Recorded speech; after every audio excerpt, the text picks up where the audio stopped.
and the beautiful surroundings of Imola, this 4.9 kilometre circuit. That's in length, but it also gains and loses quite a bit of meterage as far as its topography is concerned as well. Gradient change key here, and exits of corners like Tosa and Acqua Minerale crucial to a good lap time, because you're fighting the elements up as far as Variante Alta, the highest point of the circuit, that technical twisty chicane, and then the run back down into the double apex at Rovazza Corner. A classic, iconic circuit, and we look forward to a really good race, first part of it at least. So a warm welcome to our coverage, both on radiolemans.com and on the live stream accompanying it on the website. And Martin Haven to my right, enjoying some qualifying a little earlier on. Just a reminder of the calendar, though. We had Dubai, as I say, to kick things off, and then a couple of months break before we worked our way to another area of Italy and the picturesque village of Scarperia and Mugello, which is just down the road. Red Bull Ring in Austria at Spielberg, and Paul Ricard on the opening weekend of May for a 24-hour race there. Still have visits to come at Portimao, which promises to be a very warm one at the end of August, and then this non-championship round at Cota in Austin, Texas to finish the year, and that's set to be a 24-hour race as well. But yes, qualifying was a bit of a stop-start affair with red flags, with code 60s, and we were left at one point with a stranded Porsche at Tosa Corner, 4 minutes and 40 seconds on the clock. But those last 4 and a bit minutes certainly didn't disappoint, Martin. No, they didn't. We had a little flurry of activity, but actually not just deciding what our front row is, but it's also reclassified a number of our cars. The balance of performance that separates the pros from the AMs in the fastest category, A6, was changed overnight. Essentially, the organisers have widened the net a little by making cars that go quicker than a 1 minute 46 second lap, pro class cars. And that has changed again after qualifying. Well, down there in the throng of cars on our 39-car grid is one of our two pit reporters for the weekend. Hello, good afternoon, Joe Bradley. Good afternoon, everyone, and welcome to Imola, our second visit for the 24-hour series to Italy. And here we are at Imola, a place embedded with motorsport history, made famous by being the home of the San Marino Grand Prix for many years, and also a place made infamous with the demise of Ayrton Senna and Roland Ratzenberger in that dark weekend back in 1994. But this weekend is all about endurance racing, and this place has a history of endurance racing dating back to the 1950s. But this weekend, we're going to start a new chapter, because this is the very first time for the 12 hours of Imola. Here we are, welcome to the grid, and I think it's only right that we talk to our pole sitter, the number 9111. These guys know how to win these races. The Herbert Pre-Cup Porsche, and the pole position that went to Robert Renauer, a man who we're about to speak to any moment now when he's finished with Mark. Let's go live now to Robert. Robert, the qualifying session, the pole position didn't come easy. It was right on the ragged edge, wasn't it? It was in the end of the session, right? Yeah, I thought it's over when the red flag comes out, so we were only on P7 or P8. Yeah, and then we went back to pit, and they said, okay, now 5 minutes left. It goes again to green. And then we said, okay, now we have 2 laps with the new tires, and we have to push as hard as we can. And yeah, it worked well. They cancelled one of my lap times, but the other lap time was still good enough for P1. Do you prefer that as a driver, being under that pressure? There's only one thing to do, and that's do your best. Oh, it's great. You always need to have pressure to give the best you can, and yeah, it works very well here for us so far, and yeah, we hope to continue. What's the secret of winning these races, Robert? Are you going to let us into that? I can tell it to you tomorrow. Yeah. Okay, best of luck. Congratulations, Robert Renauer, our pole sitter. And the pole position was the property of Joseph Kral for many minutes into the Martin just giving our race director, just giving Joseph Kral some last-minute instructions there. That's more important than talking to me right at this very moment. So we'll wait for Martin to give his instructions. I think this is all about the start, important stuff. And once Martin's done, I think he's getting that. And congratulations there. Good luck. Joseph Kral in the number 11 Ferrari, the Scuderia Pro Ferrari. Joseph, you held on to that pole position for right at the very end, but we're just pipped. Exciting stuff. Yeah, it was exactly. It was exciting, but it was a little bit unfortunate for us because I just had to make the lap time, the quickest lap, let's say a little bit earlier than expected, because then there was a traffic in the lap when I really planned a proper lap. So yeah, well, then we didn't have enough rubber to improve. So we said, okay, let's hope at least for the first row. And also struggling a little bit with the engine power on the straights all the weekend. So we'll see how it goes in the race, but it's still long. Do you like the idea of splitting the 12 hours into 2 bits? 4 hours this afternoon, we can all go and have beer, wine, pizza this evening, and then come back tomorrow to finish it off. Do you like that idea? No, I do. Well, honestly, I have to say I do, because now we're missing Matteo in the car, so we will be doing it only in 2 drivers. So for sure, I do a lot now, I have to say. Of course, I forgot. Best of luck, Joseph. He's to a great race from everyone. Moving down the grid, let's have a word with the 3rd place car, and I know I'm going to be piggybacking Mark all the way. It's I need to speak to Tom Onslow Cole, because this is the man in the number 30 Ram Racing Mercedes that was right in the thick of the battle for the qualifying. And I know, Tom, I did. I had to. Well, we're live, of course I did. Tom, qualifying. Tell me from your perspective. I'm sure you've got a story. In fact, I know you've got a story. I think a few people have their story, and I hate to be that guy that says what if. Yeah. But what if? The red flag at the end, we were on a very good lap there and hit the red flag, but you know, some of these other guys could have been also. So I'm not going to go down that route with 3rd. And I wanted to be 1st, and I think we probably could have been. But I think this is close. This is probably one of the closest qualifyings we've had in 24-hour series for a while. There's maybe 4 or 5 cars here that are on a very similar pace, and you know, depending on how you bring your tyres in, it depended on what lap you could deliver in qualifying. Does it matter where you start on a race so long as this? Only for your ego, but you know, with us delicate racing drivers, it's always important. I forgot that bit. Yeah, exactly, we're delicate, so feeling a bit depressed now and not in my best state of mind to go and push. But no, really, for the 12-hour race here, I think what counts is where you finish tonight, where you can then start tomorrow. So we want to give Riemann some good running today, because we're going back to back, just the 2 of us, and hopefully the way that it will end tonight, we'll still be fighting at the front of the lead lap. That's the aim, and if not, hopefully just on the lead lap, and then we're still in a good position for tomorrow. Well, we certainly hope you are, Tom. Hope to see you out there. Have a good race. Let's have a word with the Hofer team. Now, this is a car that is usually on the front of their class, the A6 AM class, but overnight, or certainly this morning even, a change of class. And again, we seem to be piggybacking Martin, who was giving last-minute instructions to the drivers about how this race is going to start. Maybe we should have a listen in. Maybe not. Thanks, Martin. You nearly got a part. Kenneth, explain to our viewers and listeners the decision behind moving into the A6 Pro class in difference to where you guys normally run A6 AM. Yeah, it's just measuring everything. It's a very complicated system, sometimes even for us. But we expect, because we have a lot of rubbles, deep rubbles, so that there will be a lot code 60s which take a little long time, so the advantage of the M will be a little bit less than usual. So that's why we do it. Hopefully the plan is running out. And what does it mean to you as a driver? I know we usually talk to you and Christian about keeping to that delta time, aiming the target lap time. That's out the window there now. Now you guys can go as fast as you possibly can. Yeah, much easier for us, because it's sometimes really complicated to follow, because sometimes you lose a second or 2 and then you have to make the gap to close it in the turn 2 or 3 to come on your average time, but now it's flat out everywhere, so makes more fun, I hope, and hopefully it's the right decision at the end, because it counts only after 12 hours. Absolutely, not a joker in sight. Good luck, Kenneth. Let's have a wander down the grid, Seb, and we'll have a walk down and have a look at these beautiful machinery. Now, the A6 class, what we've been talking to, the Porsches, the Mercedes, are mainly GT3 spec cars. We've got a couple of RS01 Renaults.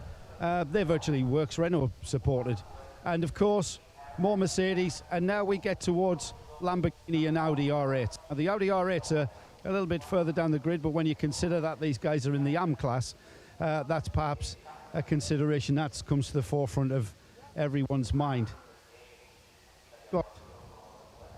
Where's Seb gone? Let's see if we can get a chat to one of the 991 class cars. In fact, Alex Osborne Car 80 is the car that has the cake manufacturer livery.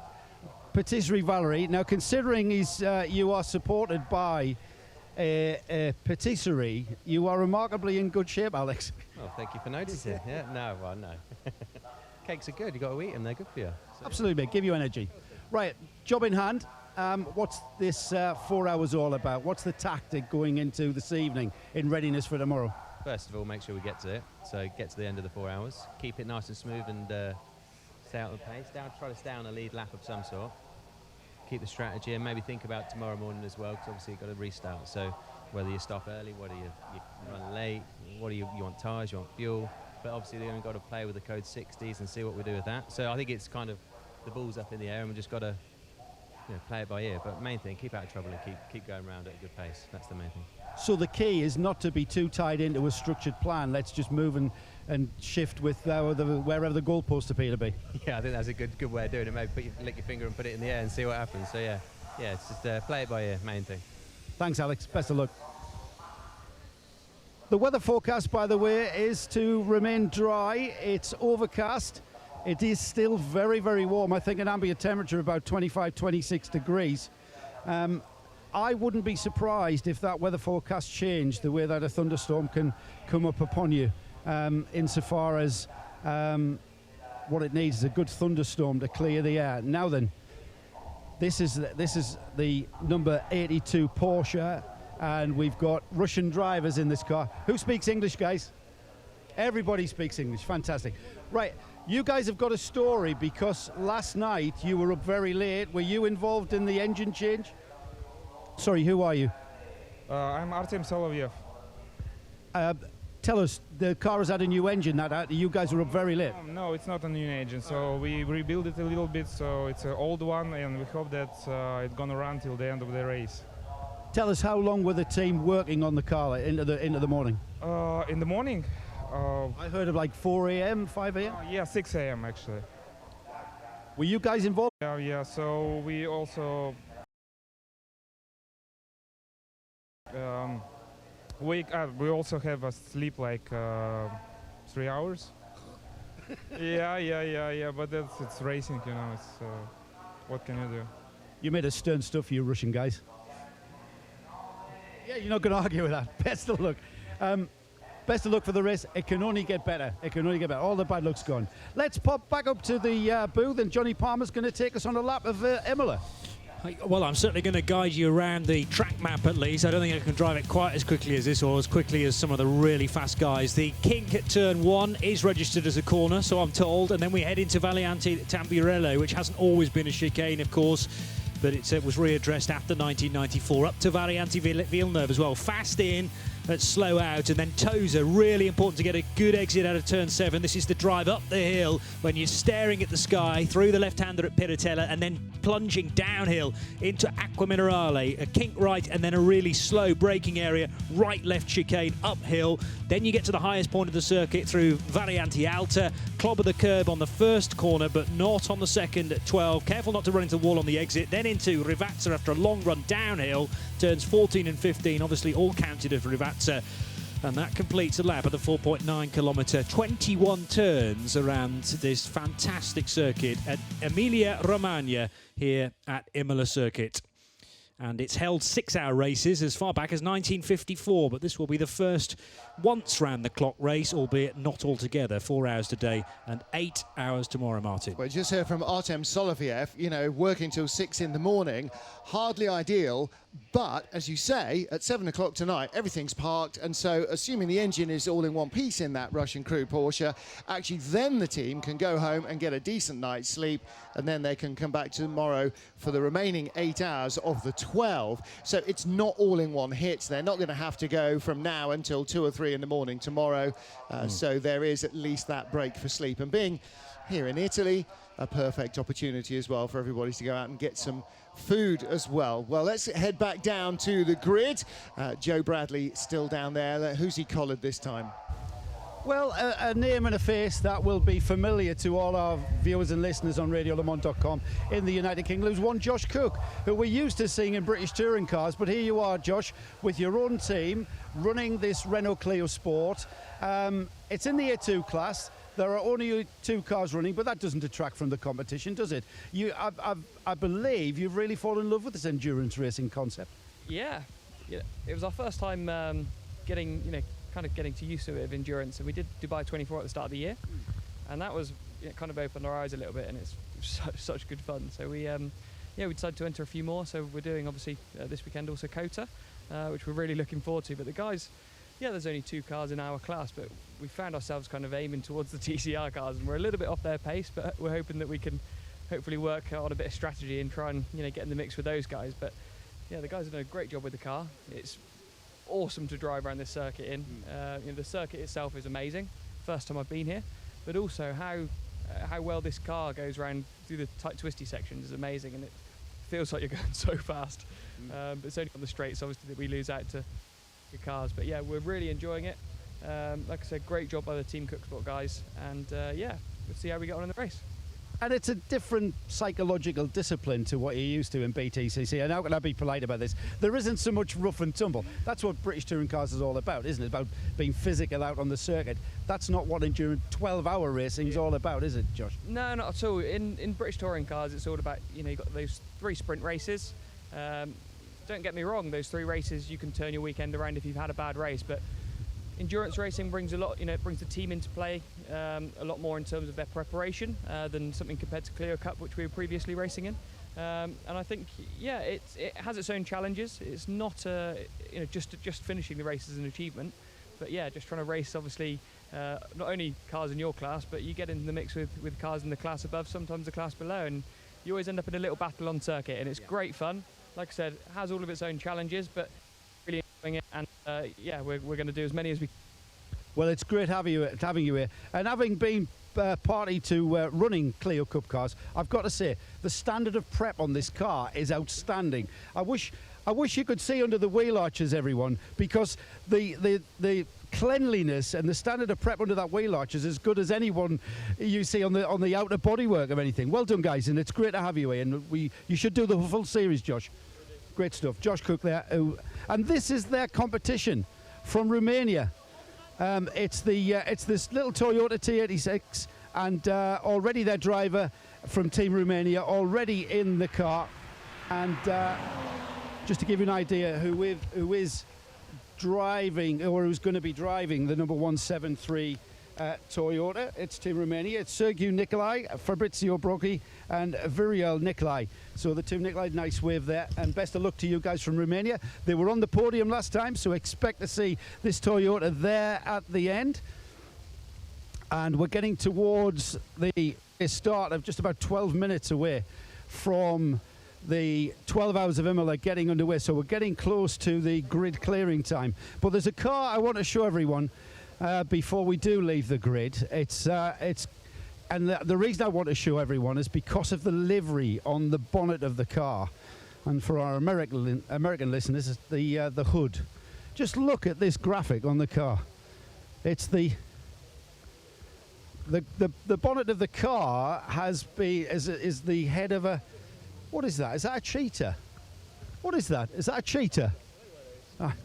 Where's somebody from Team Africa? It is a cheetah, because that's the fastest cat, isn't it? Yeah, exactly. Tell us a little bit about the 555. Who's in the car? Who's going to start it? Is that Jan? Jan Lammers? That's obviously a pretty good choice, isn't it? And also in the car with him is Sarel van der Merwe, who has come out of retirement to do this endurance race. Don't go away, Gary. I'm with Gary Williams, who's I call you the CEO of the race series. I'm just one of the employees, but I'm always enthusiastic. So I'm responsible for the sporting and technical items. So yes, but you are part of the Creventic series, Gary, and this is your creation, isn't it? This beautiful grid of cars here in Imola. Yeah, I'm proud to be part of it. That's correct. That's correct. We all are. We all are. You're here at Imola for the first time. You are actually creating a brand new history chapter for this place. This is the very first 12 hours of Imola. Okay, great to hear. But I'm really getting enthusiastic.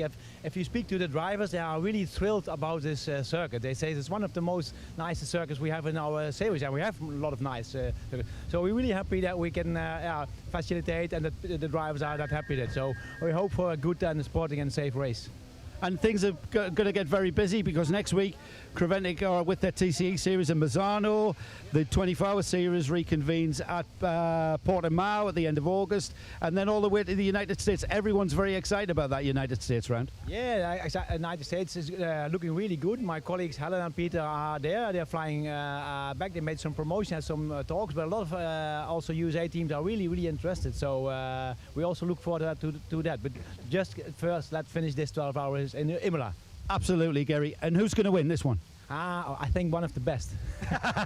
Always a man to keep his cards to his chest. Thanks, Gary. Well done. Congratulations to all the team at Creventic. Guys, we're having to clear the grid, so we're about to get started for the 12 hours of Imola, and it's going to be an exciting race, not just at the front, but all the way down this grid.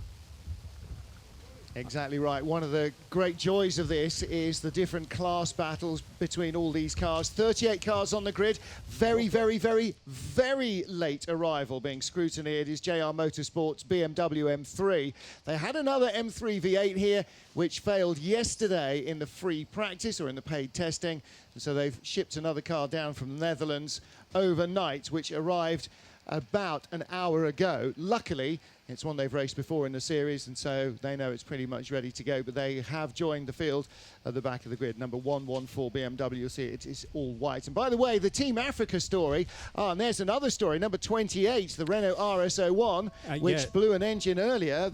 When I went past on the way up to the booth, there was an engine in the engine bay, but there were 3 burly bodies stood in the engine bay as well. So that looks like it is now just about together and getting ready to go down to the fuel pumps to get ready to start the race from the pit lane. That's a remarkable piece of work by the team. What do you know, Joe Bradley, about the number 28 Renault RS01? Basically just exactly what Martin said. I heard a round of applause, looked over my shoulder. There was the number 28 Renault RS01 being wheeled out of the garage after that huge rebuild job. Completely new engine going into that car. And as you saw, or hopefully as you've seen on the stream, the car now being pushed down to the refueling bay for the car to be fueled, and it will probably join the race. We've got engines started. We're about to go into our pace laps. Hopefully they can get that car fueled and out onto the track to rejoin this race, and they won't lose too much time. Another car starting with the pit lane, the number 108. Yeah, that's the Audi RS3. Isn't it? Yeah. Any clues as to what the problem is with that car, Joe? No, it's just rolled past me, Johnny. I'll go and seek out, make some inquiries, as they say. See if you can find James Kay. I'm not sure whether he's starting or not with Eric Holstein and Jason Kupal, but that one of 2 TCR class Audi RS3 LMSs, and that had just come back from the fuel pump, so it looks like they've had a rebuild after qualifying as well. Cars on the first of 2 formation laps, and the number 108 car on our grid sheet is not on our grid sheet either. Oh yeah, should have started in 30th place, so they did qualify. Well, here is the starting lineup then. The Vortex V8 is not here, but the Herbert Motorsport car starting on pole position ahead of Scuderia Praha. Ram Racing's Mercedes third on the grid from the Force Racing Porsche.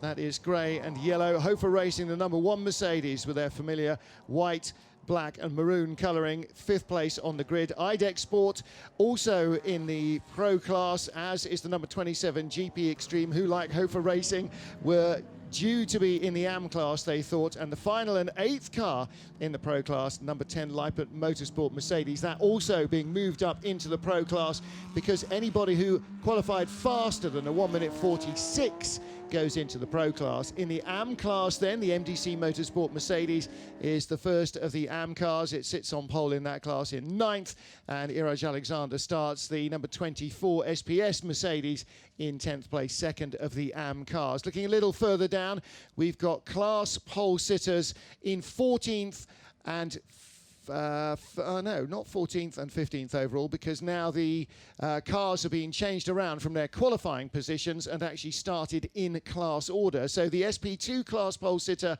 is Alexander Osborne, the number 80 APO Sport Porsche, and the next class sitter is down in... No, well, that's 15th position is the 991 car. Or do you reckon that the 991 class cars are going to be started? That now says it's second in its class, but it is actually the first class. That's the no, car. that's the ID column. Oh, beg your pardon. Yes, looking at the wrong column. Don't worry. That's Charles Espenlaub in the 991 Porsche. That's the American crude car. SP3 pole sitter, that's David O'Brien, isn't it, in the Optimum Motorsport Ginetta, the number 231 car, which Dan is O'Brien. Dan O'Brien, rather, which is white and blue. And further back, pole sitter in the TCR class is 109. That is the first of the two Audi TCR cars. That's the Speed Factory Racing Audi RS3. The RS3, and our remaining pole sitter is the Team Cook Sport Renault Clio in the A2 class, and we heard from them just a moment or two ago. So a couple of cars on the back of the grid gives us 2 in the pit lane, 36 on the grid and 2 in the pit lane. Hopefully we should then have 38 starters. So working their way round, and that's a very slow... SPS, I think. That's from the Car Sport Collection Audis, isn't it? the No, that's the SPS Mercedes. Yeah, no, that's the the automotive. Yes, you're right, the pale blue Mercedes, and that's absolutely ground to a halt. Due to start Luckily, second in class. Luckily, right by the pit lane, so that is the second in class AM car. Well, he seems to have found some go again, and rejoins on the formation lap right in front of Jan Lammers in that Team Africa Le Mans Ginetta. That car, by the way, doing 2 races back-to-back here, because they're heading off not very far from here. It's a little bit about an hour's drive down to Misano Adriatico, where next weekend's Touring Car Endurance Series races, and they will be joined there by no other figure than Emanuele Pirro. So that is going to be another starry lineup in that car. On board with Iraj Alexander, he starts the SPS Mercedes, now working his way back up to, he's got to try and remember who he was supposed to be in the queue behind, and the answer is the MDC Mercedes, and he has now joined in behind that. That's a strange one then. Has he just recycled the car and... had all the hallmarks, didn't it? Yeah, just ironing out an electrical problem, possibly. Car shutting down on him at the end of the first green flag lap. Thank goodness for 2 green flag laps, eh? Yeah, absolutely. So otherwise, he'd have been creeping into the pit lane as everybody streamed by him, because he certainly didn't have even the speed of a Renault Clio. Well, he's got ahead of the Car Collection Motorsport Audi R8 that is immediately behind him. The GRT Grasser Lamborghini 4th in AM, and then there's another Car Collection Audi tucked in behind that. So second place in class, which is a good place to start from. We have 5 A6 AM cars now in a radical departure from the originally issued entry list, and 8 A6 Pros after the delta time was extended somewhat to 1 minute and 46 seconds. Well, the benefit for the AM cars that now find themselves as pros is that there are more cars in that class than there would have been had they remained in the AM class, even unchanged. And so whatever position they finish in, they will gather more overall championship points. And that's what Michel and Chantal Kroll are hoping for, that they'll be able to finish strongly among the pro cars. And what it does mean is that their 2 pro drivers will be able to have absolute free rein and really canter away at the front of the field as much as they possibly can. And we've seen another driver change between the 27 and 28 Renault RS01s. The quick guy in the 27 car, Jordan Grogor, remains in that car with Frédéric Fatien. But Nicky Pastorelli, who is the hot shoe and experienced RS01 driver in the 28 car, he's been swapped into 27, which has bust the time limit for being an AM, if you like. So they've put all their, or 2 of their 2 quickest guys in that car, and so there's a change there. Bassin Conflit now goes into what is effectively their AM class car, because they've now got a dog in each fight. And the AM class car starting from the pit lane. The Pro Class car is the 1 yellow and grey Renault RS01 that you could see there. So very familiar shapes, very familiar teams in this championship. Couple of newcomers as well, with the Audi RS03 making its debut this season as a TCR spec car. There's the Cook Sport car and the GT86. There's 114, the BMW for JR Motorsport that arrived, well, after qualifying and during lunch, but that is ready to go. On board the 34 Car Collection car as we head down the hill towards the first corner of the double left at Ravazza, and you can see the city of Imola comes right up to the walls of the racetrack, not just a sort of some fields or car parks acres away. It is overlooking the final corners here and fringes us all the way around. We are right in the heart of Imola, right in the heart of Emilia-Romagna. and getting ready, Johnny Palmer, for the start of the 12 Hours of Imola. Here we go then, round 5 of the championship, and I think this could promise to be one of the best races of the year because it's so tight at the front of the pack as far as the A6 Pro division is concerned. 8 cars within there, and Herbert Motorsport to lead them off from driver's left.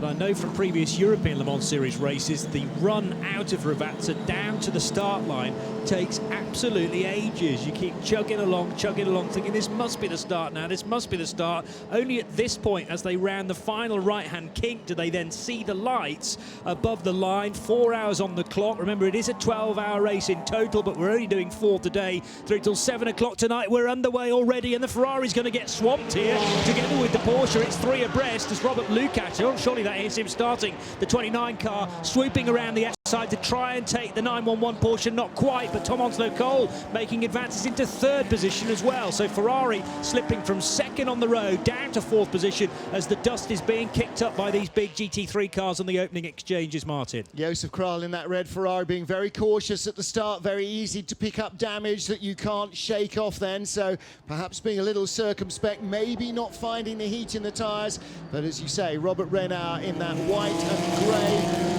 Herbert Precoat Motorsport Porsche is the leader from Robert Lucas in the Porsche car, which is that matte grey and day-glow yellow, stunning looking livery. Grey at the front, day-glow yellow from the back, easily fooled.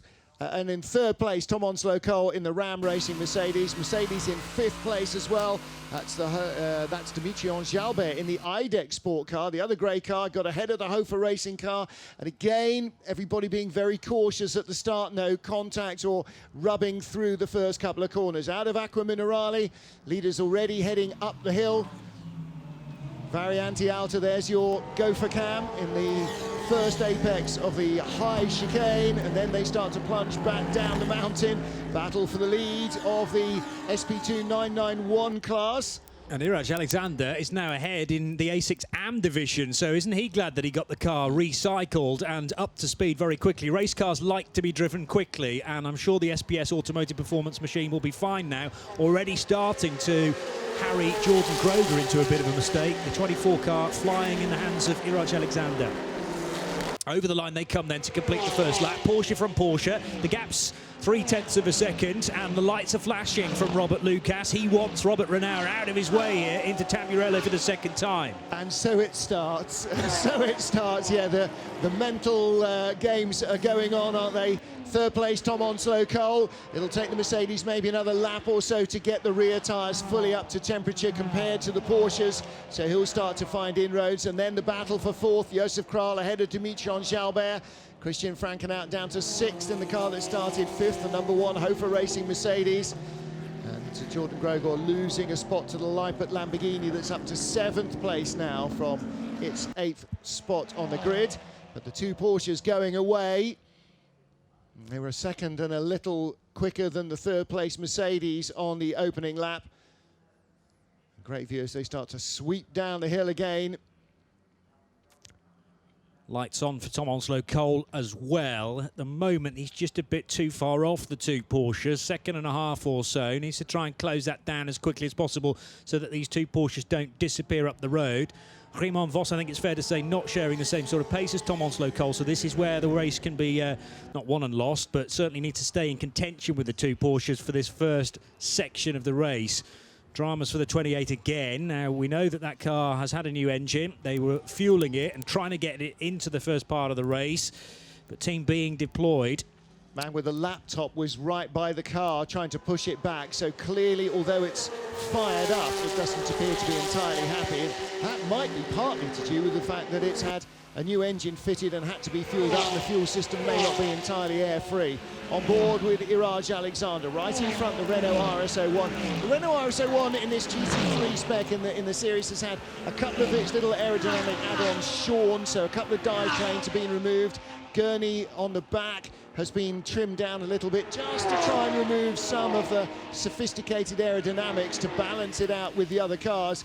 And Alexander in this powder blue, baby blue Mercedes, which is a stunning colour on such a big, brutal car, all over the back of the Renault of Jordan Groger. The South African and Nicky Pastorelli, the Dutchman who races with him, did race those cars. They were in the McGann Trophy Euro Cup. They raced these cars in the Renault World Series as well for a couple of for up until the beginning of last season when it was disbanded. So they've got plenty of knowledge of that car, and they could be a very significant driver combination.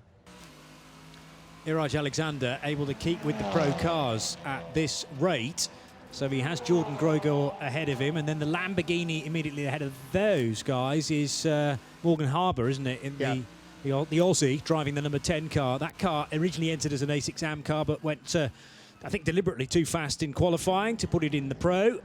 And that's a Super Trofeo spec Huracan, as opposed to the GRT Grasser car, which is in full GT3 configuration. And again, the GT3 may not be quite as full-fat GT3 as you'd find elsewhere. Little lunge down the inside. Oh, contact.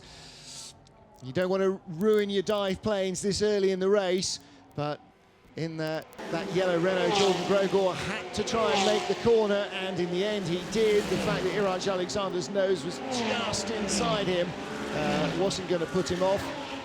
Iraj Alexander having a tentative stab down into the Rivazza, and again having a little run down the inside in Tamburello. It's a long, long run from exit Rivazza. And in fact, if he kept his powder dry in the Rivazza, he might have made the pass there into Tamburello, and that might be the way he'll try and peel that particular onion next time round.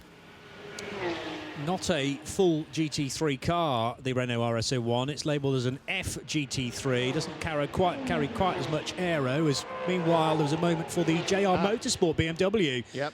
So new engine on board that car. It's a brand new car. Sorry, that's a whole different car. The car they were going to qualify is in the back of the garage. That arrived overnight. That's Bob Herber starting that car that he shares with Martin Lanting, and that is in the SP3 class. But they've gone from 38th on the grid to 31st already. So he's had an entertaining opening lap or two.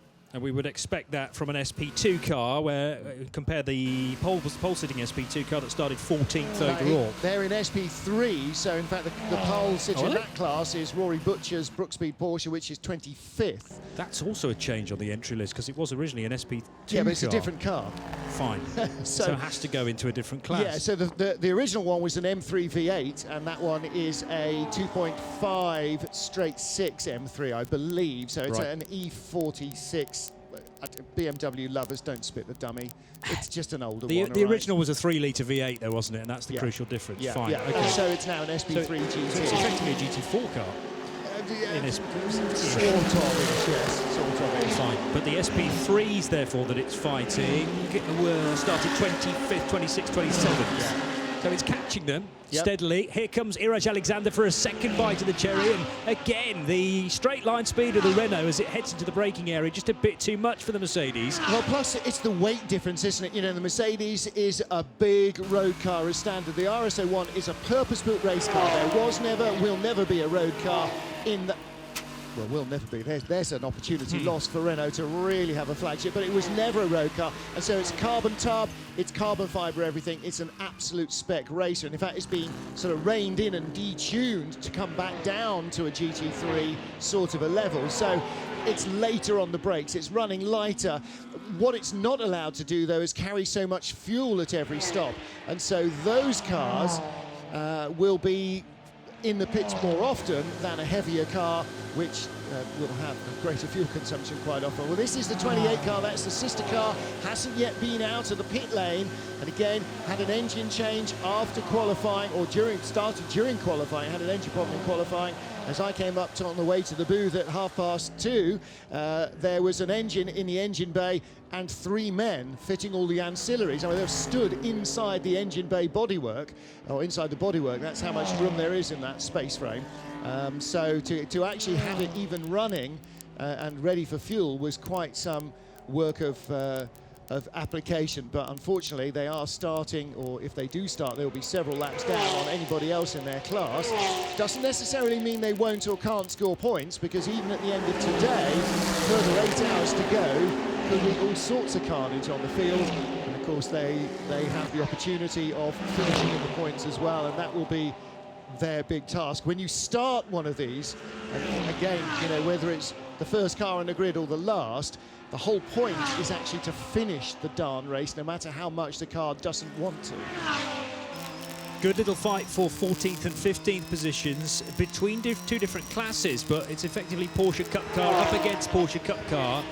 But you can enter a Cup car in SB2 or the 991 class, and Alex Osborne having a job on his hands here to keep Charles Espenlaub behind. Also, there's the treble 5 Team Africa Le Mans entered car, which is one of a few Ginetta G55s in the race. That's Jan Lammers. He's got Klaus Kresnik right behind him, who's second in the TCR class in that Seat Leon. There it is in the back of the shot. And Kresnik could really do with getting by, because the class leader in the TCR category is the car in front of them. That's car number 109, one of those two Audis, the one that actually started.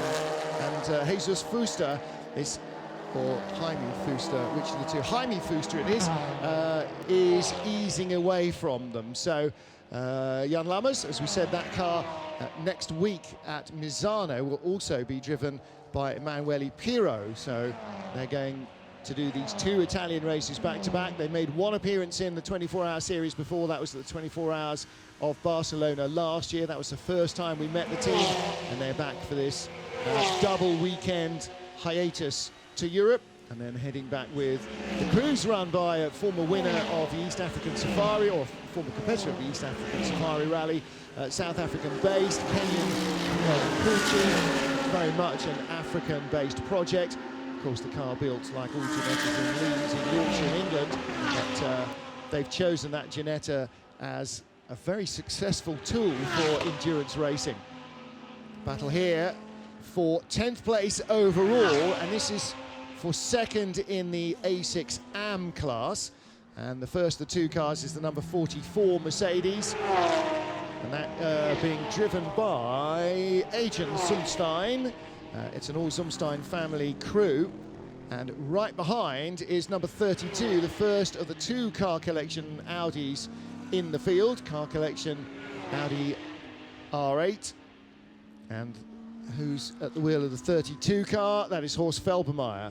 So that's the car that last year bore the familiar pale blue of the Felbermayr company, pale blue and yellow. This year with a very different livery on it. Great looking cars. Both of their cars have got some very good looking colour schemes. As you can see, they're in amongst the slower cars. TCR car in front of them. We've already started, the leaders have started lapping the A2 category and moving on through the field. Yeah, Christoph Lenz starting the GRT Grasser Racing Lamborghini, and he's already slipped to 5th place in A6 AM, and then a further 6 seconds back from Elmar Grimm. So Christoph Lenz just struggling a bit in that Lamborghini. Here it is into the Variante Alta, and clipping the curb on the second element of that, so it chucks the left-hand wheels up in the air briefly. Back down on the other side. He's got nobody to race with quite yet, but that was the car that we're expecting Milos Pavlovic to take over, and he was the specialist at Red Bull Ring with these Delta times, just slicing it so close to the Delta time, but never breaking it. And he's about a second a lap or so on every lap behind the other guys in the category, and that's why after 6 laps he is about 6 seconds behind them. You can see, really importantly, they've got the lap time splits coming up, or it's not actually cycling around that fast in front of him, like your gas meter on turbo boost, but it will tell him exactly what the time is that he is doing and the time that he has to match. And being an A6 AM class car, you can either be BOP Advantage or BOP Neutral. That decides how much fuel you do or you don't get. If you're in the neutral category, you lap somewhere between a 146 and a 148. And if you're in the Advantage category, which means you have a 50 kilo weight saving, and you can also have a full 120 litres of fuel anytime you stop, which is the most that anybody is allowed, then you're not allowed to go quicker than a 1:48. And he's doing 1:48.5s. In fact, the last lap was his best lap, a 1:48.5. He's done 48.7s, 48.9s. So I'm assuming that they're in the full 120 litre BOP Advantage category, because what you do is you choose what your drivers can do, not necessarily what your car might, in a hypothetical perfect world with pro drivers, actually do. You size that to suit your drivers. Great on-board view of another of the blind brows here plunging down the hill into Ravazza. Long, hard braking episode. Ravazza 1 drifting out wide, basically linking the corners together. This is Almagrin in the number 34 car collection Audi. That car is in 4th in the AM class, the A6 AM class. And then this long, kinking pit lane with the 2 right-hand twists, turns, and the long left-hander as well, heading up to the first actual corner on the circuit, which is Tamburello. Now a chicane, so you go hard left, hard right, hard left again. Out of Tamburello, using a little curb on the exit. Some of these curbs pretty low, because they do have a lot of motorcycle racing here. So you see those big black and yellow sausages on the inside of the curbing here as we go through Villeneuve. Formerly a flat-out right-hander, and then down to Tosa. And you watch the TCR Audi there go out wide, but you've got to hug the inside. You almost try and stay on the white line all the way around Tosa, and then slingshot your way off it, up the hill, over this brow, and into the Puritella. The village of Puritella just over to the right-hand side as the driver then starts to plunge down the hill. A few miles away, Puritella, and down into one of the signature corners here, Acqua Minerale. And that second element is the difficult braking, and again, really important not to get in too late there, to get onto the power nice and early, because a steep uphill climb onto the plateau where we find Variante Alta, the high chicane. Again, the old track goes to your left, now would rejoin here. That used to be a flat-out blind over the hill and continuing down the other side. Under the bridge, trying to go the long way around the outside, having to get onto the brakes while the car's trying to change direction again for the Ravazza. Ravazza 1, Ravazza 2, and the exit here will be the last time that you're off full throttle until you get to the braking area for Tamburello. So it's a fast and furious lap. Not an awful lot of runoff area in some places, but still more than there used to be. And this track right in the heart of Imola, a very historic racing location. Many exciting Grand Prix have been held here. And of course, it has that very dark legacy as well, but it's still a real driver's favourite. Well, the cars led by Robert Renard, who is now a full third of a second clear of Robert Lucas. The battle for the race lead is barely a couple of car lengths in it. Tom Onslow-Cole is now 8 tenths away in third position, 8 seconds away in third position. Let's take a look back at the start of this race. Yeah, because we had a moment where there were 3 GT3 cars abreast, with Precoat Herbert to the right, Ferrari from Scuderia Praha in the middle, and round the outside came the Force Racing by Olymp Porsche, driven by Robert Lucas, and he picked off the Ferrari. He was also level with Tom Onslow-Cole's Matt Gray Mercedes, slotting into second position on board with the 34 car with Elmer Grimm at the wheel. And he was certainly in the thick of it as far as the A6 AM category is concerned. Dust being kicked up by the Mercedes. Iraj Alexander confusing matters with the Pro cars here, trying to overlap the AMs with the Pros. Since then, the baby blue Mercedes has dropped a little bit off that Renault RS01. But certainly the Lamborghini and the Renault that are scrapping over 7th and 8th in A6 Pro still absolutely together. And this is the distance between the two leaders, Robert Renard and Robert Lucas. And despite in the early stages, Lucas looking like he might be able to threaten Robert Renard and force him into a mistake, Renard has ridden that storm and now actually starting to stretch his legs as they power their way out of Tosa. Well, even on the last lap, he's pulled out half a second. It was 0.38 the gap. It was 0.88 at the beginning of this lap. And that perhaps is because Robert Lucas has been stuck right up underneath the rear diffuser of the Porsche in front of him. That overheats the brakes, it overheats the engine, it overheats the tyres. To a degree, actually, it overheats the driver mentally, if not physically, trying to keep that level of concentration and try and force a way by. So the gap for the moment out to 8 tenths. Tom Onslow-Cole in third place as our leaders come up behind a big, thick group of traffic. Now, that might be an opportunity for Robert Lucas, but not if he's that far behind. He'll have to come from a different postcode there if he's to take advantage. He really needs now to regather his forces and close right up behind Robert Renard if he's to take advantage of the traffic in front. Tom Onslow-Cole 10 seconds behind the leader. A second behind him is Josef Kral. A second behind him, Dimitrion Jalbert. And that is your top 5. It's all fairly close. Third on down, and Iraj Alexander once more behind the Renault RS01. This is the battle for 8th position. Ooh, Jordan Grogor clearly sensitive to the fact that he is very vulnerable down the hill into Ravazza from the Mercedes, and I'm not quite sure why that should be, but that's where Iraj Alexander keeps having a lunge. And Grogor shut the door a long time early there. Alexander, well, the horsepower that he's got in the Mercedes is matched by the acceleration ability of the lighter Renault RS01. And that Merc with plenty of grunt. It certainly sounds like thunder going by. And the Renault RS01, a much more wailing engine note, but they are very well matched, aren't they? And that's one of the delights of this championship, is seeing the balance of performance, trying to mix apples with oranges and pears and fish, and doing a pretty decent job. And Alexander again trying to look to the inside at Tosa. Can't do that. It's much too short a run out of Villeneuve. But he is properly worrying the Renault. And actually, we said that maybe Robert Lucas is starting to drop back off the leader because his tyres and things are overheating. But Iraj Alexander has been at least as close to the Renault. Mercedes seems to be holding up quite nicely.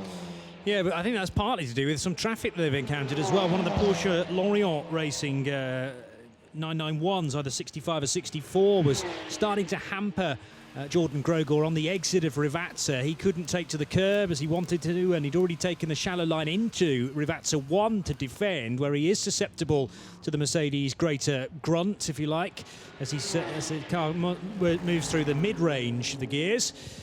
So as we enjoy this battle, which is the final A6 Pro car versus the A6 AM machine, there may be an overtake into Ravazza 1, but let's get an update from Joe Bradley down in the pit lane.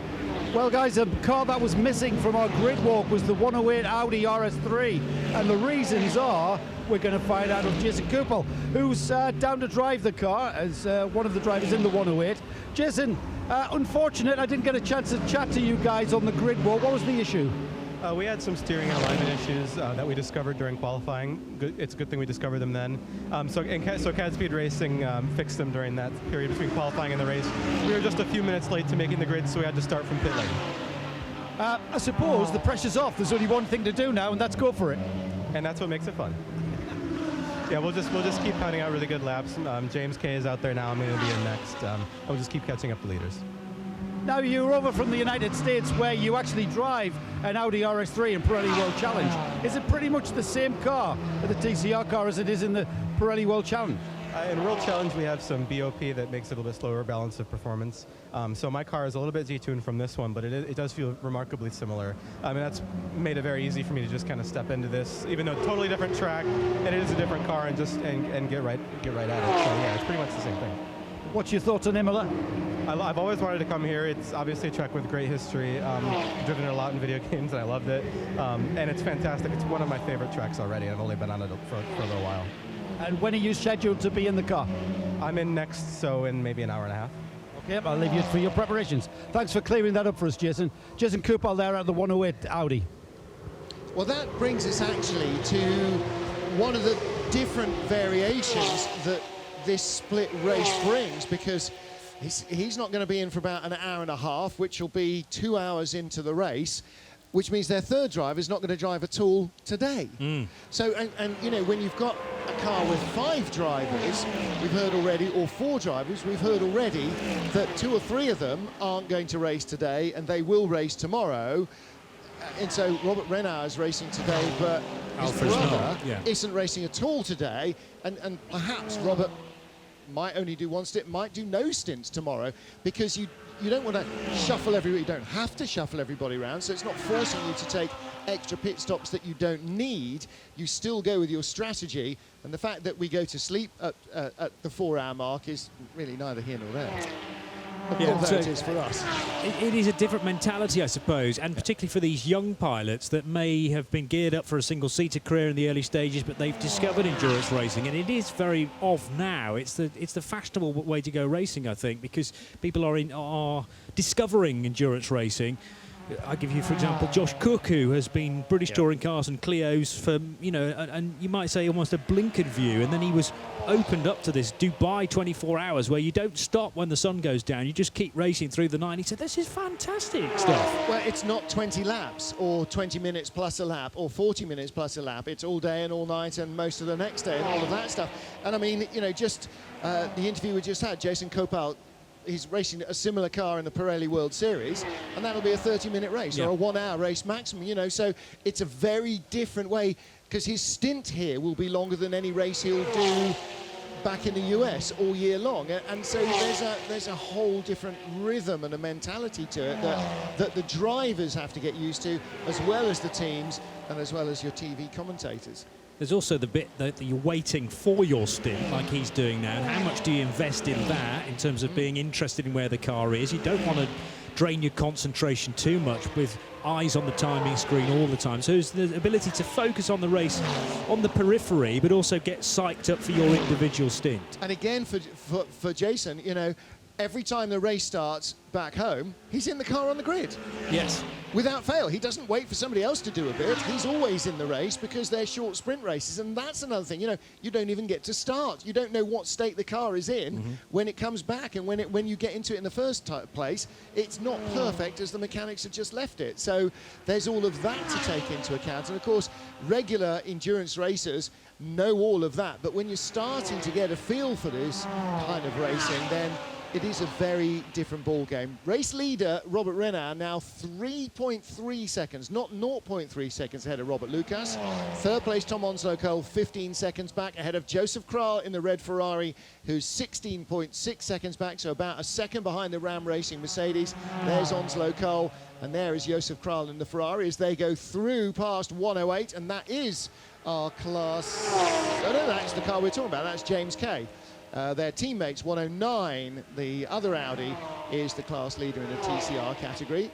So just gone by James Kay. And there you see the Hofer Racing Mercedes coming through as well. So from Onslow Cole, Josef Kral, Dimitri Jalbert in the IDEC Mercedes, and Christian Frankenhout. There's Dimitri Jalbert in the second grey car, and Christian Frankenhout. There's about a 4-second gap there, and here comes Kral. He's got a run on Onslow Cole. Only because Onslow Cole was balked a little bit by the B2F Competition Porsche coming out of Rivazza. He couldn't get the pedal down, and the Ferrari with Joseph Kral at the wheel did so. So a fabulous run, but a good bit of defensive work there for Tom Onslow Cole to keep the Ferrari right behind. It's got a wide rear end, that Mercedes AMG, and extended yet further by Tom Onslow Cole. Some clever driving. And he just had enough in the tank, didn't he, to be able to keep the speed up on the way down to Tamburello. But as you said, that car just... And that's, one of the dangers if you're being chased, but one of the advantages if you're doing the chasing potentially is where you catch traffic, and where the car in front of you catches traffic can often hamper his pickup off the corner, hamper his speed off the corner, and that opens up overtaking opportunities. There's the car behind them. That is Dimitri Jalbert, then Christian Frankenhout behind them, and then the Leipert Motorsport Lamborghini is the next car, but that's actually quite a distance behind. That's nearly 10 seconds behind that battle, but he's still got a battle going on with Jordan Grogor and Iraj Alexander. So Grogor in the Renault is now closed on the Lambert Lamborghini, having shaken off Iraj Alexander to a degree. So that little battle, which will be for 7th, 8th and 9th, is starting to close up again. And the leaders of two individual classes, SP2 and 991, still glued together. They're separated by 7/10 of a second now. Alex Osborne's SP2 leading APO Sport Porsche versus the Pro Sport Performance car of Charles Espenlaub, leading 991, and leading 991 by quite a margin. But we're kind of grouping all those Porsche Cup cars together because they seem evenly matched. EDEC Sport with a second car here this weekend. That's another Porsche Cup car in SP2, the number 75. And there is that battle you're talking about. Two different class leaders. Okay, you tell me, sitting at home on your couch, how are those two cars different? Well, the answer is, actually, they're sort of not really that different at all. So they are, but the way that the power, weight, and balance has been sorted out, they are actually in different classes. There may be different fuel allowances, possibly, with the LMS Engineering Audi TT-RS2 coming down pit road, far too early for a pit stop. And this is the car in SP2, running something like 20th position when I last checked. Yeah, it is. Well, it's now slipped to 23rd spot. Eschews the fuel pumps, first use of a shoe in the programme, I think, and Very he good. heads to the penalty box. Now that has he heading to the team which may be up by pit in? There has been a time penalty handed out to car number 40, I think, if I read correctly, which is Rory Butcher's Brookspeed Porsche. And 206 not coming in for a penalty, but coming in because it seems to be out of go. So let's have a look at what may have happened. Change of battle for 14th place has changed. Now let's take a look at Charles Espenlaub having a major lunge here down into Ravazza, but a big wobble for Alex Osborne in the APO Sport car. Just got in too deep and ran off the road. So there's a change for position. Both still lead their respective classes, but moral victory there at least for Charles Espenlaub in the Pro Speed Porsche. And that is reward Porsche. for, I mean, we've been going for 30 minutes now, and Espenlaub has been on Osborne's tail for 30 minutes. Yeah. And finally Alex has cracked, and it takes quite a bit of time to force a mistake from Alex Osborne. But because the gap was 3/10, 4/10, sometimes 5/10 of a second between those Porsches, Osborne could only afford just one tiny mistake, and that would have allowed Espenlaub through. So we'll see now whether Charles can build a bit of a margin. It's already up to a second, but that's because Osborne's been off the road clearly at Ravazza. Meanwhile, the Audi TT of LMS Engineering, they're running an RS3 as part of the VLN Championship, but the TT is still being utilised, which I'm pleased to see. They've had this for a number of seasons now, trying to cool the car down initially and then assess what the problem is, but it's not a fuel-related thing by the looks of things. I don't know. That's always an issue, isn't it, with these cars? As soon as you stop, the cooling system basically stops working, and you're in danger of boiling the engine. So blowing air through it with those fans is really important, whether it's a turbocharged or a normally aspirated car. Same basic rule applies. You've got to replace the airflow of a moving car and try and get some airflow through that radiator. So they are dropping down the order very quickly. Elmer Grimm in the number 34 car has just used one of the jokers that you are allowed in A6 AM, a 147.934. Crikey. That comes up on our timing screen in red to tell us that it's... well, actually, no, because it's 146, isn't it? So I don't know what that colour indicates. No, 46 to 48. So he might be in the BOP Advantage AM class, where he shouldn't go below 48. Stefan Cox, by the way, you saw on the right-hand side of the garage there, LMS Engineering, daughter of Peter Cox, who is one of the 3 drivers in that Audi TT. Ulrich Andre was the man who started it. Car 29 and car 17, told to respect track limits. 17 is in this battle. It's the grey Mercedes in the middle of that trio of cars. That's Dimitri Jalbert. And car 29 is Robert Lukas, the man who's in second position. There's Jalbert going by one of the 2 Porsche Lorient entries. In fact, there are 3 identically liveried Lorient Group Porsches, only 2 of which are racing, the other which should, by rights, have a T on it as a T car, but they have an entire spare car, as indeed do the Herbert Motorsport guys. Got an entire spare car, which at the moment doesn't bear the numbers 911, but easily could do. They're the lead duo. This is the battle basically for third. Tom Onslow Cole in the matte grey Mercedes with the orange highlights. Josef Kral in the red Ferrari. Dimitri Jalbert in the next grey Mercedes. And behind with the white highlights on the Mercedes, that's Christian Frankenhout. So this is third, fourth, fifth and sixth, all within very visible sight of each other. And Frankenhout, last lap, 45.7 compared to the 45.5s and 7s of the car in front. So these guys are all doing basically the same speed, and the little Renault Clio there right on the apex when Dimitri Jalbert in Mercedes number 17 needed to take it himself. The Renault moved out of the way, but it just sort of narrowed the corner up on Jalbert. Christian Frankenhout doesn't quite get the run on him that he needed, though. In a sense that might not be far away. Certainly into Rivazza, we've had some hairy moments already with GT3 cars catching slower class machinery, and that's going to be very interesting as far as coming out of the second Rivazza when you're wanting to nail the right-hand pedal to get a good exit down to Tamburello. And if you've got a car sitting on the racing line there, on the curb, it really does hamper the car in front, as we saw with Thomas Lecole not so long ago. And the other thing, when you come out of Piratella and then over the brow and down the hill into Acqua Minerale, not only are you going over a blind brow, but you're turning right through a blind right-hand corner into a heavy braking area, and you are honking on down that hill at 150 miles an hour in a GT3 car, or 100 miles an hour in a Renault Clio, both on the door handles. And you get a very, very brief time in these really quick cars once you get round the blind bit into Rivazza to see that there is actually somebody in the way, where they're going, what they're doing, and how you're going to get round them. So dealing with that traffic really, really, really demands maximum concentration. And even here with the GT Porsches in the way, number 75, which is it's another EDEC Sport car. 16th. Yeah, 16th place. They've nearly lapped these guys. But perhaps not a coincidence that it allowed the EDEC Sport car through a little sooner and quicker than the Hoffa racing car immediately behind. Except, of course, the Porsche also had to get through Variante Alta. At some stage, yes. Yeah, so he had to turn in. And so, unfortunately, the Hoffa Racing Mercedes got caught in that little, little incident. So, the battle for 7th, in fact, it's not. Tom Onslow Cole is leading the battle for 3rd, has just gone by the 15th and 16th place cars. And Christian Frankenhauer just heading into the Tamburello chicane then. This is lap 21 for the 6th placed car. No danger right now from behind, with Morgan Haber quite a bit further down the road in the Lippert Motorsport Lamborghini Huracan, the Super Trofeo car. Let's hear a little more from Joe Bradley in the pit lane.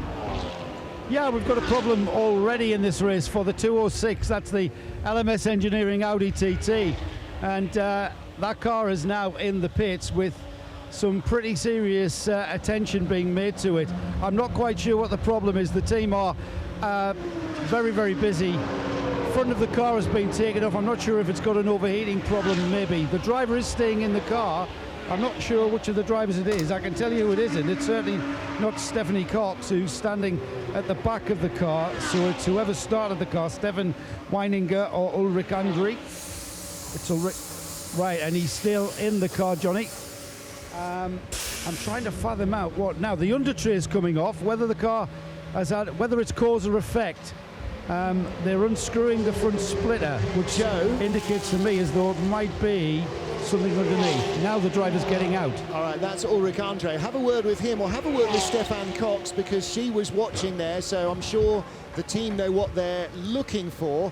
And give us a shout back and let us know exactly what that is, because that looks like a major strip down. Leaders continue to battle. Robert Lucas now starting to try and close the gap a little on Robert Renard in the Forge Motorsport car. 3rd place is 20 seconds behind, but is really a very lively battle between Tom Onslow Cole, Josef Kral, Dimitri Jalbert, Christian Frankenhout, and then behind them 7th, 8th and 9th very close together as well. The Lippert Lamborghini, the GP Extreme Renault RS01 and SPS's Mercedes, the powder blue car of Iraj Alexander, on board with Robert Lucas. Plenty of experience in Porsches, courtesy of racing in the Porsche Super Cup for a number of years, and in Carrera Cup Deutschland as well. I think he's done a few races there.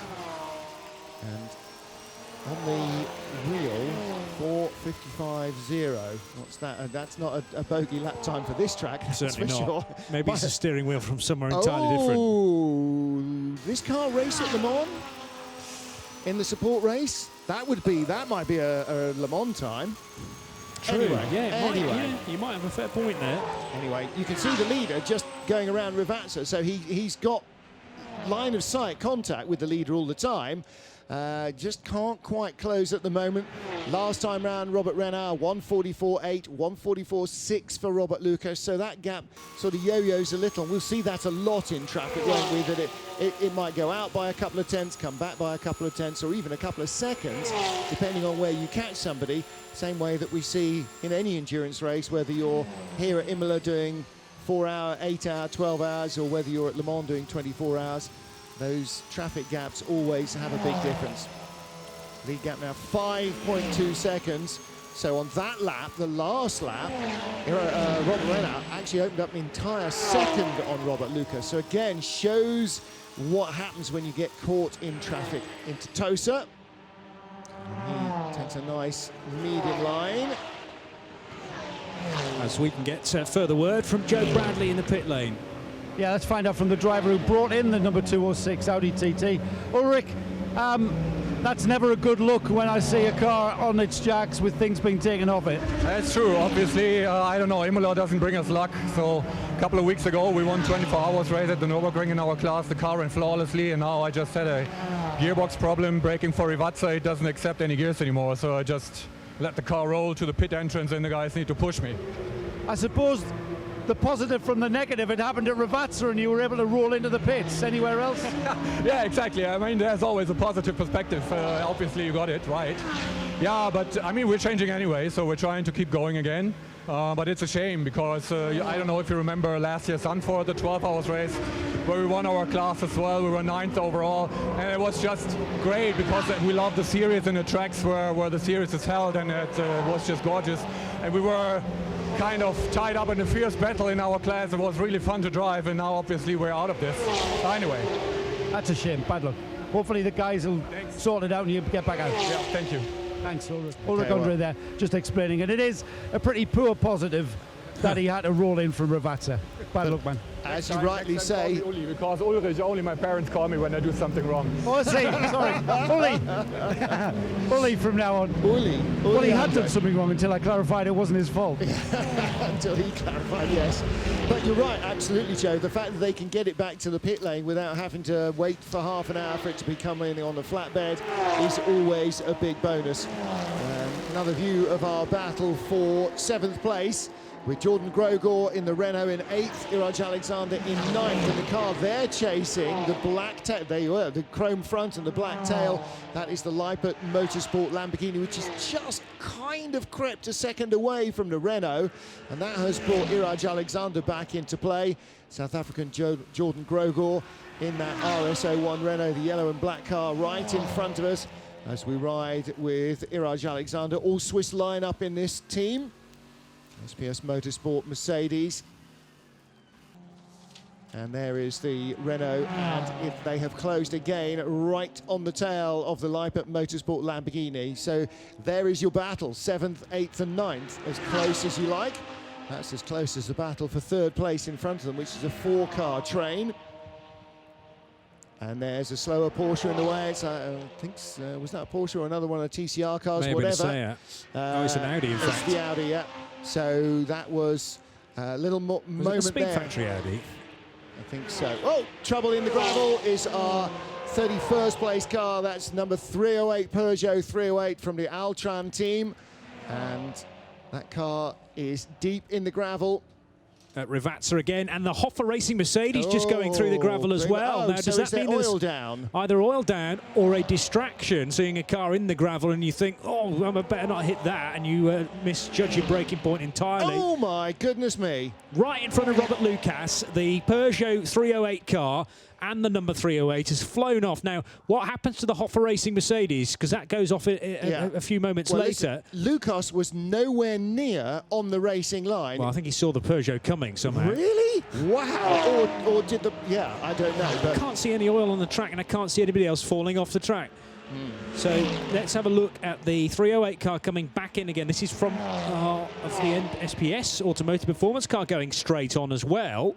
So first of all, there was an issue for, that's Iraj Alexander, isn't it? Right. Go on. What? Here's a theory from Martin. What did we just hear from the pits about Rivazza? Go on, remind me. an Audi that wouldn't select any gears at Ravazza. Yes, we did. And suddenly we've got cars flying off at Ravazza within a lap of that. I'm suggesting the Audi may have left something at Ravazza, trailing down the hill. Now, because we went briefly yellow, that's now being withdrawn, but also because we are now 45 minutes into the race, there are a slew of cars at the pumps. And there is the unique system of fueling that the 24-hour series organisers have brought in, fueling away from the pit lane. So you'll see team members and media and camera crew and everything else in normal clothing in the pit lane, because the only fireproofs need to be worn here in the refueling zone, and the teams send their cars in and they are refueled by team members in fire suits from a normal style pump. So there's half a dozen cars there. Some that you might not expect to be in this early as well. I mean, a couple there from the SP2 class that are running down at the bottom of the top 20. And who else is in from the front runners? Robert Renau, the race leader. I wasn't sure if we'd seen him. He was in, he's had fuel. And I wonder if that's why he was able to pull away right at the beginning. Did they short fuel the car at the beginning of the race? He's now had fuel. Fresh tyres going on to the 911 Porsche, and also in has come Robert Lucas, so he is on the fuel pump. So is Dimitrion Jalbert. There is Dimitrion Jalbert's Mercedes, the IDEC Sport car going down the pit lane. The Dayglow yellow, that's the car of Robert Lucas. Driver change going on there as well. So these guys, the fastest cars in the Pro class with the smallest fuel allocation, are now starting to make their first pit stops. Here's Joe. How lucky is this 911 car? The Porsche, the lead car, has come into the pits right on the cusp of that caution, and if Seb can get in there and have a look at that tyre, it came in with a left-hand rear tyre, completely flat and punctured. Inside tyre wall completely destroyed. Now that's probably destroyed because the air had left the tyre and it's been run on a run flat. But it could have cost them the race. But because we've gone to a caution in that after that Ravazza incident, I believe, or whatever's happened out on the track, where the 911 has picked up the puncture, I do not know. And Robert Renauer has come in, been refueled, replaced the tyres, and is already back out onto the circuit and back into the race. But everyone pretty much taking advantage of this section of time in this race and coming in, refueling and putting a service on the car with regards to tyres. Very few driver changes at this stage though. Thank you for that. Still no indication of slippery surface flags at Ravazza or anybody else falling off. We certainly had the Peugeot number 308 having the biggest moment, fully sideways, walloping the sausage curb and nearly cleaning out Robert Lucas. There were off-track moments for Iraj Alexander in the SPS Mercedes and the Christian Frankenhout-driven Mercedes number 1, which presumably came straight into the pits because the tyres were just full of gravel and dirt on the tyres. So that driver change has taken place. Christian Frankenhout handing over to Kenneth Heyer. So that's pro driver for a pro driver. Well, this was... Lucas saw him coming because he's changed line there into Ravazza. Astonishing. Astonishing reflexes from Robert Lucas to actually have seen something in the mirror and discerned what it was, because the Peugeot came down the grass on the inside at Ravazza, absolutely unabated at full racing speed, backwards, flying across the curbs, and the TCR Seat that it didn't hit, the driver in that Seat, it would have felt like he'd been hit by an airstrike if that Peugeot had made contact. The car would have just exploded around him. I mean, he would have had no idea in his head why, because it would have come in from behind his vision and just, I mean, within a couple of feet of a massive, massive shunt. And Robert Lucas would not have avoided the debris field from that, that's for sure. But you're right, he's come in, they've changed driver, so Patrick Eisman is in that Force Racing Porsche. Kenneth Heyer is now, as you said, in the number 1 Hofer Racing Mercedes. They've both dropped down the order a little bit. And our timing screen's gone, thank goodness it's come back. Tom Onslow-Cole is now our race leader from Josef Kral. And in third place is the Lippert Racing Lamborghini Huracan, Morgan Harbour driving that. Jordan Grogor in 4th, Iraj Alexander now up to 5th position. And in 6th place is number 44 MDC Sport Mercedes, which has got Adrian Sumstein at the wheel. Horst Felbermeyer then up to 7th. And that is the 3rd car in the AM class, and up to 8th place is Forthinan Elmar Grimm. Those are 2 car collection Audis. But the camera's picking up now the battle for 3rd overall, the Leipert Racing Mercedes. So, sort of guessed maybe that the pole-sitting Herbert Motorsport Porsche might have short fuel to have a quicker car at the beginning of the race, but in fact that turns out not to be the case. They were forced in by that puncture, and they were lucky that it cost them a little less time. Maybe they were due to stop on that lap because there was a number of other stoppers. Just very slight glimpse there of Jordan Grogor's Renault, and I thought for a moment the wiper flicked on, but maybe not. I think you'd avoid doing that until it was properly raining. No sign of rain yet, although it is still quite leaden overhead. There's quite a lot of brightness still in the sky. There's the Hope for Racing Mercedes. You just saw that. That's nearly a lap down on our leaders then. In fact, that is a lap down on our leaders. In fact, that's 2 laps down on our leaders because they've stopped for fuel, and of course that will start to cycle its way around. What you've got to try and make sure though, Johnny, is that you don't lose time on the fuel pumps right before the end of this 4 hours. Yeah, and that's the question about fuel management and making sure that you're coming in at the right times, because yes, coming in for a late refueling chunk towards the back end of the 4th hour, let's say, could mean that you're knocked off the lead lap. The 911 car down to 8th position, but that's the highest of our pit stoppers so far. Yeah. Can the Renault RS01 get through past the Lamborghini into Tamburello this time? No, but they have the number 1 car of Kenneth Heyer about to go a lap down, is he, compared to these cars? Well, no, he's been in front of them for a couple of laps. Don't forget, he's full of fuel and they're almost empty, so they should be going faster than him anyway. Didn't see whether number 1 changed tyres. We did see that 911 did. And as you say, Robert Renard came in, fueled, and went out, and he's in 8th, whereas the number 1 car of Kenneth Heyer is 20th, and that is 2 laps off the lead lap. Now, of course, if at the end of the 4 hours you're 2 laps down because you've done 1 more fuel stop, and they haven't, they don't get to fuel up overnight or do anything else. So they will still owe us a fuel stop when we start first thing tomorrow, and so that should work its way out. Although we've got a 4-hour part and an 8-hour part of the race, they're not separate with different fuel strategies. One bleeds into the other overnight. I mean, essentially, you just delete the nighttime hours and we go again straight away with what fuel you've got on board. So if you've had to stop early for fuel, then your rivals will have to stop when we get into the racing again tomorrow. Here's Joe again from the pit lane with an update. Yeah, we've got the front end of the number 206 Audi TT, and we can now clearly see the engine and gearbox. And Martin's deduction was a fair deduction. Slippery surface at Ravazza.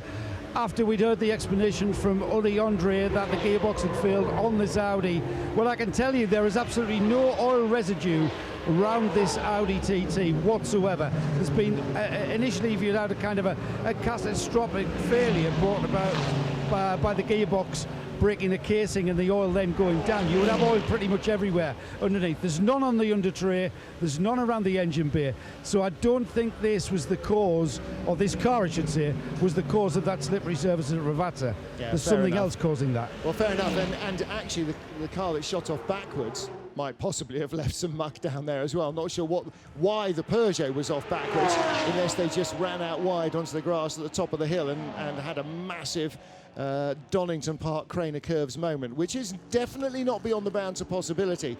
May have had to move offline for a quicker car, may have just misjudged something. Everything is possible. Battle continues to rage on between Jordan Grogor and... Ooh, well, now the Lamborghini has gone by the number 1 car of Kenneth Heyer, and Jordan Grogor couldn't get through in time to catch up, and so he's just dropped a little ground. So these cars are now 2 laps ahead of the number 1 Mercedes, effectively, but this will all unwind once the Renault, once the Lamborghini make their first stops. Let's go away from these cars and to a car they're just about to catch. That all-white BMW is just going over the brow. Bob Herber in that car started last on the grid, and is now up to 26th position. The leader in the SP3 class is in 22nd position. So he is about half a lap behind the class leader, having started from the back of the grid. Starting on the back of the grid means you're only about 10 seconds behind the car that's in the front of the class. So Bob Herbert in that BMW hasn't turned a wheel here until the formation lap, the all-white number 114, but they are very much a on-pace contender in the category, 4th in the SP3 GT4 class.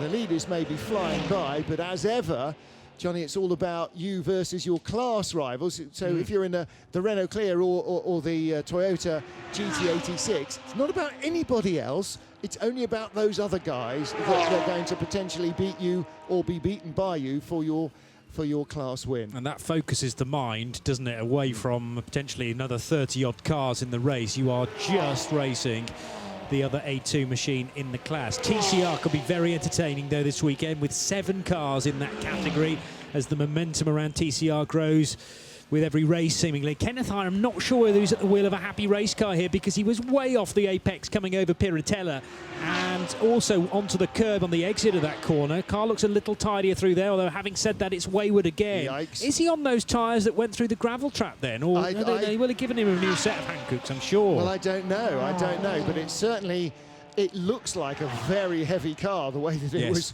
sort of wallowing around there, and I wonder whether something underneath is, as you say, not entirely, whether it's broken an anti-roll bar or something. Yes. That doesn't look like it's handling like the blue car of Iraj Alexander, which has also been off, in fairness, because it's carrying some grass in the grill. But it does seem to be an awful lot more composed, whereas Kenneth Hyre's car looked like it, had a full crew of 4 on board, and it was wallowing around like a galleon at sea.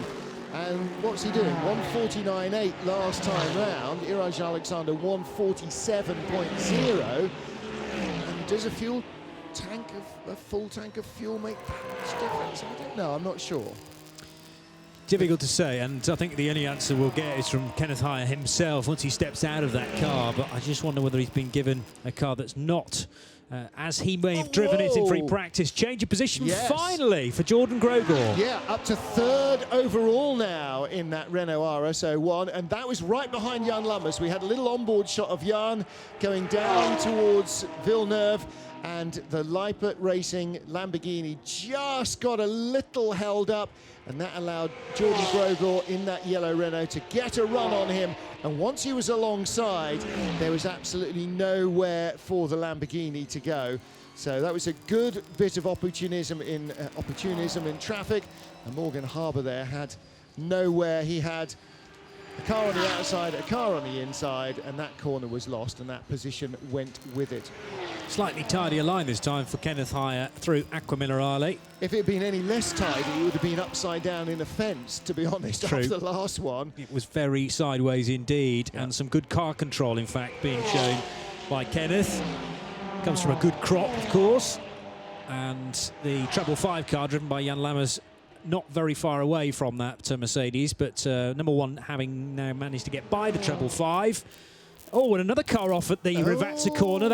Is that the CAD Speed Audi? Yeah. 109 is, the Speed Factory Racing car. Now, that has been troubling the class lead. It is the class leader. It is the class leader. And it's Jaime Fuster, I reckon, at the wheel of that car. Well, it was Jaime who started it, that's right. And so he now drops immediately out of the lead. Well, he doesn't yet, but he will drop out of the lead of the class, because I'm going to flick onto the screen and find out where second. Oh, he's already dropped off second and first in TCR. Front-wheel drive Audi, as they all must be in TCR. They don't all have to be Audis, but they have to be front-wheel drive. That's part of the championship regulations. Well, 103, the Seat of Klaus Kresnik, was 30 seconds behind and must have gone through by now.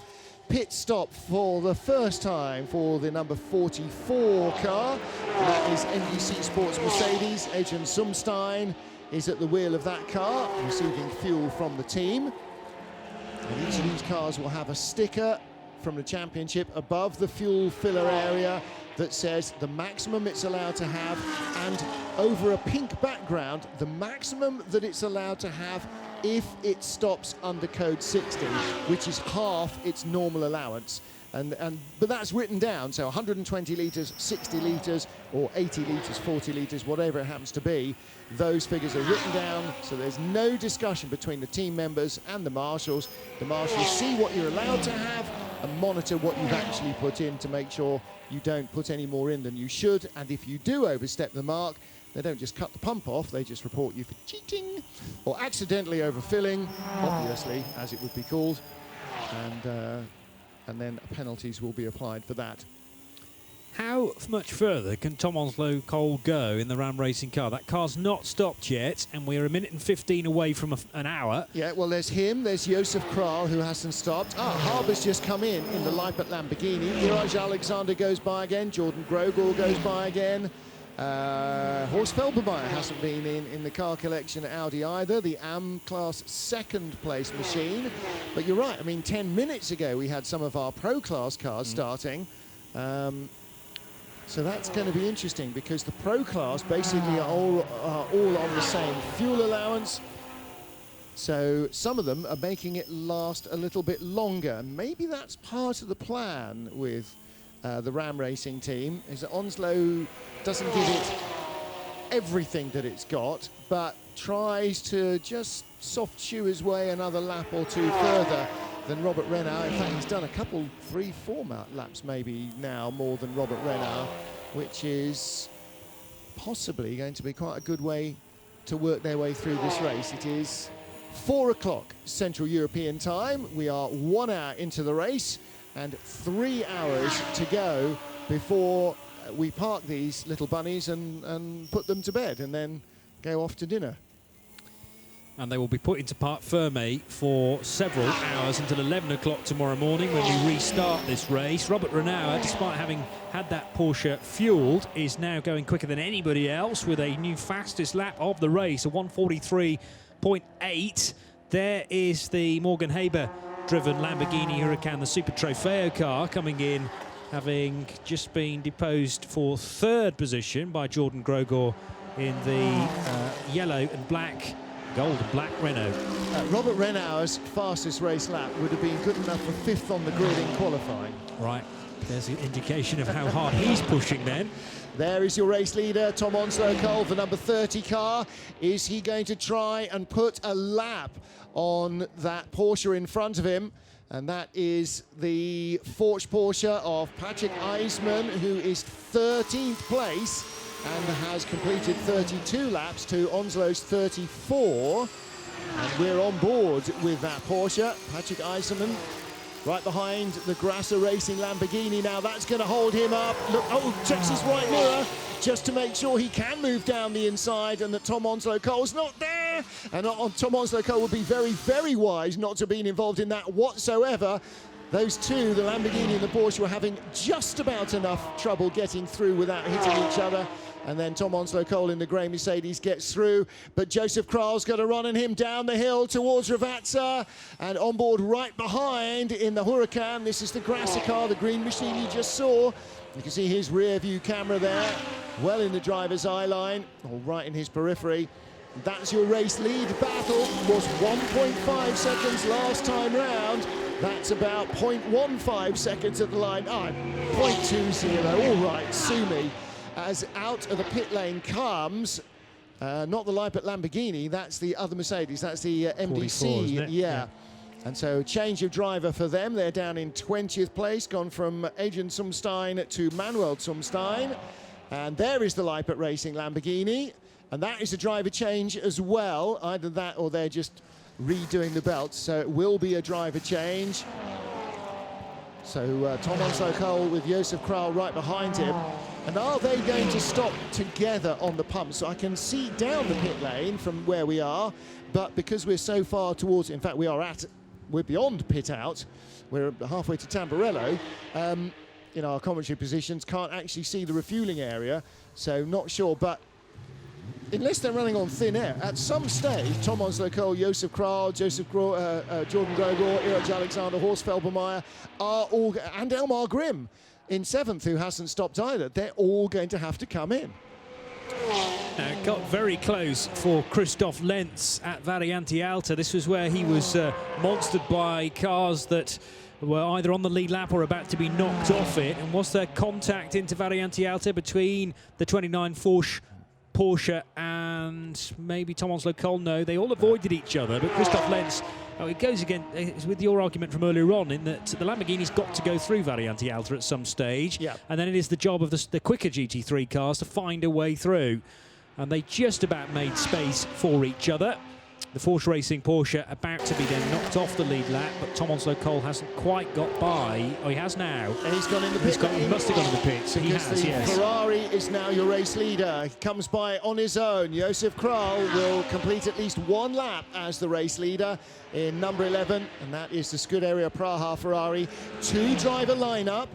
Tom Onslow Cole on the fuel pumps in the number 30 Ram Racing Mercedes. And Joe Bradley is down in the pit lane. Joe, what do you know? Joe Bradley's in the back of the booth, so it's Andrew Marriott. Not hearing from Andrew at this stage, I'm afraid, but we will hopefully get that to you just as soon as we can. No, still not hearing you, I'm afraid, Andrew. Mike's still off. I think we hear more noise now. Try again. Let's try again. There we go, perfect. Morgan's just stepped out of the car. Sorry for our technical problems. You had no technical problems. No, it was pretty good. We've had a few little hiccups throughout the weekend, the last couple of days, but seems to be all good now. We've just put in some consistent lap time, stayed out of trouble. We just don't quite have the speed of the GT3 cars. What brings an Aussie GTT racer here? Well, I've been doing the Super Trofeo series here in Europe, and the team needed another driver, and I was here last weekend, so I thought, why not stay and do some more miles in the car, and what an awesome track. Yeah, it's just great. First time here, and I love it. That sounds fantastic. So, is your job done for today? Not quite sure. Just see what the team wants to do, and yeah, we'll carry on. Well, it's great to have you here all the way from Australia. Well done. Thank you. I don't know a lot about Morgan, but he's certainly pedalled that Lamborghini very quickly indeed. And well, he said doing the Super Trofeo last week in the car and stayed on. Great. So fantastic, yeah. Back for more. Do you fancy coming to Imola with us, visit? It's only 12 hours as well. Yes, please. Yes. That's like rocking up for Surfers Paradise and going, OK, we're going to Bathurst next week. I don't suppose you fancy popping along? Seeing as you're here. Yeah, you know. Where do I sign? There's race leader Josef Kral in the Scuderia Praha Ferrari comes into the pits, which means that Jordan Grogor, the South African in the Renault RS01, is A, the race leader, and B, the most parsimonious driver in the A6 Pro class, because he is now on his 38th, I'm writing that down, 38th lap on the first tank of fuel, and has yet to come in. Now, in the A6 Pro class, they will get a maximum of minus 5 litres on 0, and the AMs get 120 plus 0. So 115 litres will be the maximum he can take on. But that's the same for everybody in the Pro class. 24 is in as well, Iraj Alexander, and he was our AM class leader. Now Horst Felbermeyer is the AM class leader. And there is the Ram Racing car. Again, two-driver lineup in the number 30 Mercedes. So getting in is Raymond Vos, the Dutch co-driver. And of course, in all these Pro-Am combinations, the pro driver, in this case Tom Onslow Cole, not only responsible for getting the best that he can out of the car, but also trying to help his co-driver. And this is such a vital part of what the pro does, is bring the driving techniques, the mentality of a full-time professional racing driver to a successful businessman who loves his driving, and to try and educate them and to try and bring them on in terms of speed, in ability, in consistency, in racecraft and all of that. And that's such an important symbiosis. It's really hard to overstate for the gentleman driver how important that good relationship with the pro can be. We've seen it so many times from drivers who have started because they're enthusiastic and then have really dedicated themselves to becoming good racing drivers to such a stage where they're sort of actually getting their license elevated in stature because they are so good. on board with a Porsche Racing Porsche. And this now, I'm going to have to hunt for it now, aren't I, on the timing screen, because they're all over the place. Where's Luke got down to? He's in 9th place now. Yeah, so that car is a couple of laps off the pace that Jordan Grogor is setting, and Horst Felbermayr, who have yet to stop. They're running first and second, leading Pro and Am respectively. Here is Andrew Marriott once again from the pit lane. Indeed, yes, with Tom on slow call, just climbed out the car. Super run there, Tom, and the 2 Porsches peeled off when the safety car came out. You took the decision to stay out, and it was a good one. Yeah, I think so. That's worked out quite well for us, but damn, those Porsches are quick. After qualifying, I thought we were going to be really close together, but they really edged out on us at the start. But so far, so good. Strategies worked in our favour. I was just trying to see if we managed to get back out ahead of the Ferrari, so I don't quite know where we're at, but we're at the front somewhere. Over to Riemann, let's see how he gets on now. Riemann presumably will do one stint, you'll get back for the final third of the race. You never know, you might see him in there for 2, but we don't want to give away our strategy just yet, but he's here to do his fair share, so I'm going to work him hard. Tom, I think despite all your racing experience, you've never been to Imola before. No, and I cannot believe it. What a place. Like, when I first did some laps around here, I could not believe I hadn't been here before.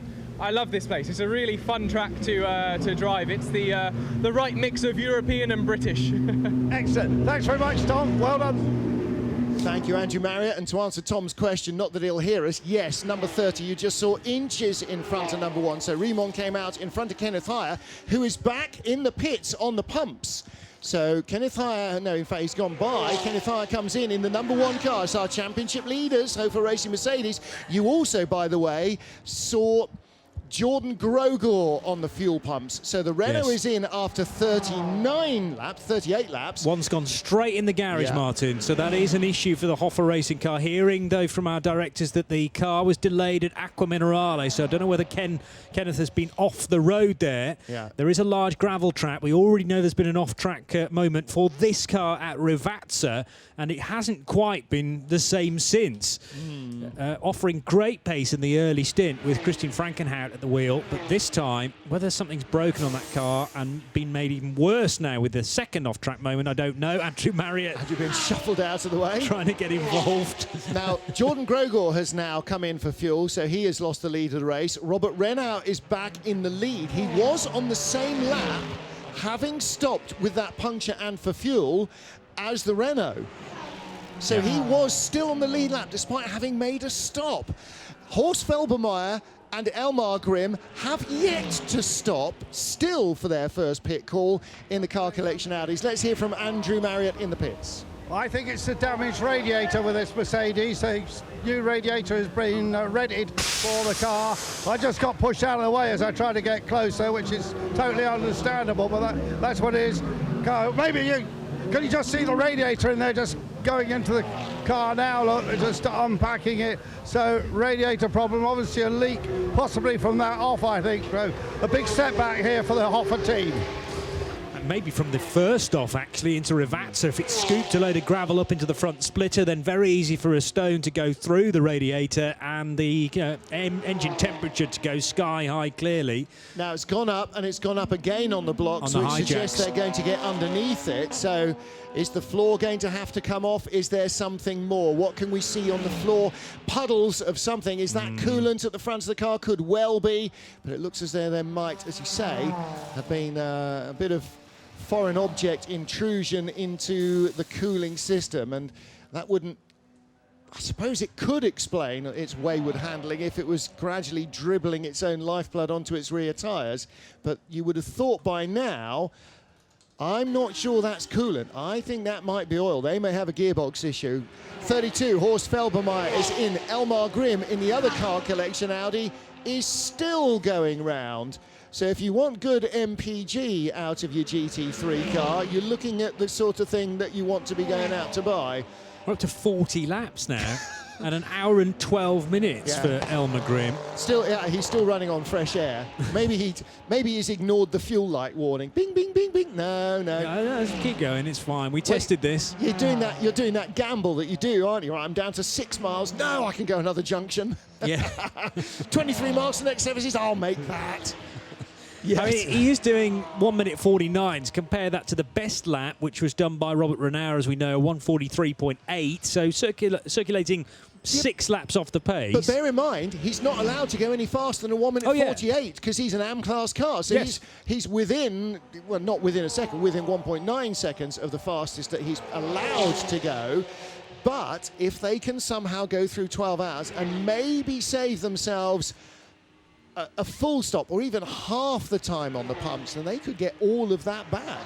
And clearly the objective is not to win this race outright. You want to be winning A6 AM, but if you could scoop an overall podium as well, that would be tremendous. There is the car that we talk about. Second on the road, 50 seconds adrift of Robert Renauer. And remember, Renauer's Porsche has stopped. So even when you factor in that first pit stop, we're 50 seconds back for Elmer Grimm. Is he going to come in this time? If it sort of stutters and dies here, you just click it into neutral and coast, don't you? You know, as soon as you head down that hill towards Ravazza, you can just roll in on an empty tank. Of course, then it takes a bit to fire it up, but even so, in he comes. Second place as he stops after 40 laps. It's 41 laps, I reckon. Oh, yes, you're right. So it hasn't ticked over the but it start finish, but that will be 41 laps done on the stint. 41 laps because the leader's just completed the 41st lap in front of him. So that's a remarkable long run and an hour and a quarter. That's GT class. I mean, that's not GT3 class. You know, that's GT4 or SP2 or something. You know, in fact, most of those cars. Who hasn't stopped? Next car not to have stopped is Jan Lammers in the 555 car, which even as I'm looking at it has just gone... Moved to 14th. Yeah, because two of the other cars, SP2 and SP3 leaders as they were, Gavin Pickering and... he was second in the Porsche in 78, have just come onto the fuel pumps. So, in fact, Jan Lammers now leads SP3 GT4, and Bob Herber, from last on the grid in a car that arrived at lunchtime from the Netherlands, is now second in SP3 GT4, and they've yet to stop. They are glad that they got that car in very late in the days now. I mean, change of class from SP2 to SP3 because of the car and its specification, but... riding high in the SP3 division behind the Treble 5 Ginetta. And the next question is, how long can that continue to go? Exactly so. Francois Ansel's Porsche has been in a couple of times now. Now, Robert Renauer is back in the pits. This is the second stop for the Herbert Motorsport Porsche. Don't forget the first one wasn't because they'd run out of fuel or they'd run to the end of their window. They had a puncture, fueled up, and then changed the tyre. So he's now in for sort of his first official one, but there's another one as well, which means that Dimitri Jalbert leads the race. There's 911. And again, that's why he didn't come off the lead lap, if you like, because they didn't do a full fuel stop because the tank wasn't empty, because they were forced in by that puncture, just happened to coincide with the yellow, so they lost less time than they might have done, and the puncture was obviously late in the lap as well, felt it in Ravazza, so again, oh my goodness, right by the pit entry, you know, and those are the sort of breaks that this team seems to get from time to time. So they're in the pit lane. Dimitri Jalbert now leads in the IDEX Sport Mercedes, Patrick Eisman second in the Force Racing Porsche, and third is Iraj Alexander in the powder blue Mercedes. And looking here at... that's the B2F competition car, so 35. I'm trying to find... I've gone blind in my timing screen. Second in SP2. There we go. Yeah, second in the SP2 class, and I've lost him again now. I've only just looked away. It's Michel Mitios. Yes, 18th place overall, and 6 seconds behind Klaus Kresnick's TCR leading Seat. Yeah, it is the leader in Klaus Kresnick now. Car number 103, the Seat. And again, for all the newness of the Audi, the Seat is still a very well-proven, and particularly in the hands of that team. You know, the team have been running it for a couple of seasons, so going very well. Renauer's in again. Yeah. 17 taking the lead, and I think they turned the 17 car around very, very quickly at EDEC Sport. I have a memory of 911 and 17 leaving after the initial pit stops, nose to tail. And the gap's going to obviously come down during this stop. Well, Robert Reonauer is out, brother is in. So, or is it? Didn't we hear that only Robert of the brothers was going to drive today? Robert said my brother is not going to race today. So, right, which makes either Daniel Alleman or Ralph Bone the second driver. We will wait and see. Unless he was giving us a bum steer there. Or yeah, maybe just, other people up and down. fun. Yeah, indeed. There was a driver change at Scuderia Ferrari. The driver's door's not shut. The passenger door's not shut, I beg your pardon, because it's a left hooker. So right-hand driver, the right-hand door is not entirely closed. Driver now is Yuri Plizarik, who's the gentleman driver in the car, and he is the only other driver with Josef Kral. So again, there's a number of two-driver lineups. Has that had damage on the right-hand side, or is that just a bit of black on the splitter? Has that had a little bit of contact? Just trying to work out whether there's a ding sure in the door there. I'm not entirely sure it hasn't made contact with somebody. We're going to have a word with, hear from Andrew Marriott whilst we try and work out whether there's damage on the Ferrari. Here's Andrew. That's probably come up on your time screen, but Daniel Alleman, the Swiss driver, is in the car now.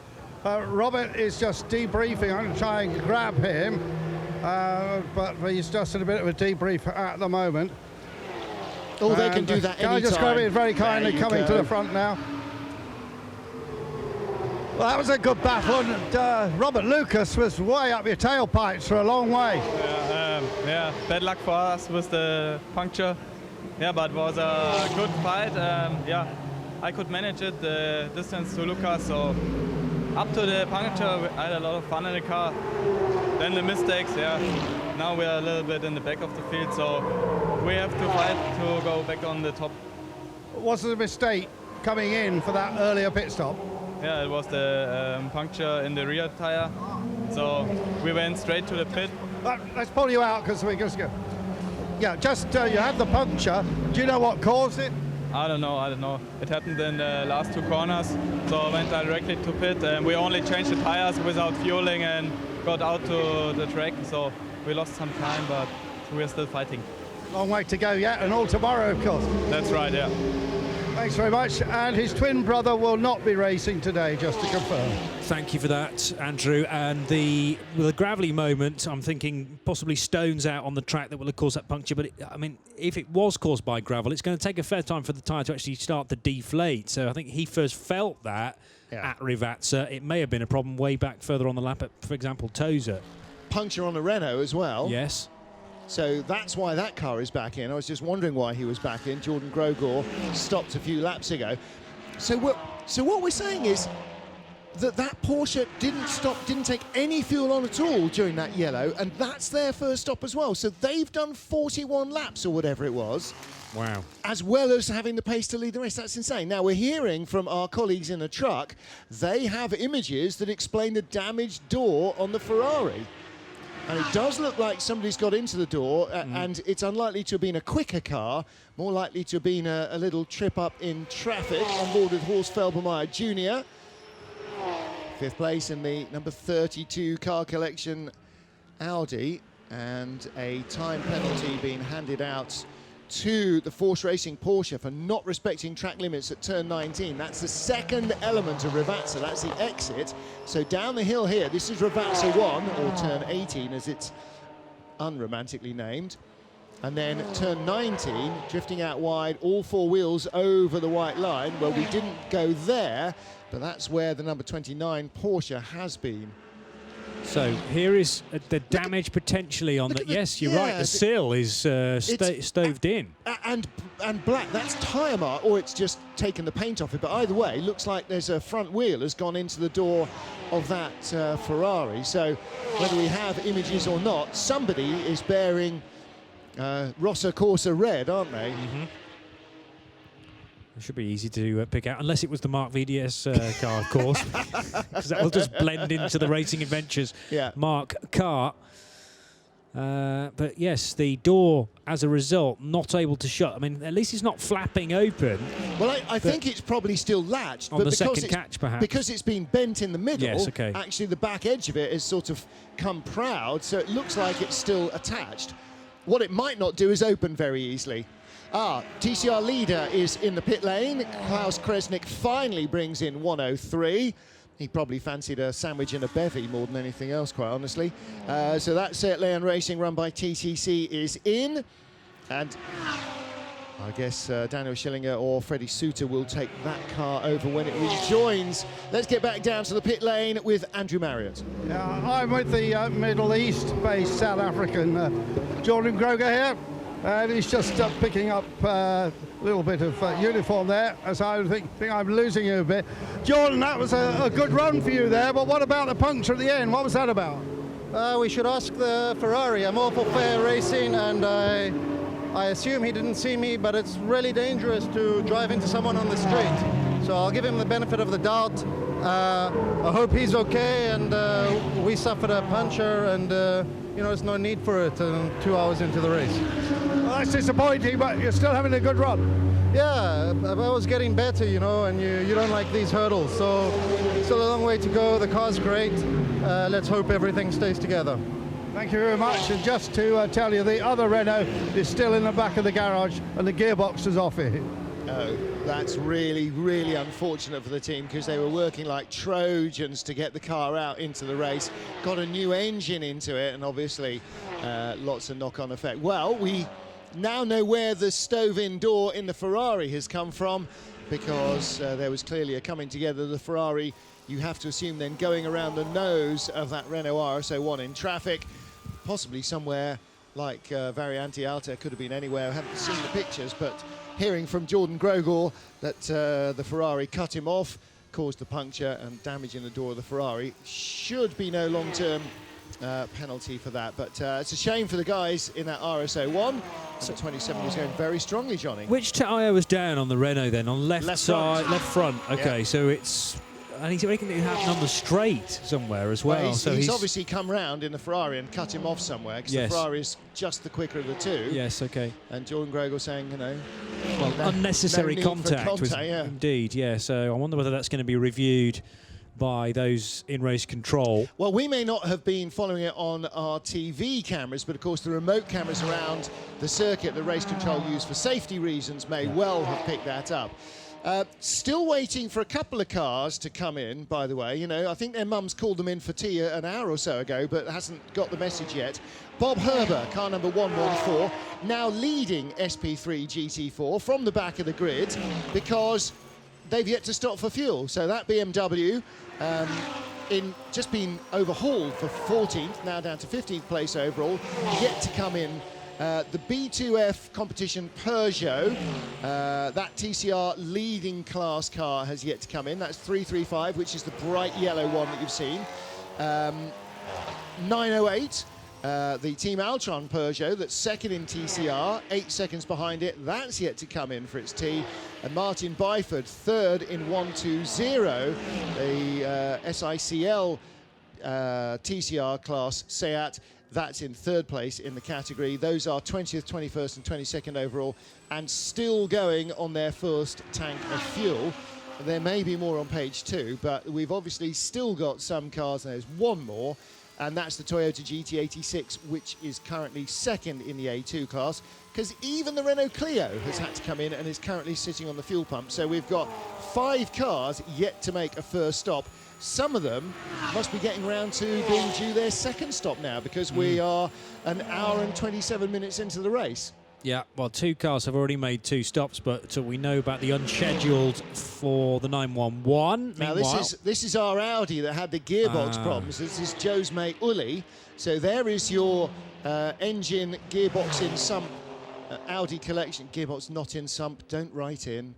And you can see the drive shaft there. So this, the old one or the new one? That would, I'm not entirely sure actually, because they probably both look fairly pristine in the front of this car.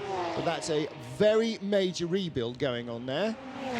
So going in length wishbones in the front of an Audi TT, obviously where the engine sits, unlike the R8, where it's a mid-engine car. Well, that's because the Audi TT is a Golf stroke Seat Leon stroke Skoda Fabia, Same chassis, is it? Yeah. Although it doesn't run in the TCR class. But no, it's the same platform. Could do if it was built to TCR spec. Could you? Can you run a TT in? Because obviously the Audi want and have built the RS3 to go TCR racing. But well, nobody has built a TCR class TT, but I'm sure you could up-tune it, down-tune it, or whatever to run among the TCR class. That would be fun. TCR class doesn't just have to be TCR cars, does it? In the same way that 991s don't have to go in the 991 class, they can end up in SP2 depending on what you've done to them. Right. I may There's be wrong. a theory, certainly. I may be wrong. Yeah. Would it be the first time ever? What, for you to have a theory and for you to be wrong? No. Not for either of those eventualities, no. Dimitri Engelbert leading the way on lap 49, and I'm trying to work out the distance between car 17 and car 29 because it's considerable. We're 31 seconds is the lead gap. There we go.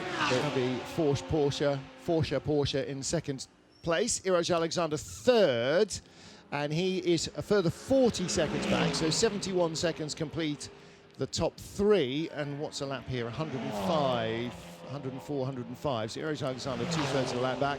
Yuri Pizarnik in fourth position for Scuderia Praha. Horst Felbermeyer Jr., we're riding on board with him, fifth place overall, and that is the 10th place Mercedes in front of him. So that car is fourth in Pro-Am. We're riding with the man who is the Pro-Am leader, A6-Am leader. So that's first we're with in Am, and in front of him, fourth in Am, just about to go a lap down, and there is the Herbert Motorsport Porsche, one stop into the race. Daniel Alleman at the wheel in sixth position. Last lap, 1:47.00. Horst Felbermeyer in front in the Am car, 1:47.05, his nearest target. So he was 0.05 of a second closer to the car than he was the lap before. Not sure he'll notice that, to be honest. The next thing we have to start to worry about is driver stint lengths, because you're not allowed to do more than 2 hours if you've been at the wheel from the start. And Dimitri Engelbert being timed as at the wheel for 1 hour and 27 minutes. That is minus the time that he's been in the pits, by the way, as well, because the timing system will do a clever thing whereby the bit that you were in the pits from pit lane in to out, the two timing lips there, is taken away from the stint time. And in addition, you can't get out, put your Ram in for a lap and get back in again. You must be out of the car for half the time that you've been in it. Yeah. Half the drive time that you've been in it, or half the total time.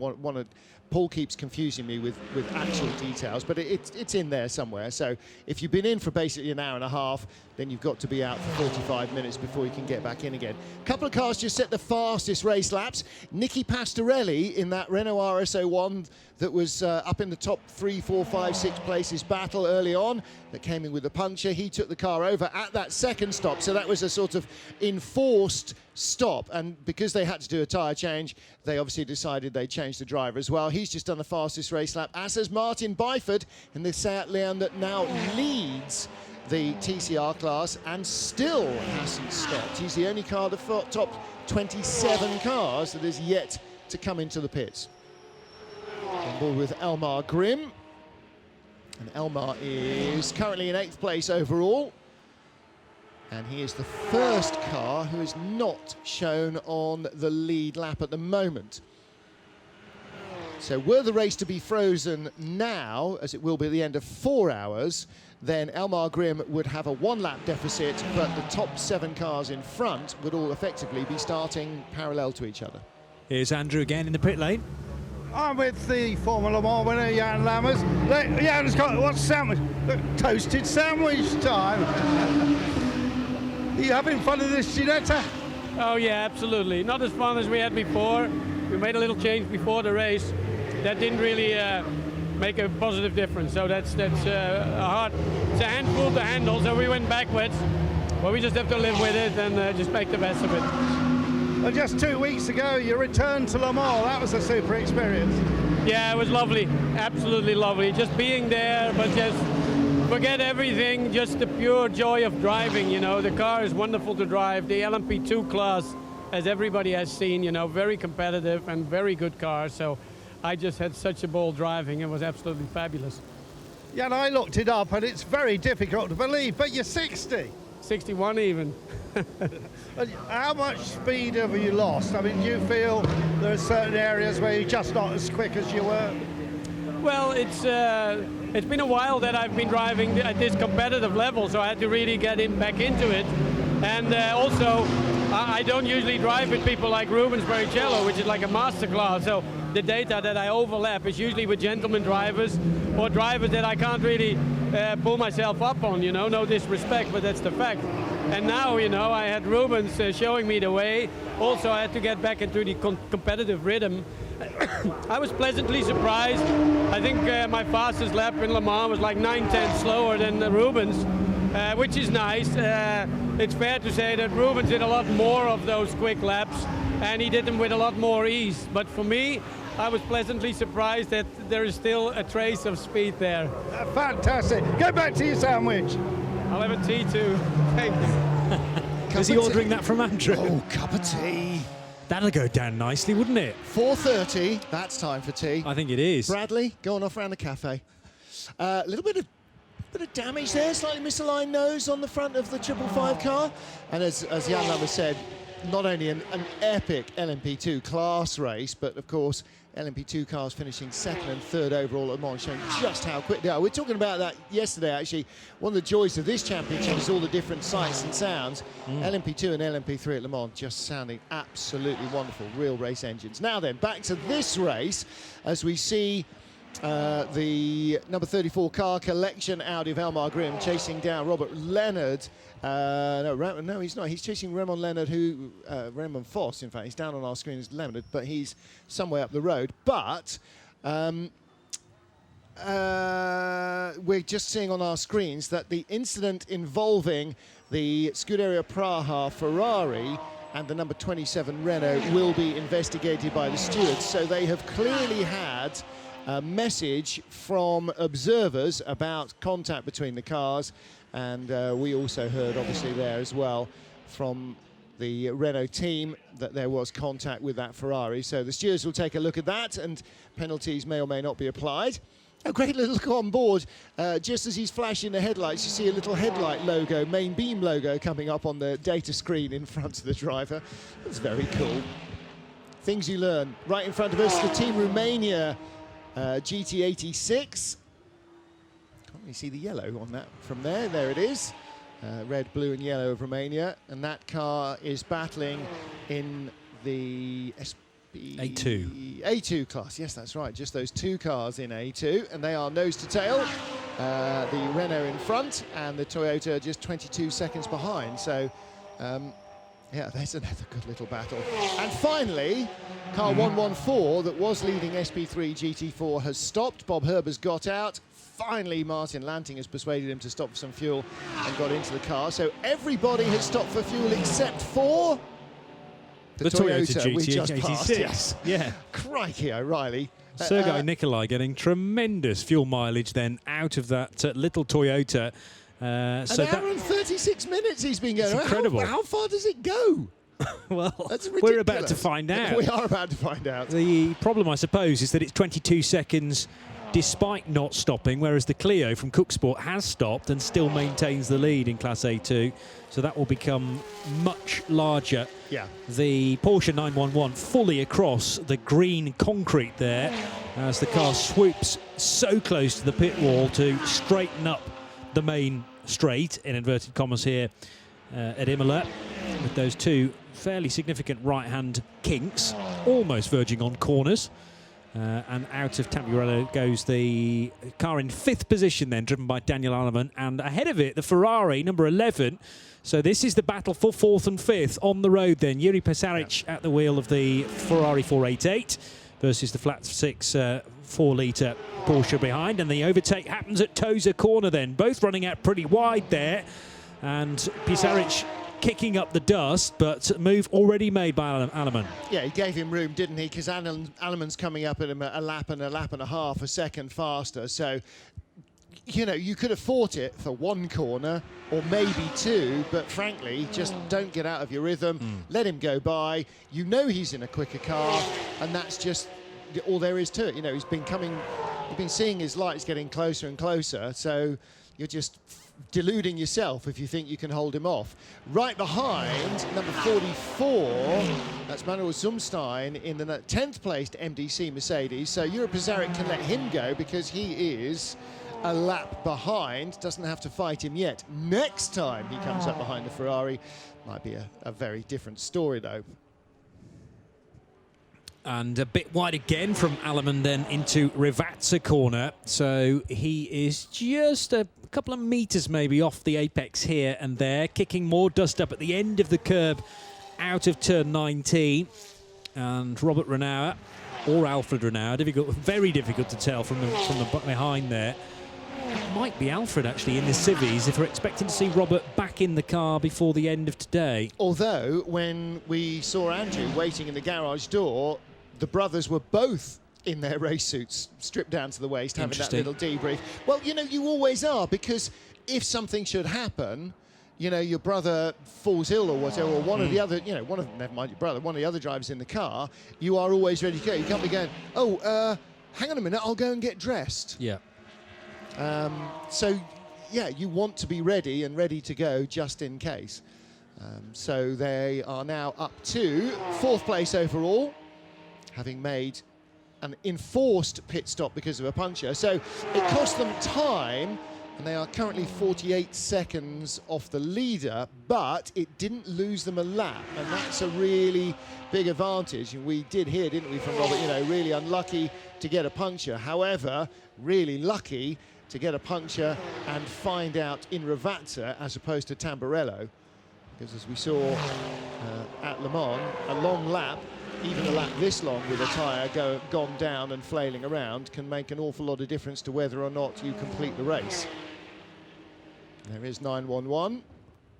Dimitri Jalbert leading for IDEC Sport in their grey Mercedes. Patrick Eisman second in the Porsche, which is 29 seconds back. Iraj Alexander in the powder blue Mercedes in third.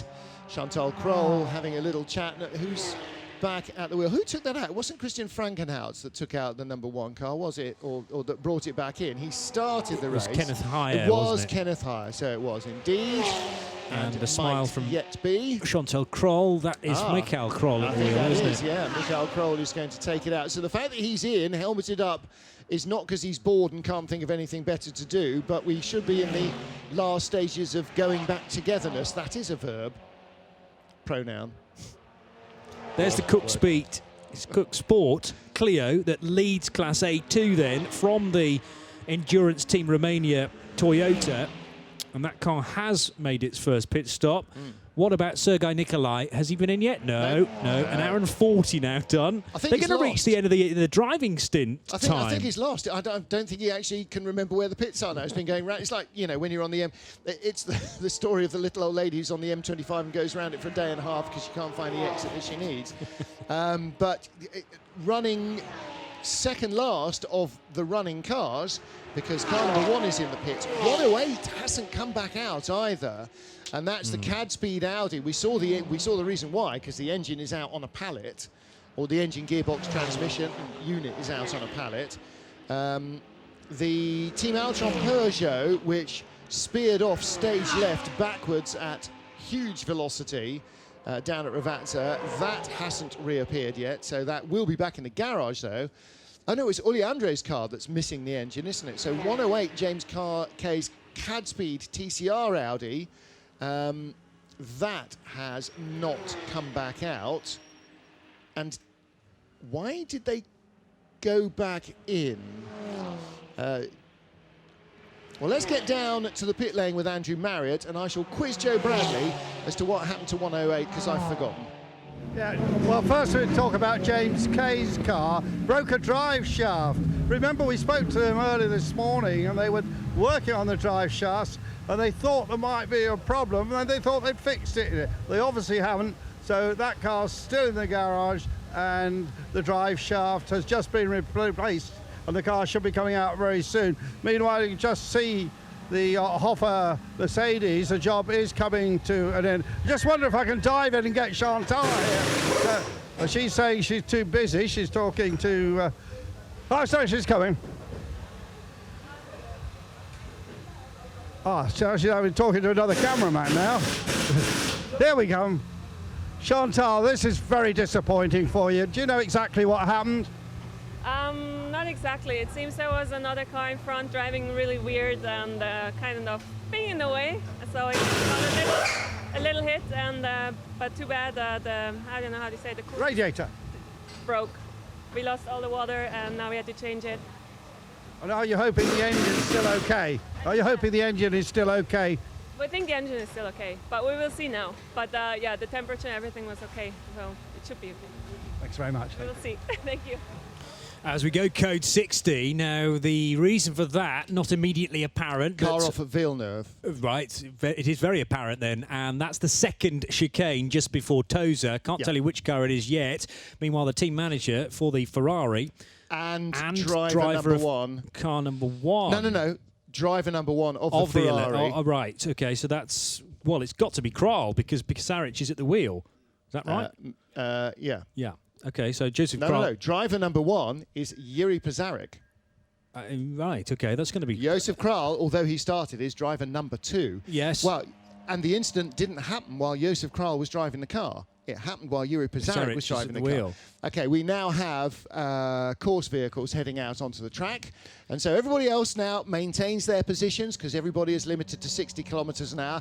Dimitri Anjalbe, the race leader, Patrick Eisenman, second place, both at the fuel pumps. But under code 60, if you come in after code 60 has been declared, not if you're fueling while it is declared, if you come in while it's in force, you can only take half your normal allocation. Didn't see, although Dimitri Anjalbe has already left the pumps as in the pit lane, so I'm guessing he may have taken a full allocation. No, but the time on the stint in terms of, well, the pit stop time is purple. That tells us that the car came in yes, whilst you're right. purple. Very good.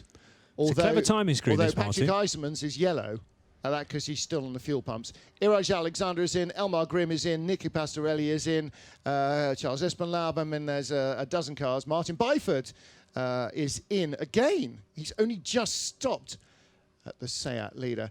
And 24, Iraj Alexander, has come by the fuel pumps because there were no fuel pumps free. Now, they didn't need fuel yet, I don't think. 55 laps. No, they did more than 25 last time, more than 28, didn't they? So you've got to try and come in when there's a fuel pump free. Is it still worth, I was about to say, the car stopping with the team to do a driver change, but they obviously think not because the car's just gone straight through. Going to try and go round again and hope there's a pump free the next time. Well, and maybe hope that the code 60 is no longer in existence as well because they'd then be able to get a full tank of fuel. And they go from 40 kilometres an hour in a pit lane up to 60 kilometres an hour. You saw the driver just go. Yeah. So that was a missed opportunity. I did see just before we went to code 60 that there was a little message on our timing screen, car off track at turn 5, which is the fast left into the Villeneuve chicane, sweepy upper E down at Rivazza. So it might just be that with a car to be rescued, we're also now getting everybody else out on track to do a little bit of general house cleaning and sweeping up and chambermaids in, that sort of thing. Because a race director, occasionally you've got things, I've got a lot of debris there. No, can't throw a red for that. Can't throw a yellow for that. No. And then if you have something that forces a code 60, right, do this, do that, get those jobs done. And then when we're then ready to go back to green flag, the track is in a better shape than the way it was. Well, we are on our way to lots of marbles down there as well. And, of course, a degree of gravel, grass and dirt from our errant Team Altran Peugeot. And that is the first of the Rivazza corners. So no sign of turn 5. The IDEX Sport car has made a driver change, and it is driver number 1. Is that Patrice Lafargue? Yes. Okay, that was a good guess there. 911, Herbert Motorsport on the fuel pumps. Half a tank of fuel for Daniel Aleman.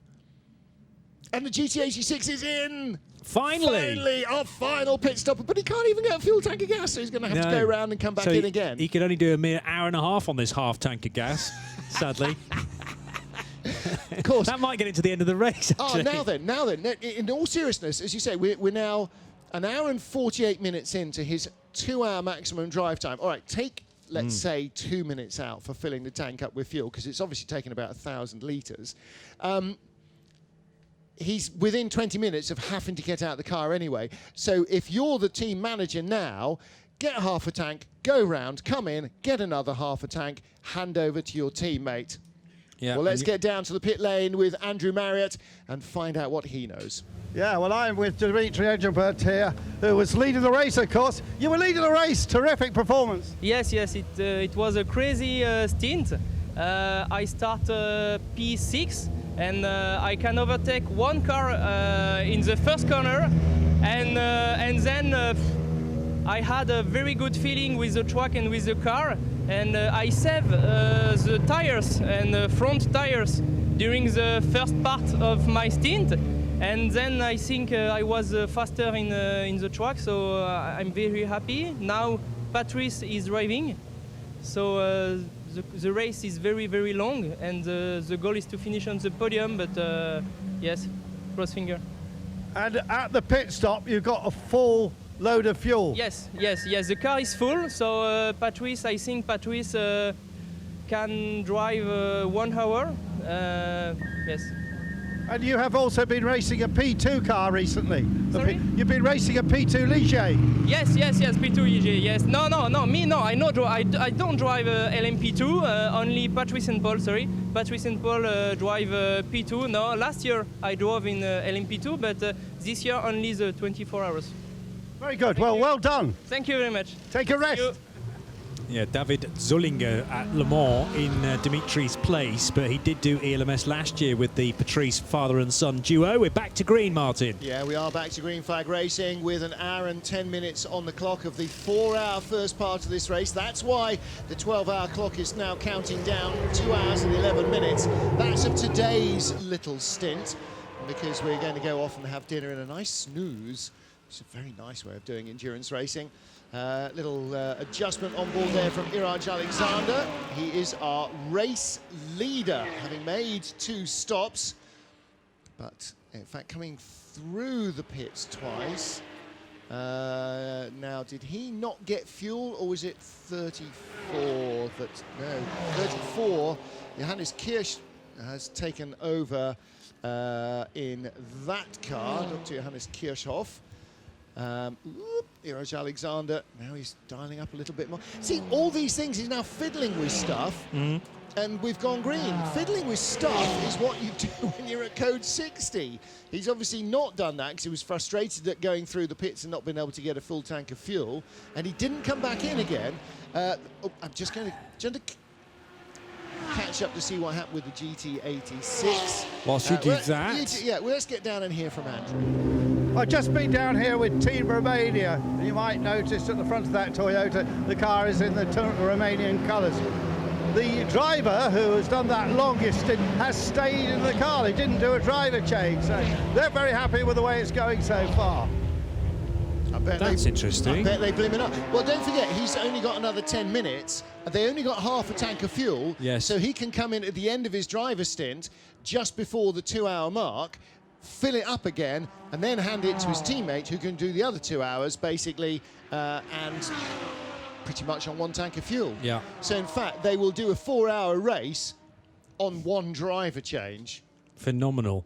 and especially if there's a code 60 in the second stint, then that will mean that it's cheap, yeah. But if they can go, less than race pace for 5 or 6 laps, then that will confirm them being able to get to the end of the 4 hours. So Sergei Nikolai stays in the car. Viore Nikolai is the third driver, but Fabrizio Brogi is the second driver. So which of the 2 takes over remains to be seen. Looking here at the IDEC Sport Mercedes, this is our second place car. Patrice Lafargue at the wheel. The IDEC Sport car just 6 seconds behind Iraj Alexander. So the race being led by the A6 AM class car of Iraj Alexander. And just to reiterate, if you're in the AM class, you may not lap at any stage below a 1 minute 46. And Alexander at the moment doing 1 minute 47s. However, the best lap of the car is a 1 minute 45.6. So they have already burned one of their 10 joker laps within the first first couple of stints of the race. So you have a total of 10 to get yourself out of jail for going accidentally too quick under your allotted bogey time in the AM class. It's not that the drivers can't or the car can't do that, it's just that you're not allowed to. So the race leader lapping 147.0 this time round. Patrice Lafargue 152.1. So that gap is opening fast. It's gone out from 2 to 4 to 6 seconds in the last 3 laps. In third place is Raymond Foss in the Ram Racing Mercedes. And we heard from Tom Onslow-Cole that basically Raymond will stay in until the end, probably, although he wasn't saying. Fourth place is the Porsche,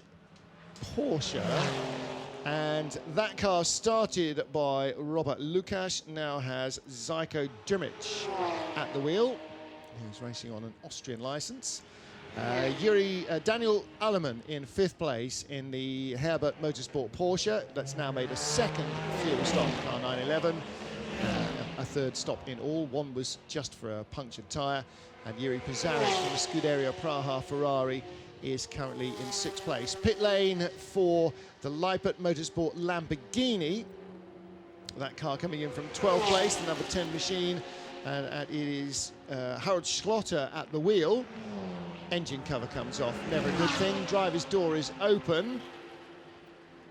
May just be to feed him some fluids, but that may be a little bit of an unplanned and longer stop. If the engine cover comes off, it's normally not because everything's a-okay. That does move Charles Putnam, the leader of the 991 class, up a spot though. In the number 85 Porsche, he now moves up into 12th place overall, the Pro Sport car. As the cameras pick up our 3rd place AM car, which is the number 44 MDC Mercedes, and that is in 9th place overall with Manuel Sumstein at the wheel of it. So there is the Mercedes, Ram Racing Mercedes of Raymond Foss right behind him and about to put a lap on the 44 car. 147.9 last time round for the white Mercedes, 146.5 for Raymond Foss. That's a very good lap time.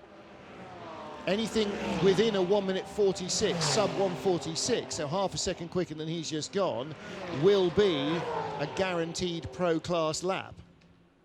So he is going as fast as he is allowed, essentially. Last time round 146.5. They are in the pro class category. No, so in fact they can go as fast as they like. They're not an AM class car, are they? Because Tom Onslow-Cole's in the car doing 143s. So he's doing 145.6. A very quick lap indeed from Raymond Foss. In fact, 147.7 last time round, but still hot on the heels of the car that's in 9th place.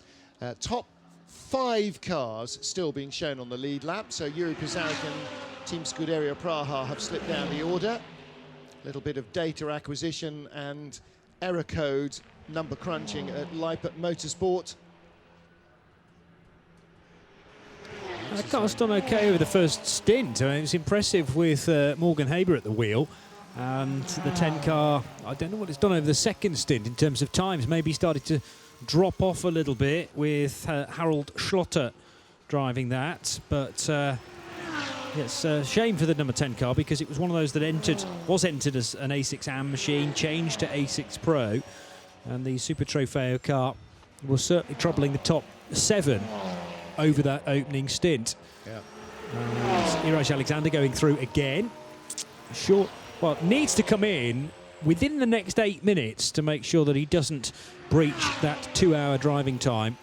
Let's hear a little more from Andrew Marriott down in the pit lane. Yeah, I'm right with the Lamborghini, and they're number crunching, as Martin said. They've got the computer plugged in. I suspect it's got a misfire. They've been checking all the plug leads and various electrical things in the engine. They've given that up now, and now they're just peering at the laptop. Heaven knows what that's showing, and if I could see, I'm sure I wouldn't be able to interpret it. But as you say, Harald Schlotter is still at the wheel.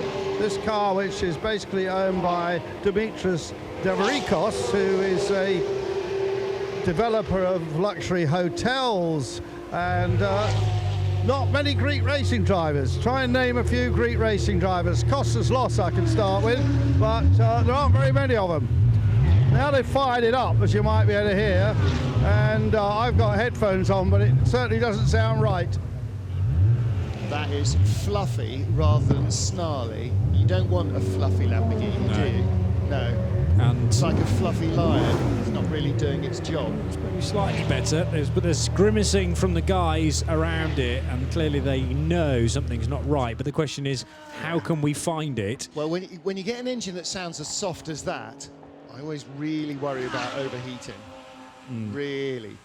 And they have dropped another spot down the order, in 16th place now, that car, and that's already a near 5-minute pit stop. There is the other Lamborghini, and that is the Grasser Racing entry, GRT's car, 963.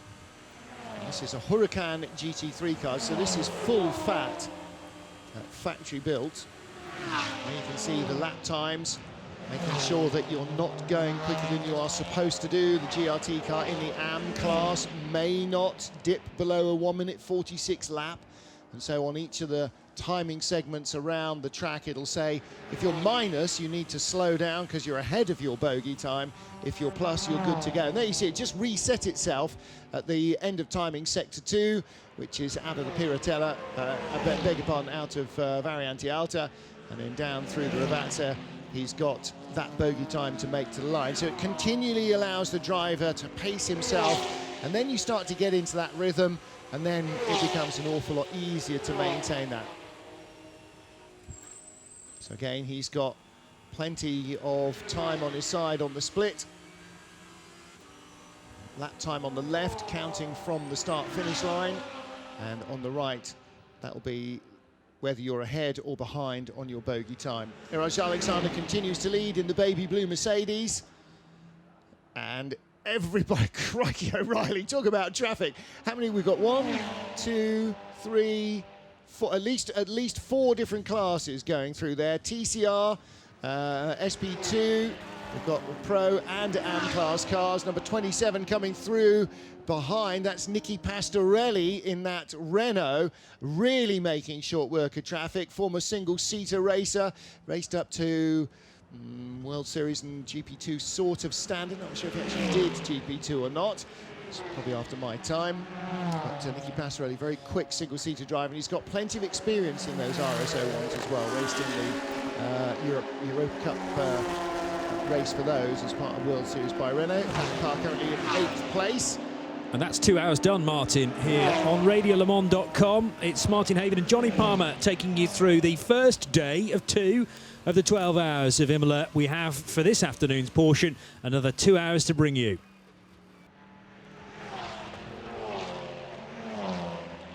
Iraj Alexander leading the way in the number 24 SPS Automotive Performance Mercedes AMG with its 6.2-litre V8 front engine, and the car just working its way then through over the top of Piratella and down towards the Acqua Minerale Natural Amphitheatre, clipping the curb on the right, then as the car bottoms out, powering its way up through the right-hander. And Patrice Lafargue 22.1 seconds further back in the number 17 car. This is how we stand then. It's an A6 AM car leading the way by 22 seconds from the EDEX Sport Racing Mercedes. In fact, 3 Benzes at the top of the order, but an A6 AM car punching well above its weight on lap 64. Ram Racing's Mercedes, driven by Raymond Vos, in 3rd position. Then the Forge Racing, powered by Olymp Porsche, number 29, and it is Shelko Dermich at the wheel of that Forge Racing car, 4th. Herbert Motorsport with their Porsche 991 in 5th position, former race leader, and then the twin turbocharged Ferrari 488 Scuderia Praha's number 11 car, 6th. One of 2 Car Collection Motorsport Audis is 7th. Then the GP Extreme Renault RSO1, which is driven now by Nicky Pastorelli. He was moved across from the 28 driver combination to make it a full-fat GP Extreme A6 Pro car, running in 8th place despite a puncture after contact with the Ferrari number 11 a little earlier on. We were hearing from Jordan Grogor about that. Number 44 is 9th, and it is at the wheel of the 44, Manuel Zumstein driving that Mercedes ahead of Dr. Johannes Kirchhoff. 11th position, Roberto Pampanini now at the wheel of the 963 GRT Grasser Lamborghini. 12th position and leading 991 class, the Pro Sport Performance Porsche of Charles Putman. And Philippe Paulette driving the 64 SP2 class leader. 60 laps under the belt then of the Porsche Lorient car. And it leads its other class members, the 75 EDEX Sport car from 14th position, and Benoit Fretin driving the B2F competition Porsche in 15th place.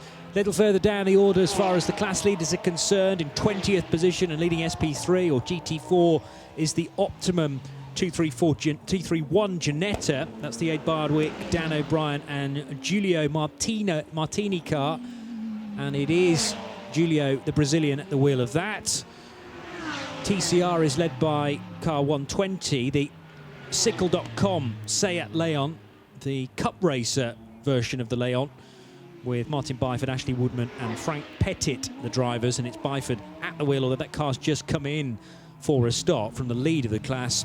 And the other class leader we owe you is from A2, and that is the 172 Clio, with Ashley Hatfield driving the Team Cook Sport little Renault Clio and fending off seemingly the car that can go forever on its fuel mileage, Endurance Team Romania's Toyota GT86, with Fabrizio Broggi now driving car 173 on an out lap. I'll bring you up to date with the halt and the lame. The Vortex V8 car number 203 had a crash in paid training yesterday, didn't start.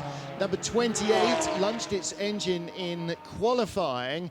They put a new engine in it. It appears to have broken its gearbox now, because that's out of the car, and that has yet to start the race as well.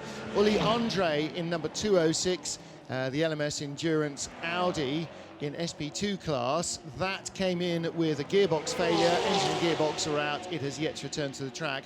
But the car that so dramatically shot backwards across through the middle of the field at Rivazza, that car, number 308, the Peugeot Team Altron Peugeot 308, is now back out on track and lying 7th in the TCR class. It may be several minutes or actually it's only 2 minutes 51 behind 108, which is the CAD Speed Audi, which is also back out on track, having had a long rebuild period there. Our race leader is in the pits. That is Iraj Alexander's number 24 Mercedes, and that car came through the pit lane during the code 60, but there were no spare fuel pumps, and as a result he could not refuel, so he went back out, now takes on a full tank of fuel and will head to the pit lane. Iraj will hand the car over. And should we have a stab, a wild punt in the dark? I think it'll be Kwani. Did he start the race? Yes. In which case, after 2 hours and 6 minutes, he is right on his maximum drive time. So with a code 60 and that drive through the pit lane, and one actual fuel stop, just slightly worried that they might possibly have miscounted there. So was he over 2 hours as he came in? The start of the race was at 1500. It's now 1707. He's been in for 2 minutes 45, so 1705, 1704.15. It depends how long his pit stop was before, but we're talking within a minute. Slippery surface flags are out, and is that down at is Rivazza out? It's not Rivazza. No, that's Tamburello. That is at Tamburello. Yes. So slippery surface flags. Somebody has left something that they did not ought to at Tamburello. Well, everybody is gingerly going through there, and they can't argue that they've not been forewarned of potentially something slippery underfoot and under tyre. Let's get a little more from Andrew Marriott, who's in the pit lane. Leading the race. Yes, we are really happy about that. Honestly, we was hoping that, because until yesterday, the first free session, we showed that the car is fast, that we was fast, me and my two teammates, Alex and Richard. The only problem that we have now, it's about the predicted lap time, because in the Pro-Am we are not allowed to drive faster like 1:46, and we don't have the predicted lap time. It's really difficult to manage that, and I'm really not so constant. I'm not allowed to drive always 46.0, 46.1. Sometimes we lose time in the traffic as well, but it's the same for every driver. Now, you came to get fuel when there was a code 60 and there was no pumps, and maybe that was a good deal in the end. But no, if we had a free pump, it was a really great idea. The problem, I was in the last corner when my engineer called me. He told me, box, and the pit lane entry is tricky because you have a turn and you are not able to see if other cars are coming. And in front of me, 4 cars was thinking the same thing. And when I arrived to the pump, I must to take the circuit back because it's not allowed to stay in the queue. And by the way, all the commentators say we love the livery of the car, we love the colors of the car, and it's really cool. Yeah, it's cool, like a cool aviation. It's our main sponsor. It's we have lucky because it's a great sponsor with great color, great livery. I think that we have honestly a really nice car, even to see on the track. Big question: can you stay in the lead? Now my teammate Richard, that took it the second stint, it's really fast. I think yes, definitely. And we wait a little rain just in the last part of the race today. And tomorrow with our third teammate Alex Guagny, definitely he is a really constant and hard driver. He can keep the lead. If we don't make mistake, if we don't have technical problem, I'm quite optimistic. I touch wood. I don't want to speak too soon, but I hope, at least I hope so. Thanks very much, and notice his blue eyes match his blue cap. Fully colour coordinated. Those are natural though, they are not blue contact lenses. So clear blue sky thinking there for the number 24 car. As he said, Richard Feller is at the wheel now, and the SBS car dropped back from the lead into 10th position. And they were trying a bit of a clever gamble to get themselves a little bit of extra fuel. That didn't work. I'm not quite sure what's flapping at the back of the car. It sort of looks like a mechanic's left a cap in, wedged in the back of the car there somehow. Not quite sure what it was. Doesn't seem to be worrying them currently. And the driver no longer Iraj Alexander, is Richard Feller. So positioning class, when you see those two graphics, by the way, PIC, position in class, they are now in 4th place in the ACE exam class, and they are in 10th place overall. The ACE exam leader is the number 32 car collection Audi, which is in 5th place overall. And there is the car behind it, Yuri Plisarik, who's in 6th position overall in the 5th placed A6 Pro class. So A6 cars essentially are GT3 cars. They're all fairly similar. Whether you go into an AM class or the Pro class depends entirely on the speed of your driver lineup, not on the potential speed of your car. It's what you do, not what somebody else might do in the car. Yuri Plisarik will, when he gets out of the car, and that might well be at the end of this element of the race, by the way, go to the race director, because they've investigated contact between that car and the number 27 Renault RS01, which has led to the slightly non-Ferrari look to that aerodynamic trim below the door sill and the door itself. That was contact between the Ferrari and the Renault. And you heard from the Renault driver that the Ferrari basically hit him, so you've got to think turned in on him. Jordan Grogor, the South African, was unimpressed, and I'm not entirely sure the stewards will be wildly impressed either. So we'll wait and see what transpires. We'll find out by the morning. Dr. Johannes Kirchhoff in the number 34 car collection Audi. Got quite a lot of experience behind the wheel of these car collection Audis now, hasn't he? And his last lap time of 48.00. So they're in that class as well, between 146, 148. Number 1 car heading through Variante Alta, and this sadly no longer featuring on the top page of timing screen because it was in the garage for such a long time, having a radiator changed, and obviously engine temperatures will be closely watched now with Michael Kroll at the wheel. He was waiting patiently when the car's still on the hijacks. It's had Christian Frankenhout and Kenneth Heyer behind the wheel at stages, but both of those drivers have had entertaining stints. Christian Frankenhout having an off-track moment down at Rivazza and nearly being involved with that off-circuit Team Altran Peugeot. And then we reckon, although we didn't ever see it on the live stream, Kenneth Heyer had an off-track moment at Acqua Minerale, and he pitted at the end of that lap with this puncture, which may have been caused by stray gravel stones. But nevertheless, the radiator had to be brought in from the truck, and it was still all packaged up. So the polystyrene bits, the ends, had to be chucked away into the bin, and then this radiator fitted. It wasn't a quick process. Chantal Kroll putting a brave face on it, but obviously they'll be checking the telemetry to make sure that this radiator's done the job and is not causing the engine extra stress. And they lost nearly 40 minutes on that pit stop, and that's a long time to replace a radiator. You'd like to think you could replace a radiator in a road car in 40 minutes. I think there's a little bit more going on there perhaps than they had first estimated. Into the pits is one of our early front runners, and Raymond Foss brings the number 30 Ram Racing car in. This is his first stop, because Tom Onslow Cole did a double stint at the beginning. I imagine that Raymond may well stay in, continue to the end of his drive time. Not quite sure how close that will be to the end of the race. So we'll have to wait and see. I think Tom Onslow Cole may need to be getting in before we draw a discreet veil over the first part. We've got 1 hour and 46 minutes to go.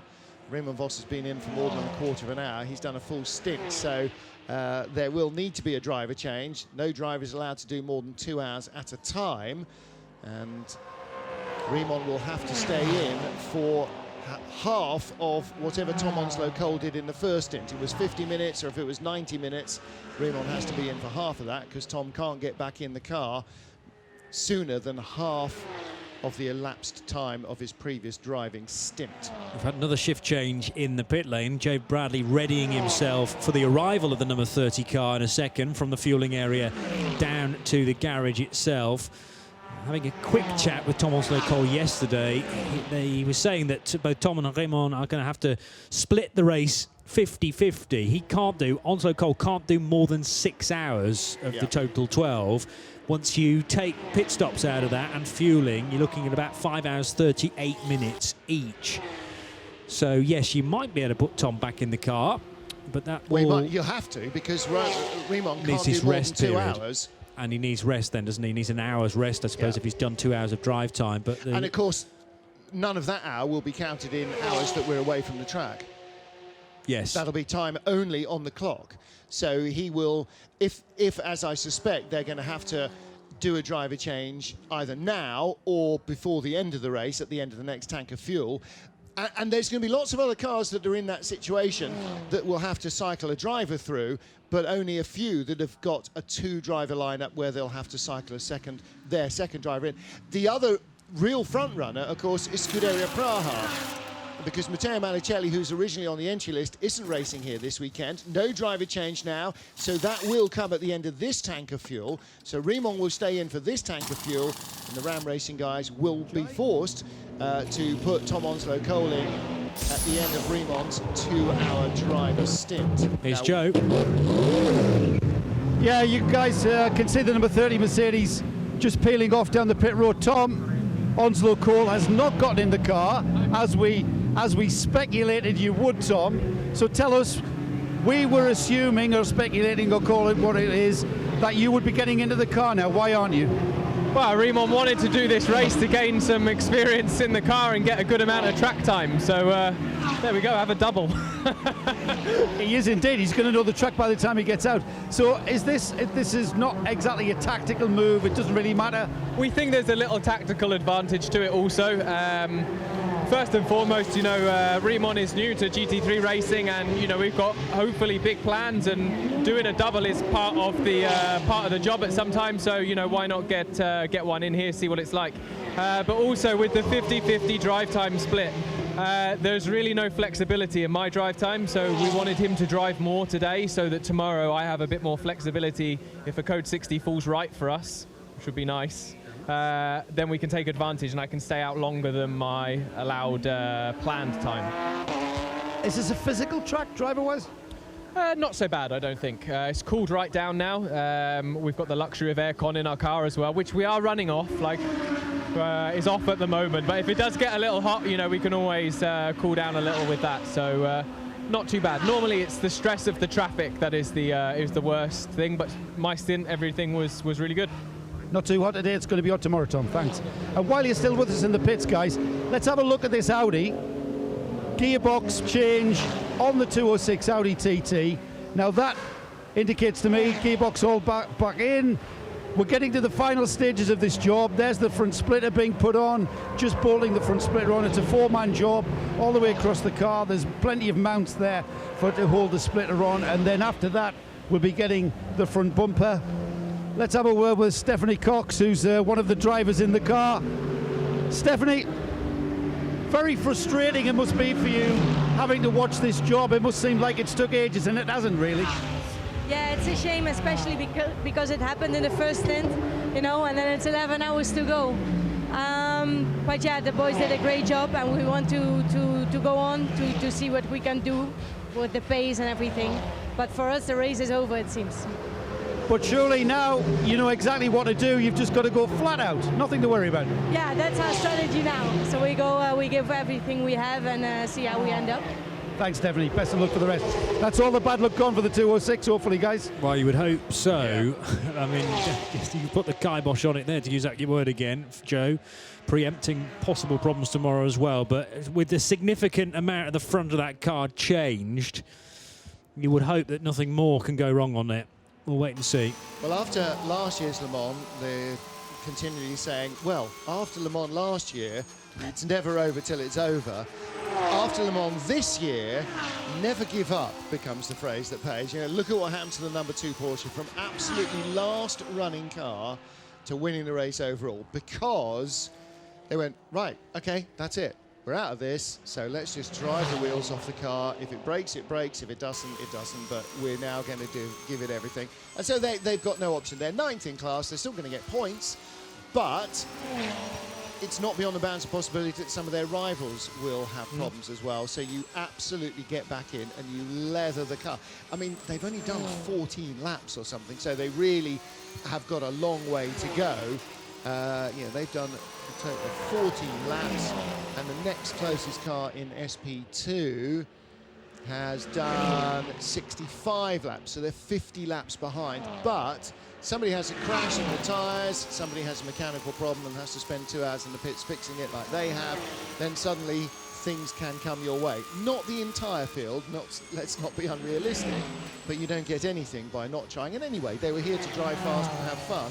Hopefully, once the cars are back together, they'll be able to drive fast and have fun. And it probably takes the pressure off as well. I mean, it really does become a fun exercise. I think every race under Creventic is entertaining and fun. That it even says that in the regulations. We're here to have a good time. But, yeah, I mean, there's a lot less to think about when you just go, let's just drive it really quickly. Yeah. And we're not so bothered about a result now. What's my motivation? Get out there, drive the wheels off it. That's exactly it. Have an entertaining 8 hours tomorrow around Imola, and the remaining time today as well, which is still over 90 minutes. It's a great track just to try and get a car to the finish of the race. Zeljko Dimic in the Forge Racing Porsche. This car in 3rd position. They've had a really strong start to the race, haven't they? Robert Lucas all over the Herbert Motorsport Porsche in the beginning of the race. Herbert Motorsport Porsche is still in front of them. It's now lying in 2nd place, half a minute up the road. And the race leader, 21 seconds ahead of them, is Patrice Lafargue in the IDEC Sport Mercedes. So Pro Cars back in the top 3 position again overall and in the A6 class. Again, Dimic there diving to the inside into Acqua Minerale. down the inside of the 208 Peugeot 308, and looked like a little bit of a wobble for the Peugeot. So lead trio all in the Pro class. A6 AM class leader is in 4th place overall, and that is the number 32 car collection Audi.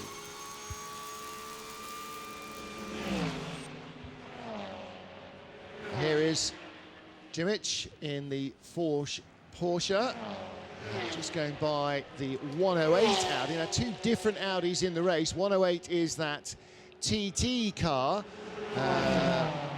No, that's the TCR class car. And again, that car back out. James Kay took it out briefly and brought it back in because it had problems. And going back out in it is Jason Kopal, who started the race. And we heard from very briefly, car went out and came back in, I think even as Joe Bradley was interviewing him. So Jason has gone back out. So presumably the car has been in the garage long enough that his mandatory break has now elapsed and he can get back into the car. So whether you do a full stint or a part stint, if you've been in for 2 minutes or 2 hours, you still have to have half that time out of the car before you're allowed to get back in again. So that time's obviously elapsed, and Jason is back out at the wheel of that Audi. It was an Audi. You got there by accident. No, I'm looking at the Peugeot and saying Audi and thinking, no, that's not right. Yes, no. That's definitely a Renault, and the 27 car's been in the wars, but running 5th now. Nicky Pastorelli didn't expect to be driving this GP Extreme Renault, but the other one, number 28, they've had a reshuffle of the drivers. They definitely have a Pro lineup and an AM lineup now, and Pastorelli has just set this car's best lap of the race, so expect him to certainly be gaining a lot of ground on Max Edelhoff in the 32 car collection Audi, a bit further up. He's just lapped the 34 car collection machine of Dr. Johannes Kirchhoff. And that car's done 74 laps on its 75th in 7th position. Meanwhile, Patrice Lafargue ticks off another lap. The distance between him and Daniel Alleman is coming down as well. 21 seconds now as Alleman eats another second out of Patrice Lafargue's lead. So give that another, 20 minutes or so? 20 laps. 20 laps at a or second so. a lap. Yes. At a minute 50 a lap. Thank so you. nearly 2 minutes, so 40 minutes. So a full stint. Yeah. By the time they have fueled again and are halfway through the next one, if that is the rate of change, then we will be within about 40 minutes of the end, and we should have a very close battle. But by that stage, where will cars like the Porsche be? Where will the car collection Audi? Where will this Renault be? Because that is definitely coming on strong, as you said. 1 minute 45.4 last time round for Nicky Pastorelli. Leaders are doing 47s, 48s, 49s. He is the single quickest car on the track right now. I told you he's got plenty of experience in these cars, and that's certainly being brought to bear as he comes around the SP3 GT class leader, the Optimum Motorsport Ginetta. So Nicky Pastorelli, last time round, 145.4. 2 seconds away from what the car can do, but the fastest lap driven by anybody on that lap. He's using a lot of road on the exit of Tamburello as well. Wasn't quite sure which way to go around the B2F Porsche. Dived up the inside. The 35 car is currently lying 3rd in SP2. And there are 2 B Fretin drivers as well, but if it's driver 2, then that must be Bruno. Yeah. Benoit and Bruno Fretin with Michel Mitios, who's been at the wheel of the B2F competition SP2 Cup car. Ginetta 1-2 in this class, because we just saw, as we were watching the Renault going by the Optimum Motorsport car, Porsche facing the wrong way. A little bit of gravel under one rear wheel, but he should be able to drive out of there. That's at turn 3, which is the exit of the middle part of Tamburello. Got in a little too hot and then changed his mind, which is possibly never a good thing in a 911.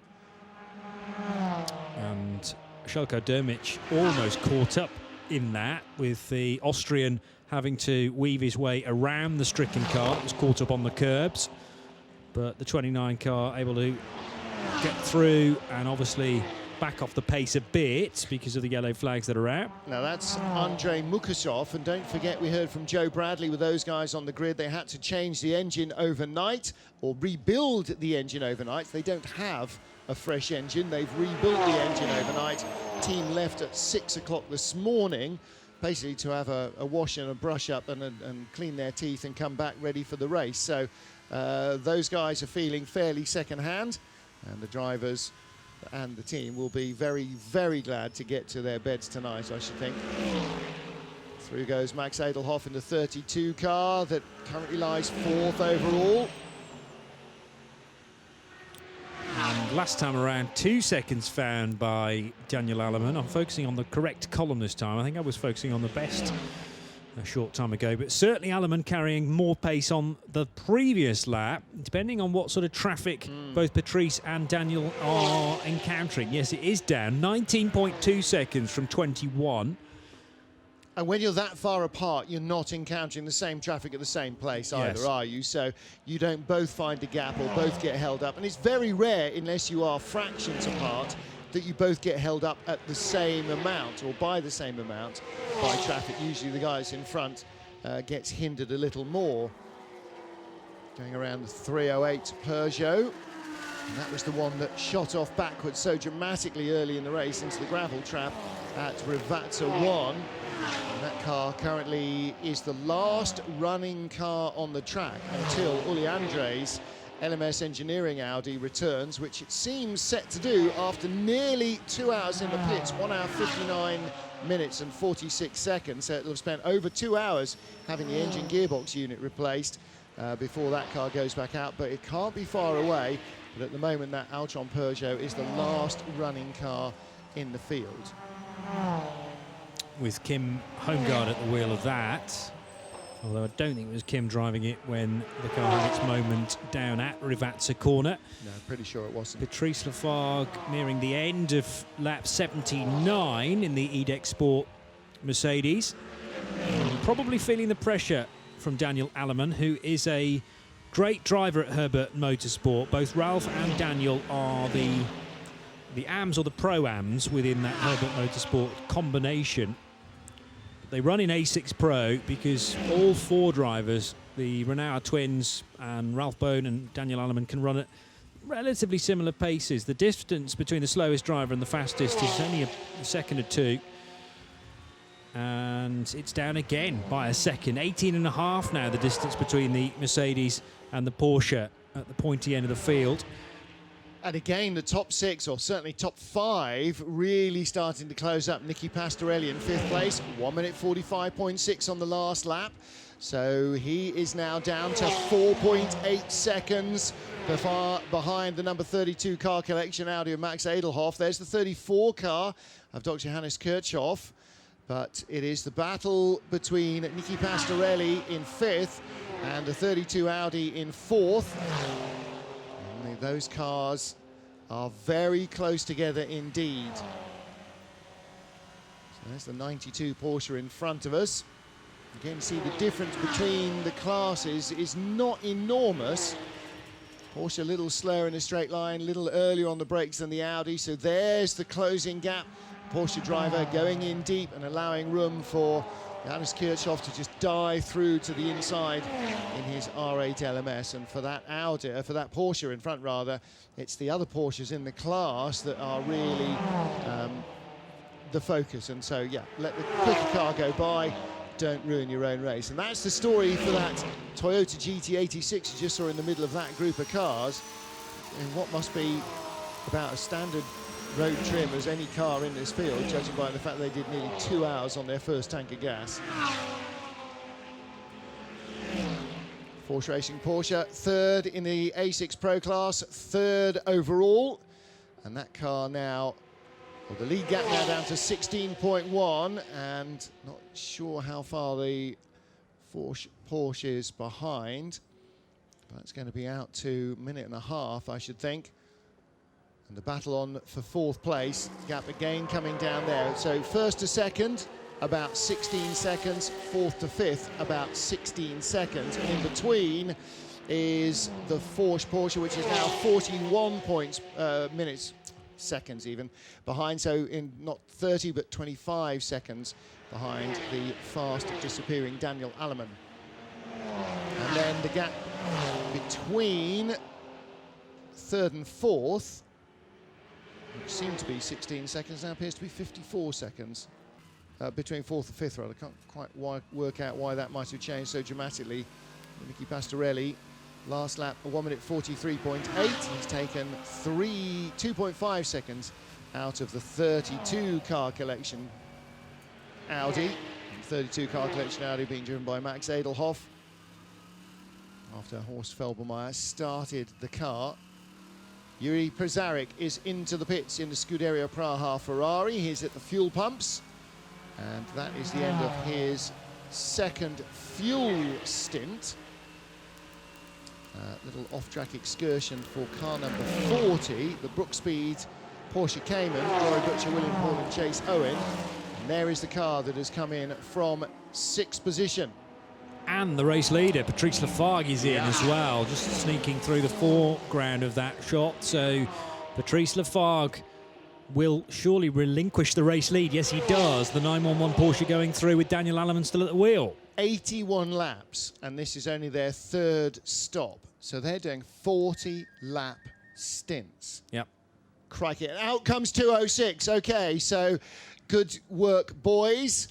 Again, never giving up. You see Stefan Cox waiting in the background, hoping, as I imagine, that Uli Andre is going out because he's only driven for about half an hour. 2 hours and 4 minutes that car was in the pit lane. So they will send him out and he'll go. I would, if I were them, I would go on whatever fuel he's got on now, bring him in for another fuel stop. You've got an hour and a half still to go. He can do an entire full stint and then reset, recharge, refuel, get ready for tomorrow, maybe get one other driver into the car tonight, and then get that Audi on its way. And it heads out past us now, and it will be now onto its 15th lap of the race, I think. Daniel Alleman leading for Herbert Porsche, Force Porsche in second, Car Collection Audi in third, and GP Extreme Renault in fourth position as the number 17 car continues to fuel up, having relinquished the lead of the race, at least temporarily.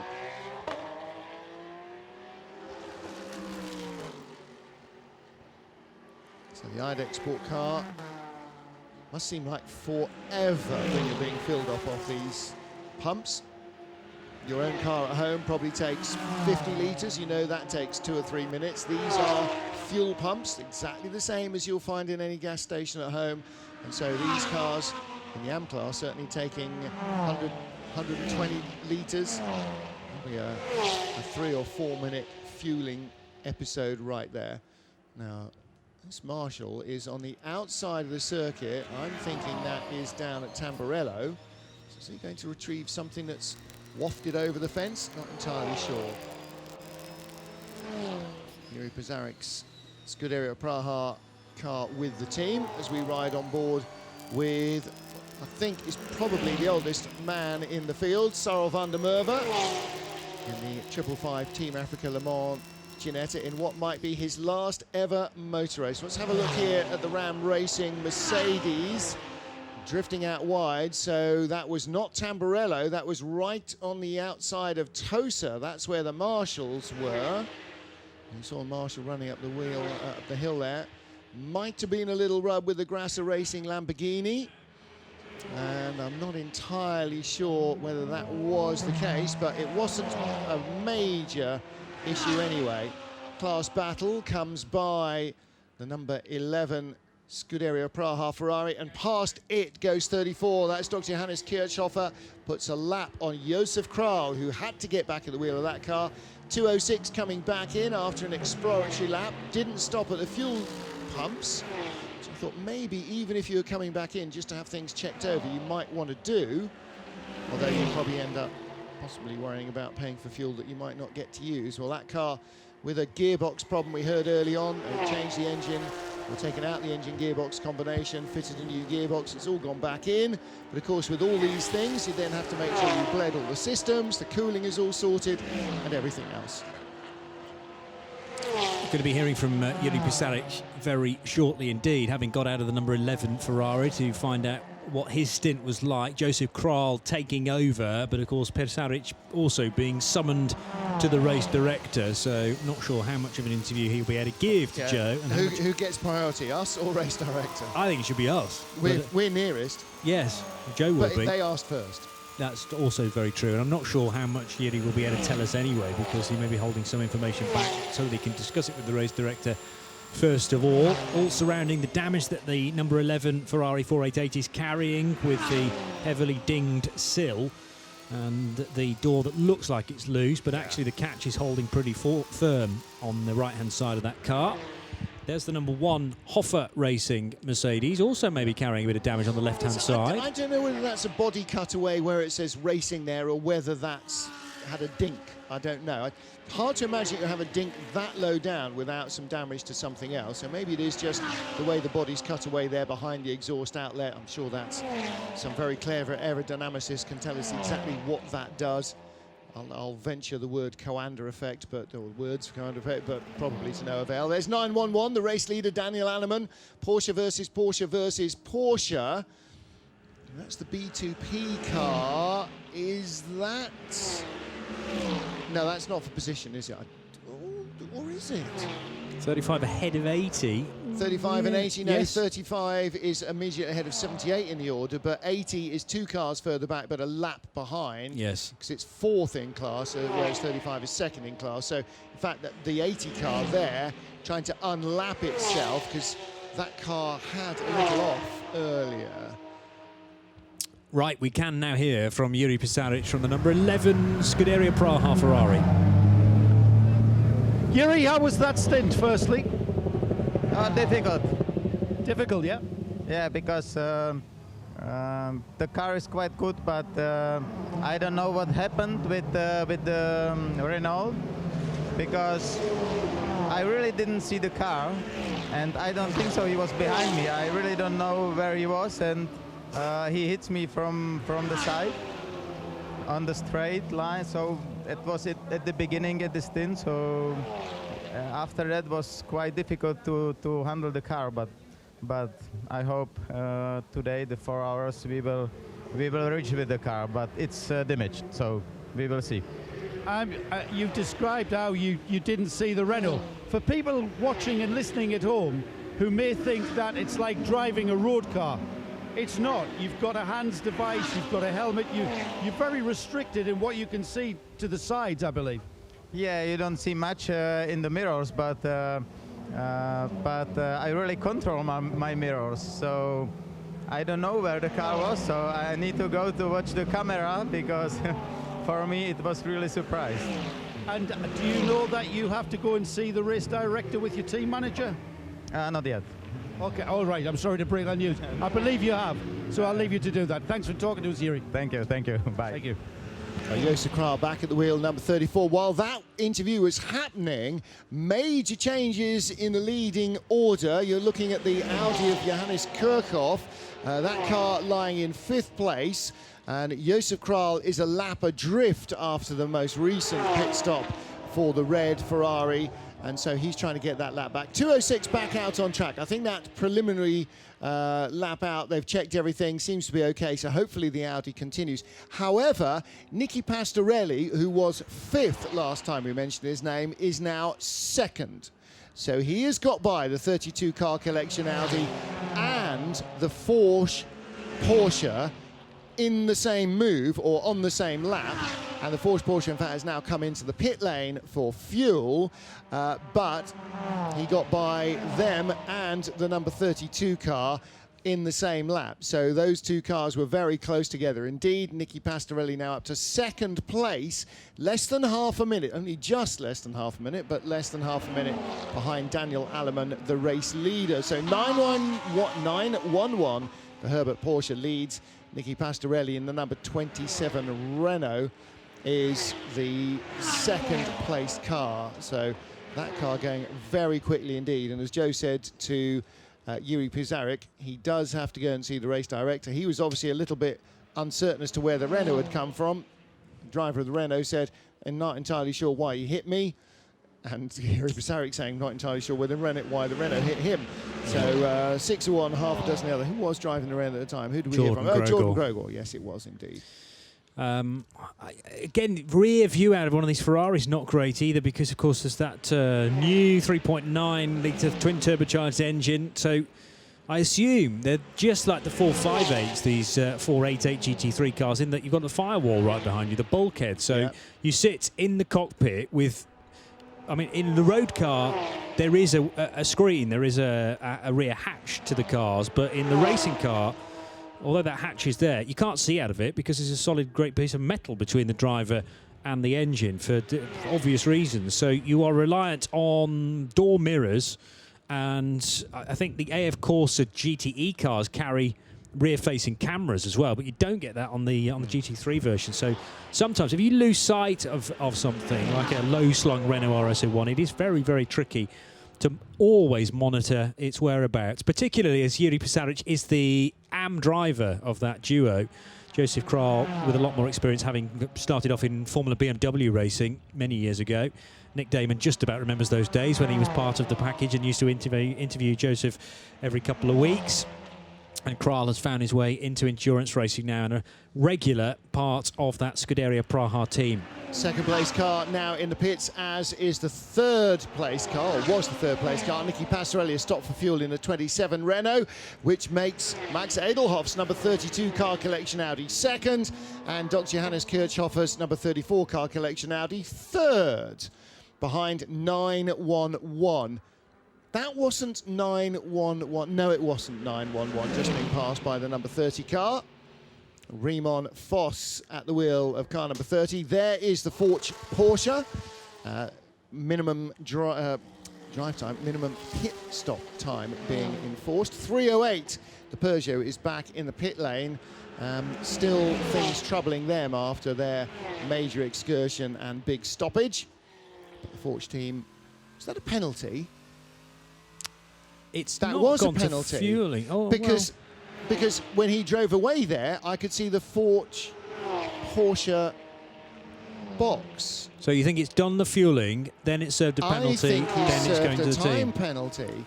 So has that car been penalised for abusing track limits? I think there was a time penalty notified a long while ago for number 29. You don't have to take it immediately, but you do have to take it, I think, at the next appropriate pit stop. So I think that has served a time penalty for abuse of track limits. And it was at turn 19, so Ravazza 2, that they had a final warning for, and then I think that they earned a time penalty for. So there's also a driver change gone there. So yes, in fact, that must have been a time penalty. So there is a driver change as well, I think, possibly, because he has gone to the team. It's a 4-minute pit stop. And we're now seeing stint time recommencing. Robert Lucas is at the wheel of number 29, so there was a driver change, so he hadn't got to the team, so that was a time penalty.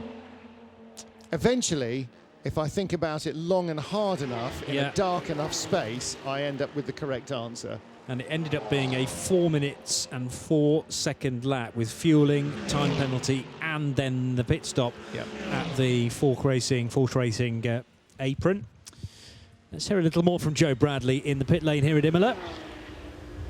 Yeah, the Porsche has just come in for what was a very, very efficient stop. Zeljko Dimic has just gotten out of the car. Looked like you've been working hard out there, Zeljko. Yeah, a little bit. It was very hot and hard. I fight with the car. It was understeering, but I must fight really hard with the car. But okay, we are in the same position as we get in, so it's okay for us. And was the understeer because the tyres were at the end of their life? Yeah, they're really on the end. I don't know why, because yesterday they hold 2 hours, but today, after 1 hour, they were finished, so I must only fight. But okay, they're my ring. And what was the plan, Jellic, what was the plan for the first 4 hours? Stay on the lead lap?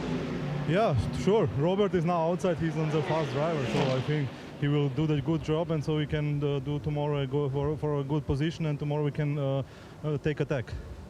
Take attack. It looks like you've been attacking now. Well done, guys. Well, he's got dual nationality. Racing under an Austrian license. Well, but, he is. Was that Serbian or Croatian flag? I'm afraid my flags of nations identification not that Of those great. two, that was definitely the Serbian flag, Okay. I think. All right, there we go. I was just wondering whether it was Slovakia, possibly, but I think it probably was Serbia. Lives in Vienna, by the way, Shelko Dermic, but as we've worked out, possibly from his name as well and his heritage, actually not from Austria. Time penalty being applied to the number 30 car. So that's Rimon Foss earning himself a penalty for track limit abuse at turn 19. That's the favourite one. I mean, that's the one that everybody's getting pinged for, running wide out of Rivazza 2. So he will pick up a time penalty and he will hand that on. And no, he won't actually. He'll serve it before he gets to their garage because he'll go in, fuel, time penalty, and then go to ram racing. So he won't hand that on to Tom Onslow Cole when they have to do their driver change. We've got an hour and 12 minutes of the first part of this 12-hour race, which is a 4-hour sprint stint, or as Johnny likes to think of it, a qualifying heat. I'm going more with your sort of a repechage. Formula Ford Festival 4-hour repechage before the 8-hour final. Yeah, okay. I'll buy that. How feeble is that? Daniel Alleman still leads the race for Herbert Porsche, and Max Edelhoff second for Car Collection Audi, Dr. Johannes Kirchhoff third for Car Collection Audi, number 32, number 34. You're looking at the Grasser Racing Lamborghini if you're following us online. Milos Pavlovic now at the wheel, so Serbian driver, he is definitely a Serbian driver, at the wheel of the green Lamborghini. That's his first turn behind the wheel in the race. And he is being followed by Josef Kral. So the young man from Croatia is right behind the quite as young single-seater driver from Serbia. I'm saying Josef Kral, Croatia, I mean Czech Republic. My Eastern European identification is going really badly, right? I knew it began with C, and Croatia was the first word that came in. And right behind them is Robert Lucas, who is Polish in the Forch Porsche. Now, the deal here is Milos Pavlovic is 1-2 laps down on the battle between Josef Kral in the red Ferrari in 8th and Robert Lucas in the grey and yellow Porsche in 9th, who was 8th at the start of the lap. So Josef Kral has passed Robert Lucas as Lucas came straight out of the pits, and that is for 5th position in the category. And in front of them, Milos Pavlovic in the Lamborghini going barely any slower. He did a 1:48.0 last time round. All right, Kral did a 1:46.7. So they are sort of stuck a bit behind the Lamborghini. And the Ferrari is going to have to make a bit of a brave lunge somewhere. They've got a couple of cars in front that might offer an opportunity to Pavlovic to actually jump away. He goes around the number 40 Brookspeed Porsche Cayman and plunges down the hill. The Ferrari is right on his tailpipes again.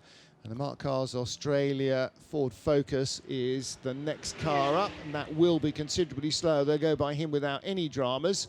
Long way around the outside, and the Serbian driver stays out of the way. Josef Kral gets a run, but going around the outside of him, Robert Lucas, 2 wheels on the dirt as they came around the second right-hand kink, turn 2, and he moves back up in front. Now he's got a lunge deep and late inside the Mark Cars Australia V8. He just gets through, and Kral goes the long way around the outside in the second element of Tamburello as they go left for the third time. Robert Lucas in the Porsche back up to 8th place overall. Josef Kral back down to 9th spot, and Lucas taking the bull by the horns after the bull driven by Milos Pavlovic had moved out of the way to allow the cars behind. Clearly the team said, guys behind, you are not racing, you let them go. And Pavlovic did exactly that. And every credit to Rafael van der Straten, who gave those cars plenty of room into the turning point at Tamburello as well. I think he realised what was going on, may have had blue flags waved in his direction too. But driving a rather potent Mark Cars V8, that number 58 machine, which is carrying the Smurfs sponsorship still. 5-litre V8 on board that car, but staying well out of the way for the Belgian-entered car. Smurfs sponsorship. Well, yes. That is a proper tongue twister. Let's get a word from Joe Bradley, who is down with Cook Sport watching their Clio make a stop. Yeah, 2 cars in the Year 2 class, and this is the 172 Clio. Started life as a Clio Cup car.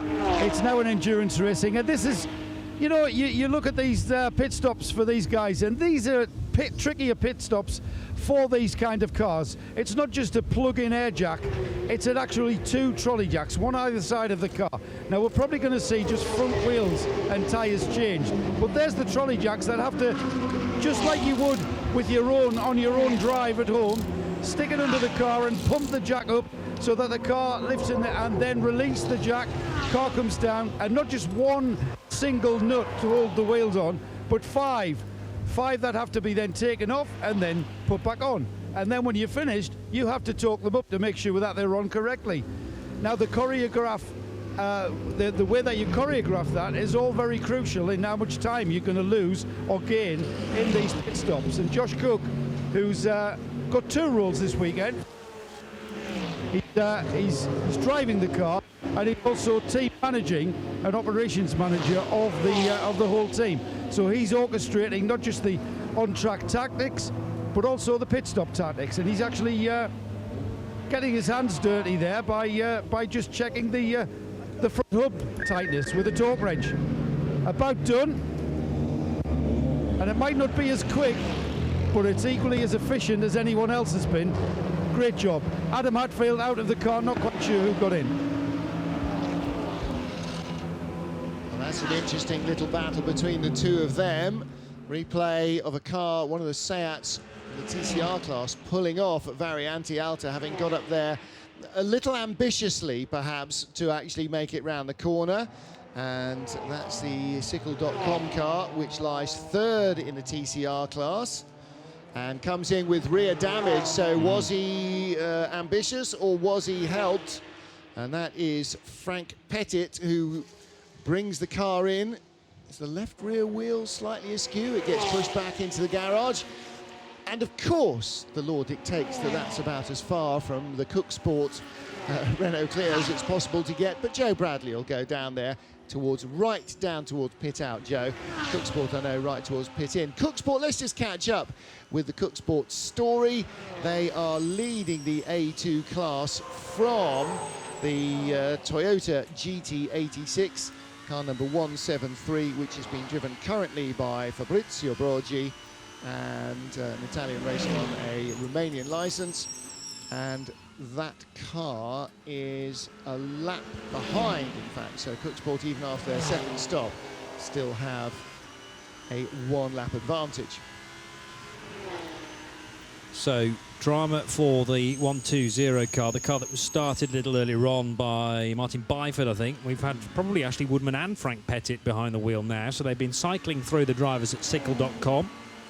And the Seat Leon Cup racer, built very strongly, so should be able to return to the race relatively quickly. I was wondering about that rear left wheel as well, maybe protruding a bit more than it should have been from the car's bodywork. Is that the 911 in? Yes, it is. Yeah. From the lead of the race, with Daniel Alleman then in the fueling area, and car 32, second on the road, Max Edelhoff driving that car, leading A6 Am, but it's also come in, so might be about to see Car Collection Audi overtake Car Collection Audi for the lead of A6 Am, albeit because one of those cars has made a stop. And the lead of the race overall. Kirchhoff will be in the lead of the race overall in the number 34 Car Collection car. And that leaves Richard Feller in 2nd place in the SPS Mercedes, car number 24. And that then leaves Patrice Lafargue. It is Patrice still, isn't it, in 17, back up in 3rd place. So again, we're seeing these sort of pit stops cycle around, and all of these lead cars are in with a shout. Nicky Pastorelli will be likely in 4th place. Here's the gap, by the way, between Richard Feller, Patrice Lafargue and Nicky Pastorelli. Those 3 cars were covered by 14 seconds on the last lap. As they come across the line, they are covered by 8 because, They are covered by 8 because Nicky Pastorelli has gone by Patrice Lafargue for 3rd place now and is 7 seconds behind Richard Feller, the number 24 SPS Mercedes, for 2nd place of the cars that have yet to make their 3rd stop. So, well, their 4th stop in case 911. So some very entertaining racing. There's the Precoat Herbert Motorsport Porsche, and that is coming to a standstill, ready for a driver change perhaps. And here's Joe to tell us what's happening. Right up the marks, Daniel Alleman out the car, you will, and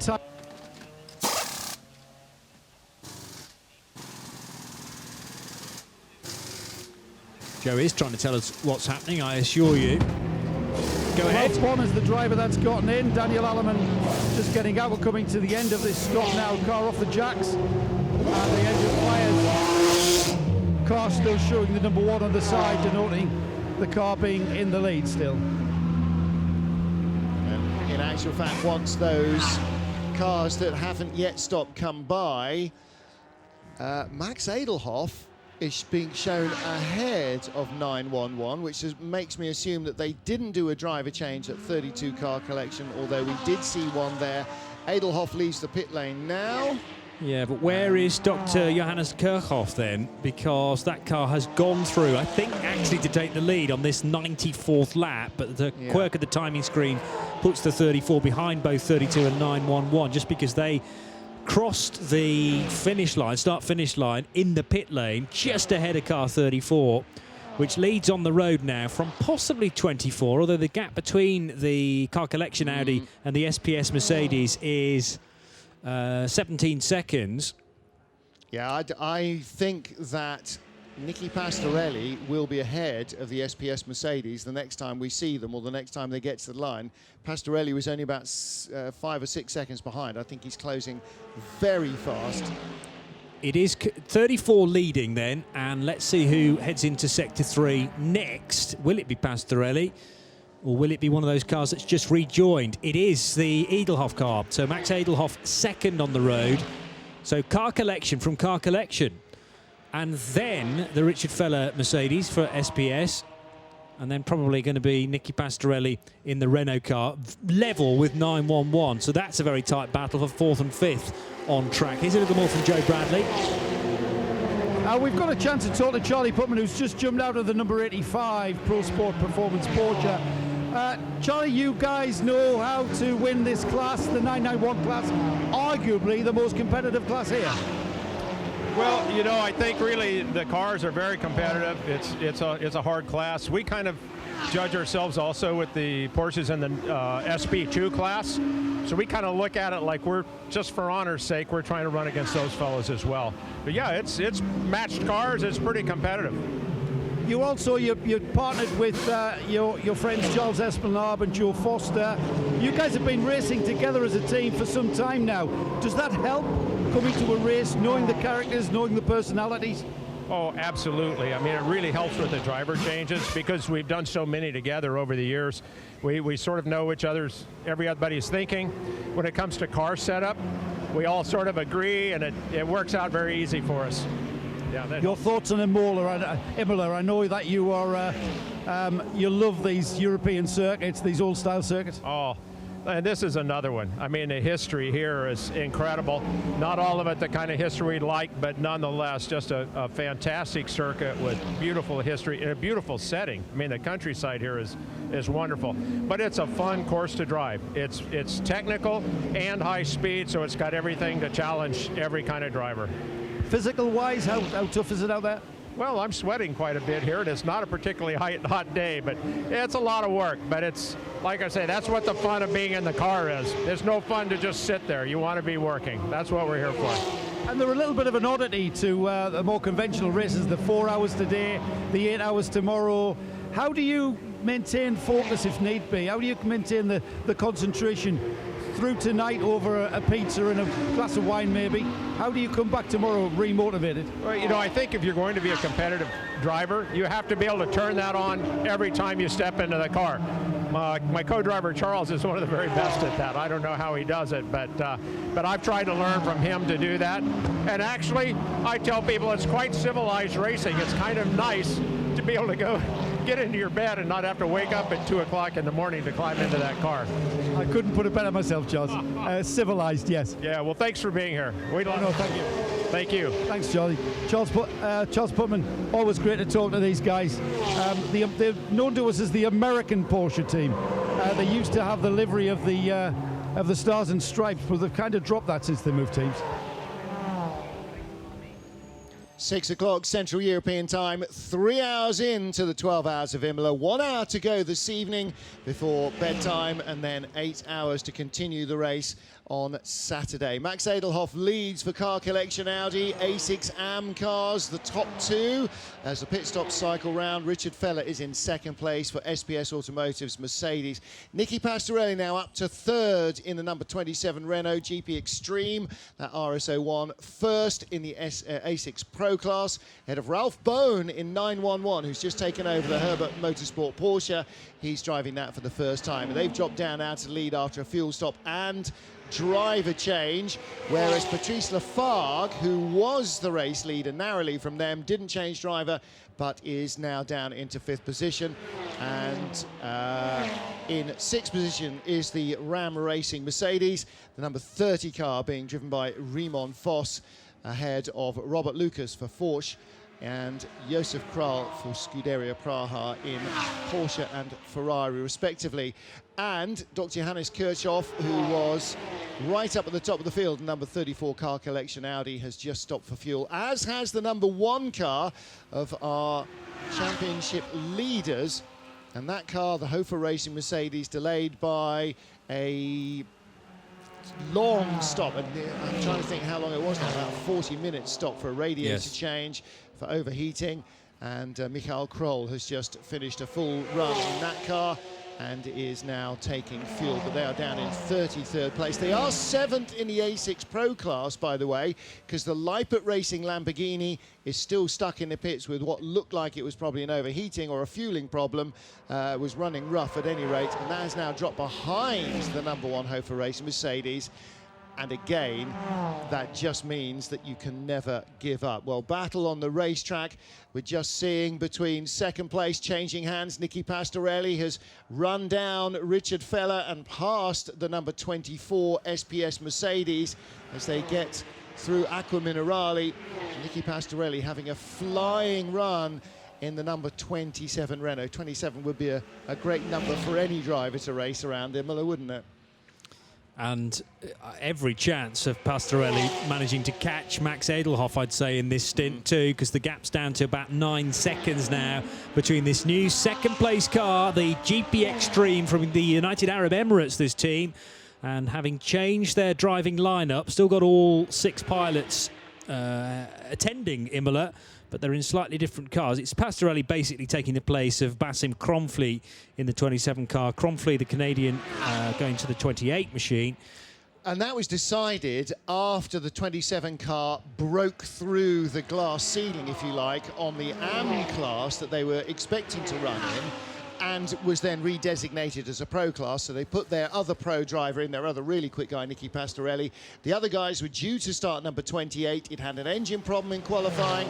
It's had a subsequent gearbox problem. It has not even started the race. So Nicky Pastorelli, 10 seconds from taking the lead on the road, might not have even started the race had his teammate in what is now this car, or now his teammate, Jordan Grogor, actually broken the speed that they were supposed to stick to in qualifying and made it a pro-class car. So it should have been in GT, they should all have been in GT6 AM, and Nicky Pastorelli will be currently cooling his heels without a drive because the car, the number 28 car, the sister car, is not working.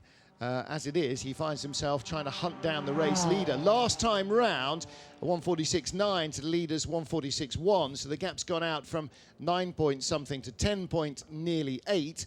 And this is the back of that damaged Seat, so this is going to be, they obviously couldn't find a hammer, they're going to have to fix it all back together with gaffer tape.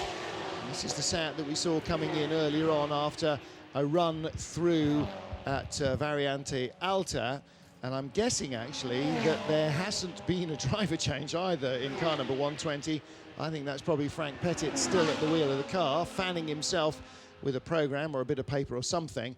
And that car now dropped off from what was a very competitive run in the TCR class, and it is now down to 4th in the TCR category. I'm still not sure where that car picked up the damage. We saw it going straight on at Variante Alta, but it was already affected by rear left damage there. I think that's part of the reason why the car went straight on. Yeah, and I wonder whether he'd had a little back it off somewhere incident because of another problem, or whether he'd been hit from behind, just down to closing speed. We didn't really see.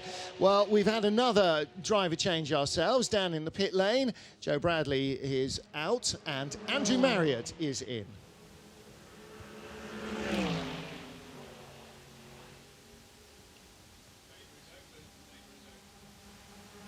Struggling again to hear from Andrew. We'll sort that out very, very quickly, having encountered a similar issue a little earlier on in the race, and Andrew keen to interview someone straight off the bat, as they say. We're nearly up to 100 laps now here at Imola for the first ever 12-hour race, and Max Edelhoff leading by 9 seconds now, but Nicky Pastorelli is hunting him down at a fair rate of knots. Found a couple of seconds on that previous lap, but here is Andrew Marriott once again down in the pit lane. Yeah, well, I was just grabbing Ashley Woodman there, but he's gone back into the cockpit of the car. He's working on something. I think it's just the camera or something. He's putting different chips in it, but maybe I can get his attention. He's still playing with that. He's been doing it for about 15 minutes. Heaven knows what he's doing, but that's not what the problem is, of course. A lot of damage to the left rear of the car, lots of tank tape on it, and well, what's the problem? You obviously had some sort of incident. Yeah, we're so busy trying to fix the car, I haven't actually found out exactly what happened yet. I think he was trying to let a faster car through, and I don't know if he ran wide or got tagged, I'm not quite sure yet, but rear suspension damage at the moment, so we're trying to get it fixed and try and get it out. So. There you are. Well, that was what happened.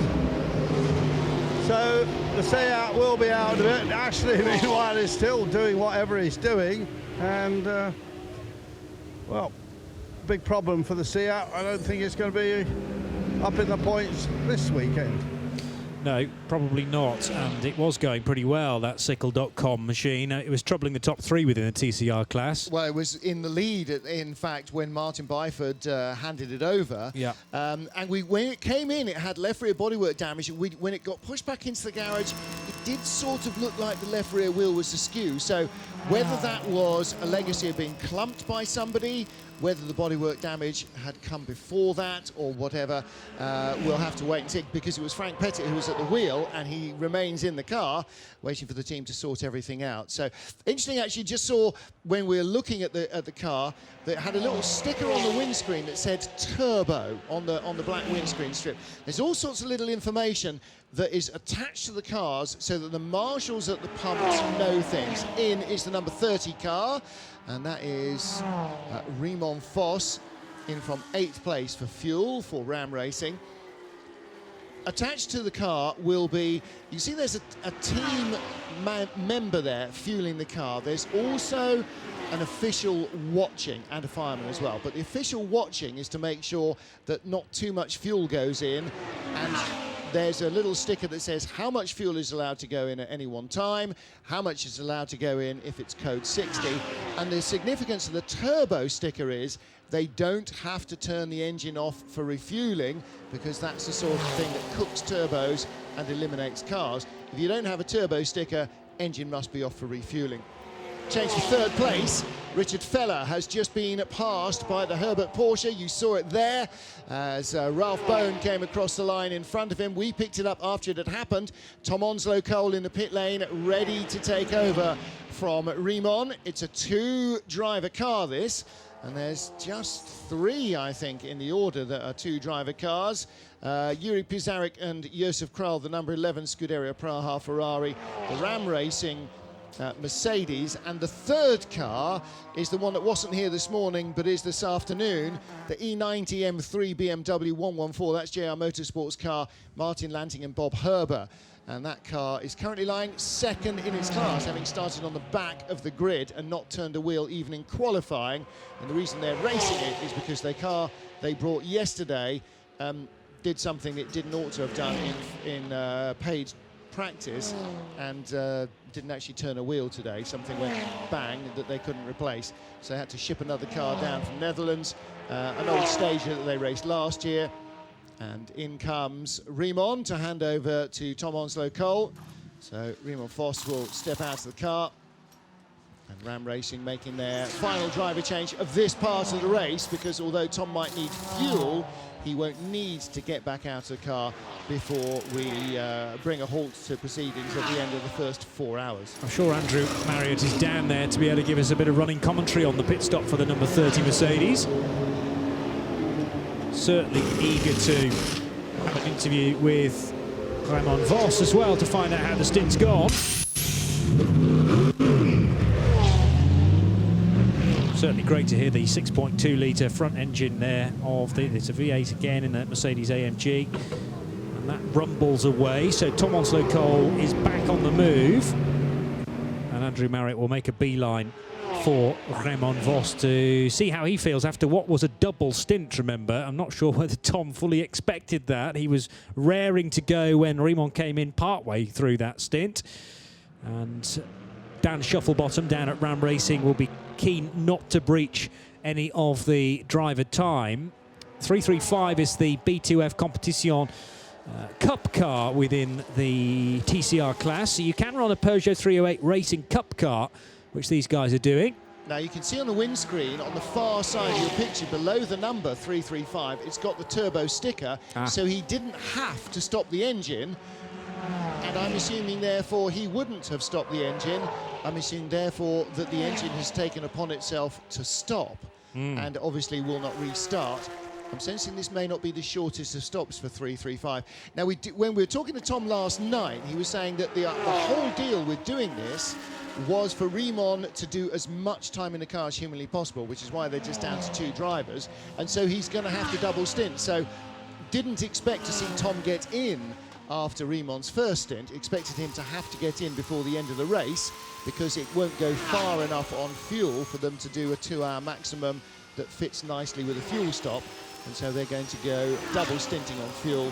And so Tom Onslow-Cole back in for the last 45 minutes, so he will do a fuel stop before the end of this particular part. Max Edelhoff leading the race by 3.8 seconds from Nicky Pastorelli.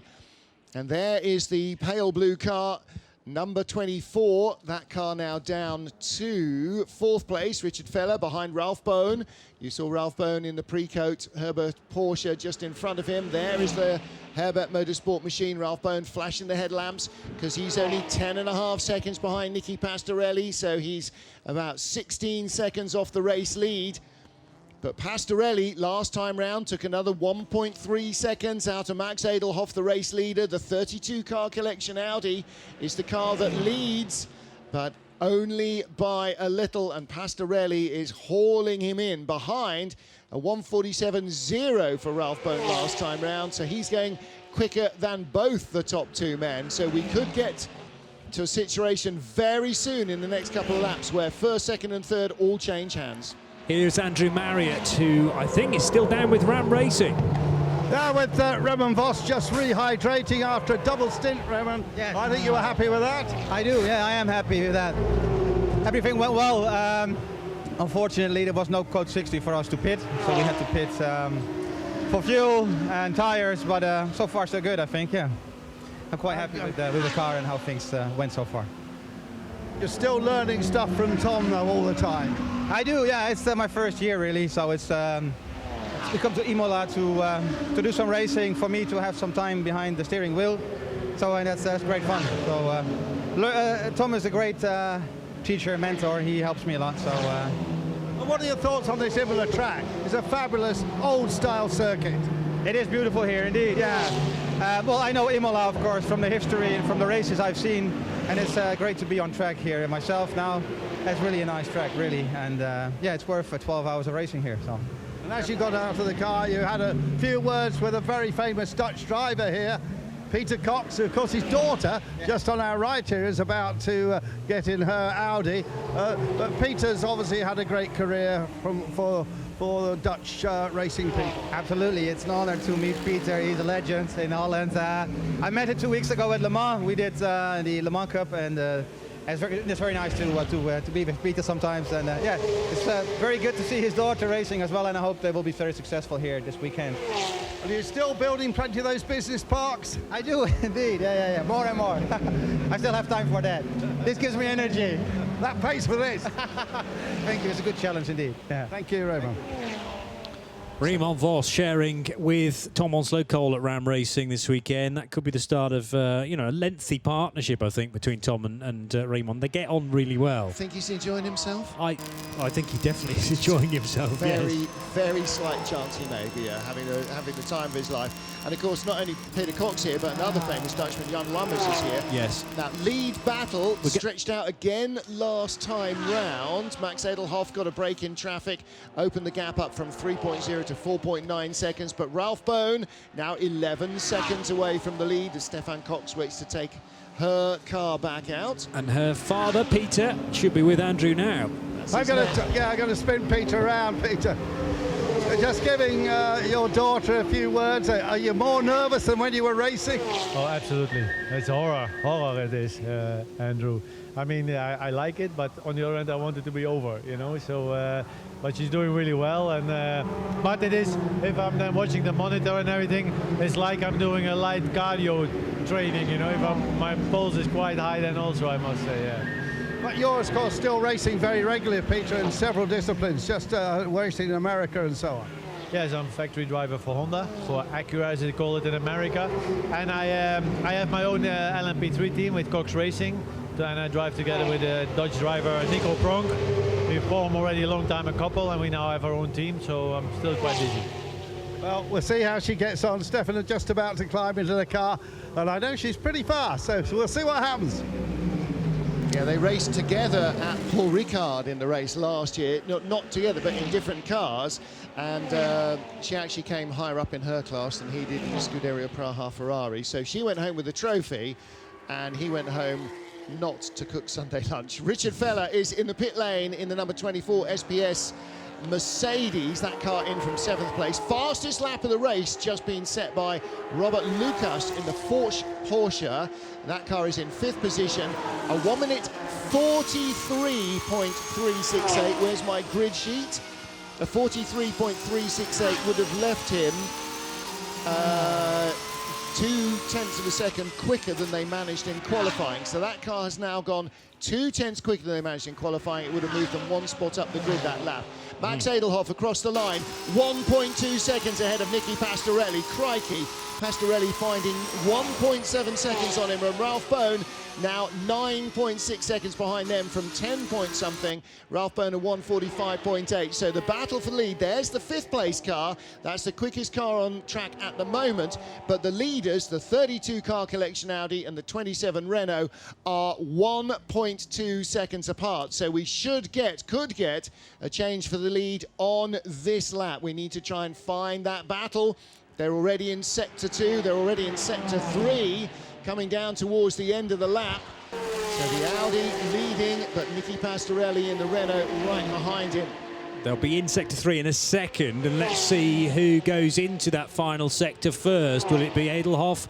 Will it be Pastorelli? But they're absolutely together, pretty much side by side, breaking the beam at the end of sector 2.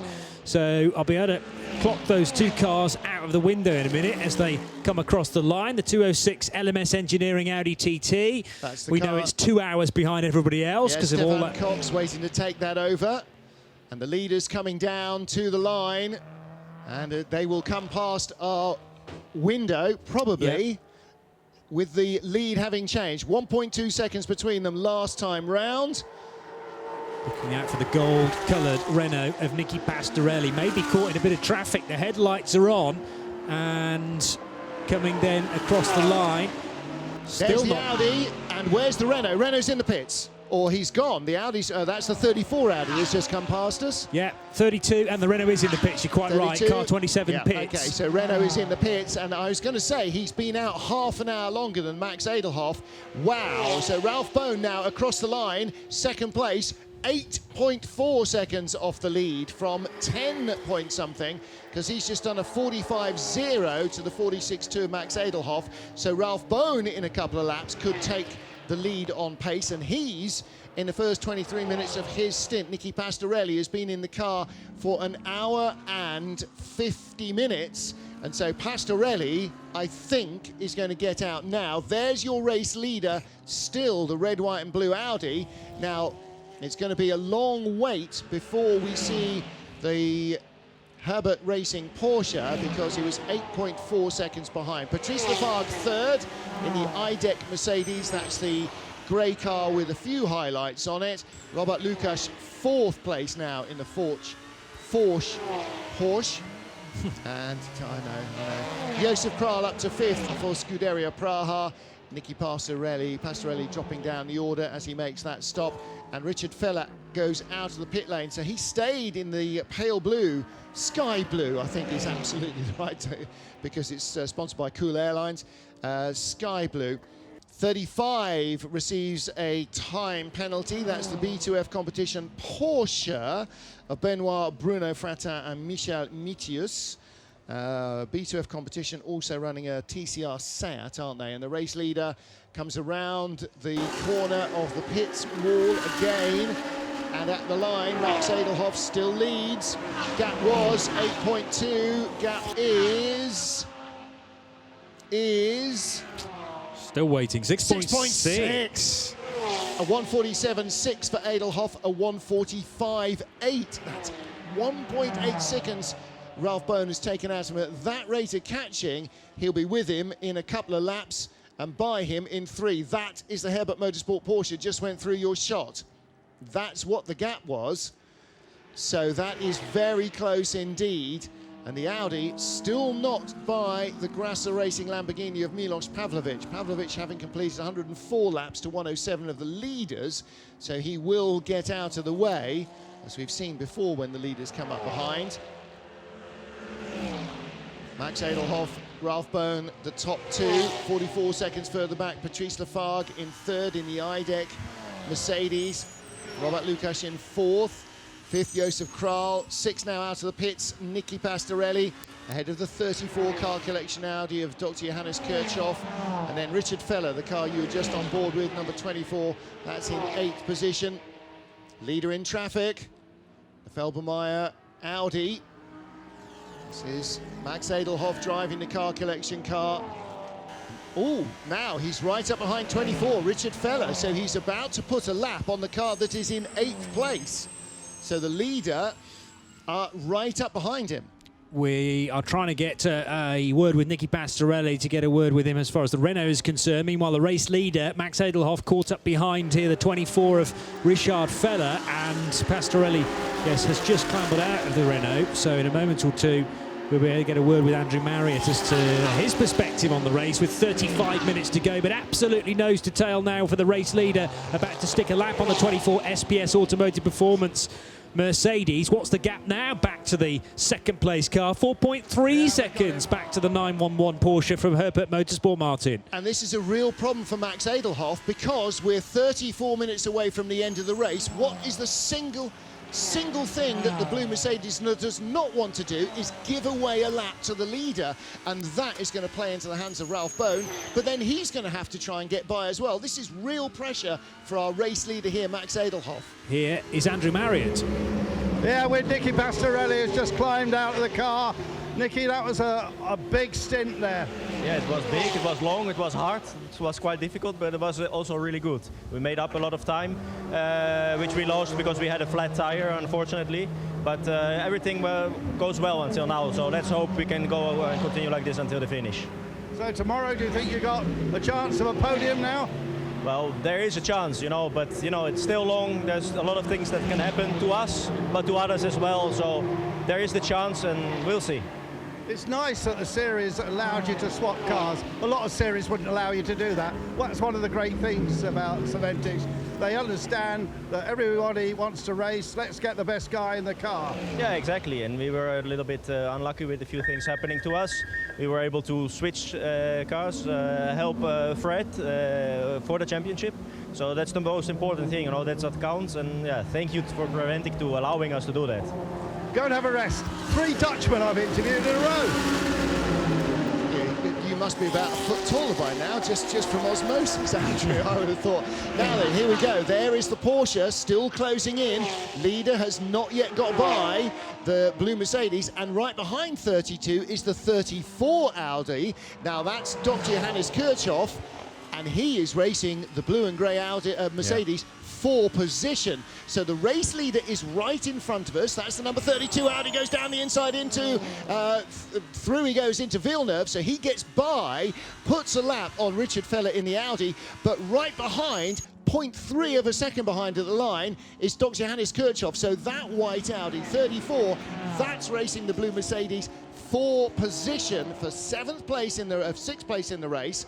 And right behind them is Ralph Bone, the Porsche, who is in 2nd place, trying to catch the number 32 Audis. There's all sorts of little battles going on there, and the number 34 car almost, but not quite, benefiting as 32 took a deep lunge down the inside of the 24 Mercedes. But crucially, the A6 AM leader and our overall leader has now put a lap on the AM field by overtaking car 24 and already lapping the sister car at Car Collection, 34 of Johannes Kirchhoff. Then they're potentially going to start tomorrow's second part of the race, a lap clear of everybody else in A6 AM. Well, it kind of depends how the fuel stops work out, but of course, even if they are, then everybody else, they'll still owe them a fuel stop, and so they will drop behind. But look at this battle between the blue Mercedes and the white Audi, that's for 6th place, but right behind them now is the Porsche that's in 2nd, trying to catch the Audi that just got through there. And oh, the other Car Collection car appears to be just not quite up behind with the Mercedes and backing the Porsche away from the race leader. And again, let's just point out that the car in front, the Audi, is an AM class car, and the Porsche now coming through is a Pro class car, so he can go as fast as he likes. The AM class car is restricted to going no faster than a 1:46. And that means that with Ralph Bone in a car that can do 1:43s, then he has the advantage in terms of potential pace in the car. Last time round, 1:48.4, stuck in that traffic. Max Edelhoff just clearing that traffic. There he is, with only Stefan Cox's Audi TT between them, and no longer between them. The battle for the lead is well alight. The Audi being chased down by the Porsche. So there is the Audi. There's the Mercedes, there is the Porsche that is in 2nd place. So the Mercedes, the number 24 car, Richard Feller, just creeping away a fraction from Dr. Johannes Kirchhoff in the more white of the 2 Car Collection Audis. And the less white and more multicoloured, the 2 of them, is our race leader, Max Edelhoff. Fascinating little battle. Still 30 minutes to go before we bring an end to this. And you've got to think that all these leading group of cars will need another pit stop by then, and the car that will cycle back to the top is the one that's made 5 pit stops. One was for a puncture, and that's the number 27 Renault that was closing on the 32 Audi just before it had to stop for fuel. So that car, before we finish for bedtime, is likely to cycle right back up towards the top of the table, as all these others will need another stop. Well, Max Edelhoff cannot get to the end of the race without breaching the 2-hour drive limit, so he has to come in, never mind about fuel. Same goes for Patrice Lafargue, who's been at the wheel of the 17 E-Deck Sport Mercedes. It seems like for the whole race. That's not quite been the case, because we had Dimitri Engelbert, didn't we, doing the first stint. Well, he did 2 hours, didn't he? Pretty much. That's right. So we haven't seen Paul Lafargue at the wheel of that 17 at all today. Another one being held back for Saturday only. Well, someone's going to have to get it in it, because, as you say, he can't get to the end of the race now. Yeah, so they may throw Paul Lafargue at it for what will be something like 10 minutes. Yeah. Possibly more likely to be Dimitri, though, just because he has experience of the car and the track today. We'll wait and see. 32 car of Max Edelhoff then for car collection, just heading into Acqua Minerale for the 112th time, and he has Ralph Bone looming large in the mirrors now, 2.5 seconds behind in the A6 Pro Precoat Herbert Porsche. Now, you've got to say, Max Edelhoff is doing a properly good job in this car. Last time round, 146.4. Ralph Bone only managed a 146.2. And don't forget that Max Edelhoff is not allowed to go sub 1 minute 46. He can do 1 minute 46.000, but that's a little bit of finessing there. Ralph Bone is allowed to go as quickly as he likes, and the car's fastest lap so far is a 1 minute 43.8. Robert Lucas in third place, closing on both of them by 1.5 seconds a lap, 38 seconds back, but still closing fast. And as they come across the line, the gap between Edelhoff and Bone now out to 2.6. Edelhoff a 46.27 that time, Ralph Bone 46.40. So Edelhoff quicker than the quicker car behind him went on that time round, and he had to get by that green Grasser Lamborghini as well. So he is taking no prisoners in traffic, Max Edelhoff. Really sparkling performance here as he's getting towards the end of the stint. Of course, he is probably getting towards the end of the fuel load. I think the Herbert Motorsport Porsche can't have an awful lot further to go. It might be a handful of laps, but it's certainly not heavy with fuel. Robert Lucas in third, Patrice Lafargue in fourth. An hour and 48 into his stint as he goes by the pits again. Josef Kral in fifth, an hour and 47, beg your pardon, I'm reading the wrong column. Josef Kral 56 minutes in. Patrice Lafargue an hour and 44 minutes in. So he will have to stop. Richard Feller, an hour and 22 minutes. He's going to have to get out of 24 before the end of the race, is he? No, he could probably go to the end. Johannes Kirchhoff, an hour and 42, plus 26 minutes. No, he can't go to the end. So there will be some forced driver changes before the end of this first 4-hour part of the 12 hours of Imola. And I wonder how Ralph Bone's tyres are holding up, because he doesn't seem to be closing on Max Edelhoff at the moment. And Edelhoff an hour and 40 minutes in. Ralph Bone 35 minutes in. You'd think that his tyres are an hour newer. He ought to have a little bit more, but the Audi is still staying away. Bone comes across the line, and the gap's gone out again to 4.3 seconds. 147.3 this time for Max Edelhoff, 148.9 for Ralph Bone, who was closing hand over fist, and Edelhoff's now taken 1.6 seconds out of him on that last lap. Now, some will be problems in traffic, but Edelhoff again, just a standout job out front. Yeah, impressive performance from this 21-year-old from Heimer in Germany, in the Rhineland, and the 32 car. Tremendous through the traffic. I think the other problem for Ralph Bone is that he's caught up behind Milos Pavlovic, who's also having to stick to bracket times effectively, because the GRT Grasser Lamborghini can't go quicker than a 146, and Pavlovic is the master of going so close to those times but not through them. And that Lamborghini's done 110 laps, whereas the Porsche is on lap 114. Patrice Lafargue is in, and this will be him getting out of the car because he's done an hour and 40-odd minutes. I think the Grasser Lamborghini is in the BOP Advantage category. I think they're limited to a 148 as their fastest lap, because Milos Pavlovic is capable of going quicker than the 48.04, and the fastest lap the car has done is a 47.93. I think they're a 1 minute 48, not a 1 minute 46 reference time. So I think they're in the AM Advantage class, which means less weight, maximum fuel allowance of 120 litres. And I think that he is pegged to that, and that's why that car is where it is. But you're right, it does mean that when you get stuck behind him in a couple of corners, that then he will slow your pace down. Ralph Bone goes through now. He had a long run out of the final corner. And his last lap, Ralph Bone, of 46.19 to 47.0 of Edelhoff. So most of that lost second has come back. Lost 1.3 seconds. And Ralph Bone now 3.3 seconds behind. What's Robert Lucas doing? A 1:43.79. What bit of track is Robert Lucas on that no other cars are on?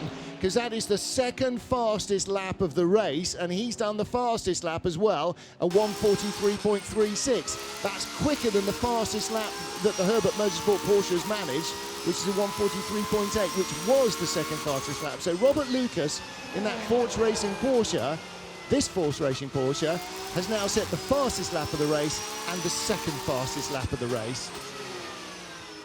That is why this guy is currently 5th in the Porsche Super Cup standings, admittedly after only 3 races. Still waiting in that portion between Monaco and the next round for the Porsches, which is Red Bull Ring.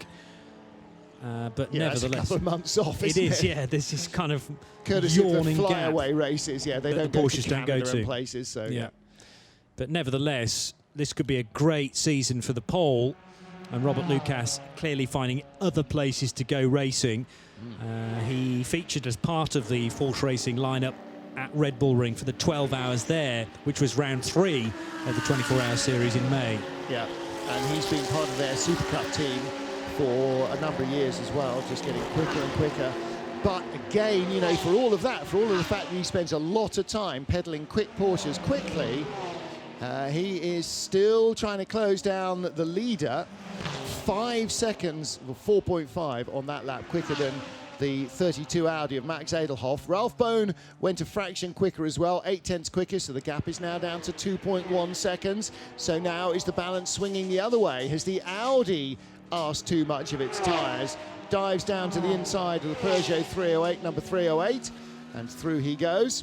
And there you see the last lap for the two cars. Ralph Bohn doing a 1:47.0 to a 1:48.2 of Max Edelhoff, so closing that gap, flashing the headlights, and now he can almost smell the Audi's exhaust as they get to the top of the hill at Piratella and plunge down. There's first, there's second, and there's Milos Pavlovic, who's down in 8th place. Where's the 3rd place car? Didn't see him there. That was the 24 Mercedes that's in 5th. Car collection leading the way then, and this is the A6 AM car we didn't expect to be out front with 21 minutes to go of part 1 of the 12 hours of Imola. Andrew is down with the team. Yes, I am. They've been very relaxed indeed, but now they've all suddenly burst into action, and we're going to have pit changes for both their cars, pit stops from both their cars. So Max Edelhoff will be the first of the two to come in and standing by and ready for that. So what a fine performance for this team. And Audi have an engineer embedded with them, I know. Okay, thank you for that, Andrew. With them. We have drama out. Here's the first stop then, coming up any moment. And just going to report on this drama out on track, Andrew, regarding the Endurance Team Romania Toyota GT86, which has significant rear-end damage. The car just turning left at Piratella now. Yeah, surely there's been another car involved there, maybe in the braking area at Tosa. Yeah, we had notification there was a car off at turn 5, which is the middle part of the Villeneuve chicane, and that does look like it's being rammed hard from behind on the right rear. 34 is in. Dr. Johannes Kirchhoff steps out. Yeah, that's kind of hauled out yes. by his straps. Here's Andrew then to report from on the spot. Yeah, absolutely right. Dr. Kirchhoff had to be pulled out of the car. Now helping with the strapping in. That's Gustav Edelhoff. You can't see it, but we could read his belt. They're just getting his belts done, so that 34 car will be back in the race at the moment. There's Dr. Kirchhoff. And just greeting his wife, and takes a drink of water, and I'm going to see if I can grab him once the car is gone. So I'm going to dive in a moment. So Gustav, I'm pretty sure, is Max's father. Certainly Gustav Edelhoff of the sort of age to be the father of a 21-year-old. And because thank you to Natasha Mark of Creventic, who's been able to supply me with hometowns, towns of residence, and ages as well of the various drivers. Inside leg, I can give you probably as well. First name of pet. Max Edelhoff still leading the race. The GT86 Toyota coming back in very slowly. Still got air in the right rear tyre, so I think it's more body rub on the rear tyre, but it has been shunted fairly firmly from behind. A lot of the rear body panel appears to be fairly flappy composite, but I'm thinking that things like the boot lid may not be. That looks like it's been fairly well stove in, and whatever's supporting it from behind might be a lot of work to go. They're not going to do all of it probably in the 18 minutes remaining before we halt this evening's proceedings, but Max Edelhoff 1.7 seconds now ahead of Ralph Bohn. And that battle continues. Robert Lucas in the pits. So Robert Lucas from third place taking fuel. He was chasing really fast. 2 fastest race laps from him on in this stint, and he will stay in, but he now drops back down the order. Josef Kral up to third, Scuderia Praha Ferrari. Richard Feller should go up to fourth in the number 24 SPS Mercedes, and Jordan Grogor in the 27 GP Extreme Renault RS01 should go back up to fifth. So we're starting to see those last 20-minute pit stops coming in. Let's hear from Andrew Down with the team at Car Collection. Yeah, one of the people who's just climbed out of the car is Dr. Johannes Kirchhoff here. What a fabulous race for Car Collection so far. Yes, thank you very much. We try hard, and the competition, of course, is also hard, but I hope we have the right strategy. Speed is okay for us in the Pro-Am, and I hope we survive. So it's always the technique has to stand, you know, and I think we are in a good pace, and we like it, so it's great fun. Excellent. Your other car should be coming in a moment, and Max was doing a great job in your other car. Yes, they are riding in the neutral class in the M, and they have good speed, and they're coming in now for a little splash and dash. So by the finish of the day, that they are ready for racing tomorrow. What about this evening? Will you take it easy this evening, because you'll be racing again tomorrow? Yes, of course, we take it very easy. No wine, no schnapps, so just we a like little to drink that, but pasta. Yeah, some pasta. Yeah, thank you. Well, you just saw the change of lead. Ralph Bohn in the white Porsche going by that multicoloured Car Collection Audi of Max Edelhoff, who we think is very likely on his in-lap, in fact. Josef Kral has stopped for fuel as well from what was third place for Scuderia Praha in the Ferrari. The only Ferrari in the race, number 11 car, is in the pit lane. Also 908. And that's smoking heavily from the brakes. You can see somebody wafting the brakes there. The Mark Cars Australia V8, the 58 car, that is in as well. 19th place car when it came into the pit lane. And there you can see the Scuderia Praha Ferrari. So there are pumps free. And that's going to be important for Max Edelhoff when he comes in. Stop and go. There we go. That's that time penalty for the Robert Lucas Porsche that it earned from exceeding track limits at corner 19. So it goes into the penalty box. 908 would appear to be coming into the penalty box as well. There are team members there with blowers to keep it cool while it's stationary. And 908 is indeed in for a penalty. You can see those going into the air ducts, blowing air through to cool the turbo, to cool the brakes, to cool everything else, to keep that airflow going. And Team Alchan Peugeot serving a shorter penalty. See the man there with the speed gun for the pit lane. Haven't had a pit speeding ping yet, but we've had a few for track limits. 32 at the fuel pumps. So good news, they didn't have to queue. You're not allowed to queue, but they didn't have to queue. Ralph Bohn leading. So Max Edelhoff is in, Josef Kral is in. That means Richard Feller in the pale blue Mercedes moves up from fourth to what should be second. Jordan Grogor in the Renault up to third. Tom Onslow-Cole in the Ram Racing Mercedes will be up to fourth. So again, those cars that stopped a little earlier in the cycle, it's all starting to come back to them. And the reason they're not all stopping at the same time is because they have different fuel allowances depending on the category that they are in and the speed and potential of their car. So it's not like, say, the LMP2 class at Le Mans, where basically you're all racing the same car with the same tank and largely the same fuel consumption, where if you all start at the same time, you're pretty much all going to be coming into the pits in the same time. So these pit stops do get staggered. And it makes for arguably a far more interesting race. It's more difficult to read from our point of view because you need the figures, and also with code 60s then throw cats amongst pigeons as well, because you can only fill those various different tank sizes or tank allocations perhaps up as half as much. But this is the Max Edelhoff car then that Max is stepping out of. He must do, because he was right up against the drive time limit of 2 hours, but a tremendous effort there from the 21-year-old, helping to strap in the new driver. Meanwhile, fuel going in, and an indication there of the triggers at the end of the hoses, very supermarket-like. Yeah.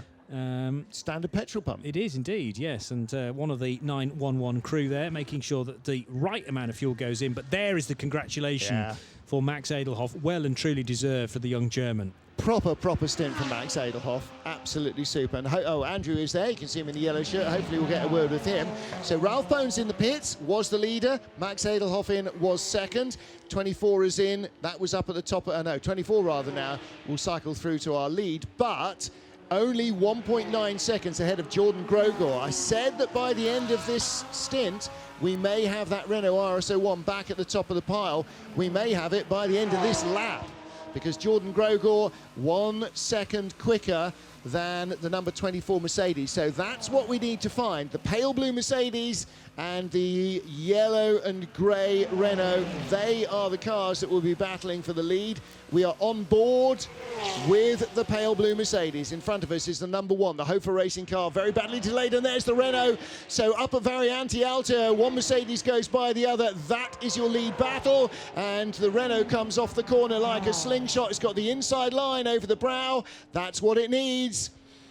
And here is the lead battle. We'll try and catch up with Max in a moment or two, but we will watch this because we might get the lead change in just a moment. So out of Rivazza, Renault certainly closing in on the number 24 of Richard Feller. And it might be a little bit of a sitting duck here, but isn't it interesting that in the previous stint at the start of the race, it was Iraj Alexander in that pale blue Mercedes that was chasing down this Renault, and now role reverses because of the different drivers installed into these very different cars. Yeah.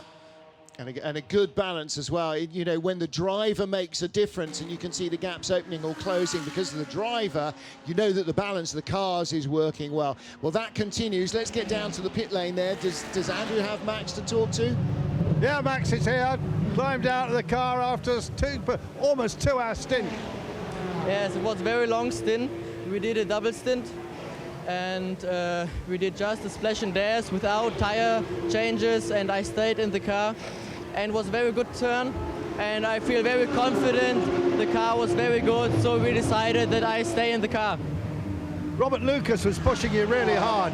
Robert Lucas was really chasing you. I just gave my best, and I saw him in the mirror, but yeah, we had just a very good round, and so we was on the same level, I think, nearly. Puts you in a very good position for tomorrow. Yes, I'm not sure which position we are now, but I think it was a very good stint, and yeah, we will see tomorrow. I hope it will be the same. And of course, you're racing with a lot of people. I think your father's in the other car, and other gentlemen are all old enough to be your father. Yes, you're the kid. Yes, it's very funny. Normally in the 24 hours we drive on the same car, on the Kirchhoff R8. But it's more fun to have a competition between us, and it's funny to see us on the track, and yeah. Excellent, we'll go and take a rest. Congratulations. Thank you very much. Max Edelhoff, what a great character he is as well, and a star of the future, I'd say. Nice to race against your dad, excellent. Pit entry is closed, so no more splash and dash fuel stops. Not sure what that means if you've slightly miscalculated on your fuel. However, timing screen, I think we're going to have to give the timing screen a lap to settle down. It still has Dimitri Parhofer in the number 32 car collection Audi as our race leader from Ralph Bone, but I'm not sure that that can be the case. Jordan Grogor, however, has passed the Mercedes, so the Renault has got by the sky blue Mercedes, which was, we thought, probably going to end up being for the lead, with 9 minutes until until stumps, effectively, until we end play for today. Well, it is this Audi that scored as the leader. Remember, the Porsche 911 came in for a pit stop of just over 3 minutes, 3 minutes 20 seconds. Yeah. And that car is now on an outlap, so that's delayed it along with the 32. Yeah, so they were both, but it's not them, it's the cars that stopped earlier that the timing screen doesn't seem to have allowed them to catch up yet. Jordan Grogor in a Renault shown as 48 seconds behind the leaders at the line, which may be the case, may well be the case, but just want to give it another lap to make sure. Jordan Grogor, anyway, has got by Richard Feller in the pale blue SPS Mercedes. Tom Onslow Cole, 5th place, shown as 20 seconds behind, and okay, just not was wondering what we were just about to see a little glimpse of. Josef Kral in the 11th Scuderia Praha Ferrari is in 6th place. Robert Lucas in 7th. Patrice Lafargue in, it's Paul Lafargue now in 8th in the number 17 IDEX Sport Mercedes. So there is the car of Robert Lucas, who's in 7th place. And Jordan Grogor has come through in 3rd position and 52 seconds behind Dimitri Parhofer. So 32, 911, 27 as we head into the final 7 3/4 minutes at least of this part of the race. That will see 4 hours in the book with a further 8 to continue tomorrow. But we'd expect, well, I'm not sure about Dimitri Parhofer's pace and how that would compare with Ralph Bone's pace at this later stage of the 4 hours. But we'll wait to see true laps rather than these out laps that we've got so far. Well, we'll wait and see, won't we? Dimitri Parhofer, the last pit stop for that car, the number 32 car collection Audi, 2 minutes 38, while for the 911 Porsche, who's that off in the gravel? That's the Speed Factory Audi, I think. It is. For the second time finding the gravel there, after it got truly embedded much closer to the Armco barrier and required a tractor to tow it out of the stones. The 911 Audi, which Ralph Bone remains in, did a 3 minute 21 stop. So how did Dimitri Parhofer take over the number 32 car collection Audi and do fuel and tyres almost a minute quicker than Herbert just did a fuel stop? Let's get another catch up with Andrew in the pit lane. I think there's definitely a problem. The Robert Lucas car was just standing in their garage. They were all sitting there watching timing screen, and suddenly leapt up and started pointing, and now they've come out onto pit lane here. They lost 15 seconds or so in one sector, and that's what they were pointing at on the timing screens, and then they all rushed out. But now they seem to be bringing everything back in again, so maybe he just missed a gear or just gone a little bit wide or something. So it appears that Robert Lucas won't be coming in, but he certainly dropped quite a bit of time there, and the team thought there was a problem, but it appears not. Yeah, Andrew's absolutely right. His last lap was a 2 minute 6 compared to a 1 minute 46 that he should have been doing, so he's lost 20 seconds somewhere, which is rather careless at this stage of the outcome, isn't it? Well, when you're trying to keep things neat and tidy and just get across the line to make sure that the 4 hours is done safely and speedily to a point, but I can't see any damaged panels on that car. No sign of damage, no sign of grass in that big yawning mouth at the front. So if he's had a spin somewhere, that's entirely possible. And in traffic, that might happen as well. He's not gone into the pit, so clearly he feels the car's all right. 2 cars have just set their fastest laps, by the way, in a battle for 23rd place. But the fastest lap for the number 555 Ginetta of Jan Lammers wasn't enough to hold off the number 82 car, which is Artem Soloviev, who we heard from earlier on the grid with Joe Bradley. That's the RS Motorsport Porsche 991 Cup car that had its engine rebuilt overnight. They've just gone by Jan Lammers' team Ginetta, or the Team Africa Ginetta, and up into 23rd place. So both of them setting their fastest race lap on that last time round as they battled for that position on the racetrack. And here is the view from Jan Lammers. And just in front, going out of shot, is the car that went by him. So Soloviev with that rebuilt engine. They didn't have a spare, as they told Joe Bradley. They took it apart overnight and rebuilt the entire thing. And there is the 82 car, still going strong. So clearly, whatever they did seems to be working well. And there is 555, the car behind Lammers, that at this point last lap was in front of him. Just trying to work out whether Robert Lucas is still on the lead lap compared to... Well, he should be fine for the pro class at least, but yet to come across the start and finish line to complete lap 1, 2, 3, which Dimitri Parhofer did a good while ago now, over a minute and 20 seconds or so. And yes, it's not that the 29 car isn't on the overall lead lap. No, he's not. He is the first car that's a lap behind in 7th place, I think. Josef Kral in 6th. Looks like the last car on the lead lap. What about the difference between the A6 Pro leader, though? Yes, Lucas is on the A6 Pro lead lap. Yeah. And that's possibly the bigger concern, because... Yes, because our race leader... Well, no, because the Pro car is on the same lap as well. Ralph Bone has completed now 124 laps, same as the overall race leader. So they are half a minute apart, first and second. But number 32, the Car Collection Audi, still confused how they did a driver change and fueled and took a minute less than the Herbert Motorsport Porsche team, who didn't do a driver change. They may have had a penalty. They did have a penalty, didn't they, the 911?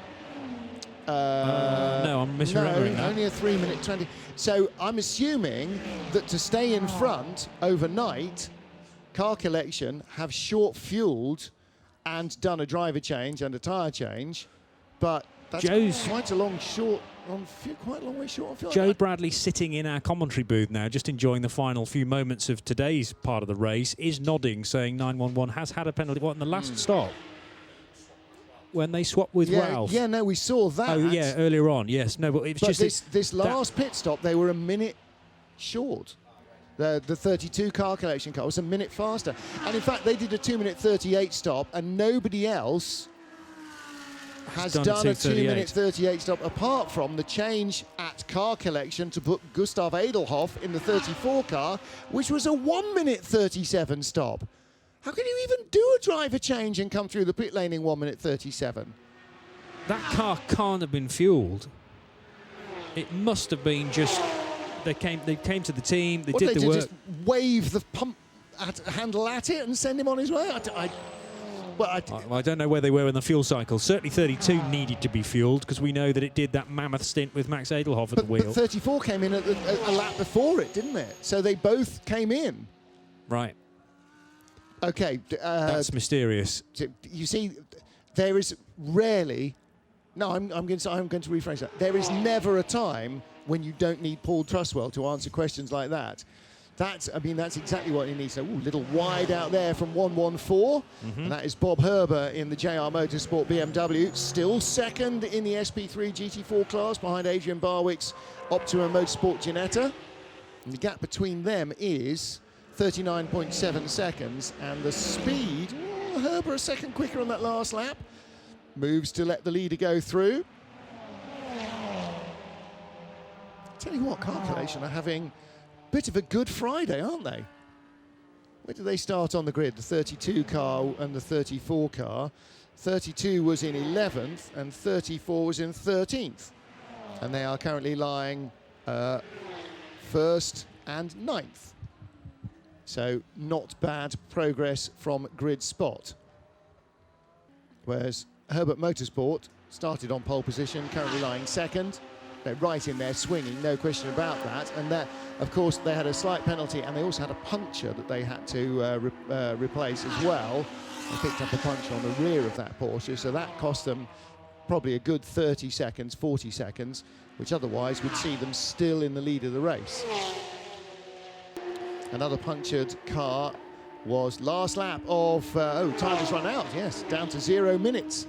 It is now 7 o'clock local time, so we've done 4 hours. Last lap before we stop the race.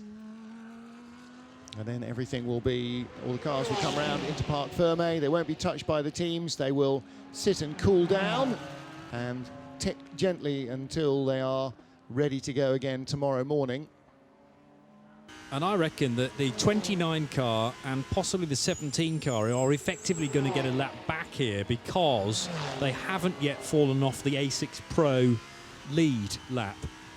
So Ralph Bone, who's running second on the road, 28 seconds behind Dimitri Parhofer, was the yardstick, if you like, for the rest of the A6 Pro machines. And we started with 8 of them. Sadly, big problems for the number 1, which has just crept onto the first page of timing and scoring now in 27th position. But the other 6 cars in Pro, well, we had 8, didn't we? So there's another one missing somewhere. But the 6 cars that are in the top 8 overall should all start on the lead lap for A6 Pro tomorrow morning. Yeah, all the A6 cars will start in a group. The other one, number 1 car, is in 27th place, and the other one is the number 10 car, which is still in the garage. That's the Lippert Motorsport Lamborghini, isn't it? Yeah. But an unlikely winner for the first 4 hours of the 12 hours of Imola is an A6 AM car driven superbly by Max Edelhoff, and Dimitri Parhofer keeps its head above water.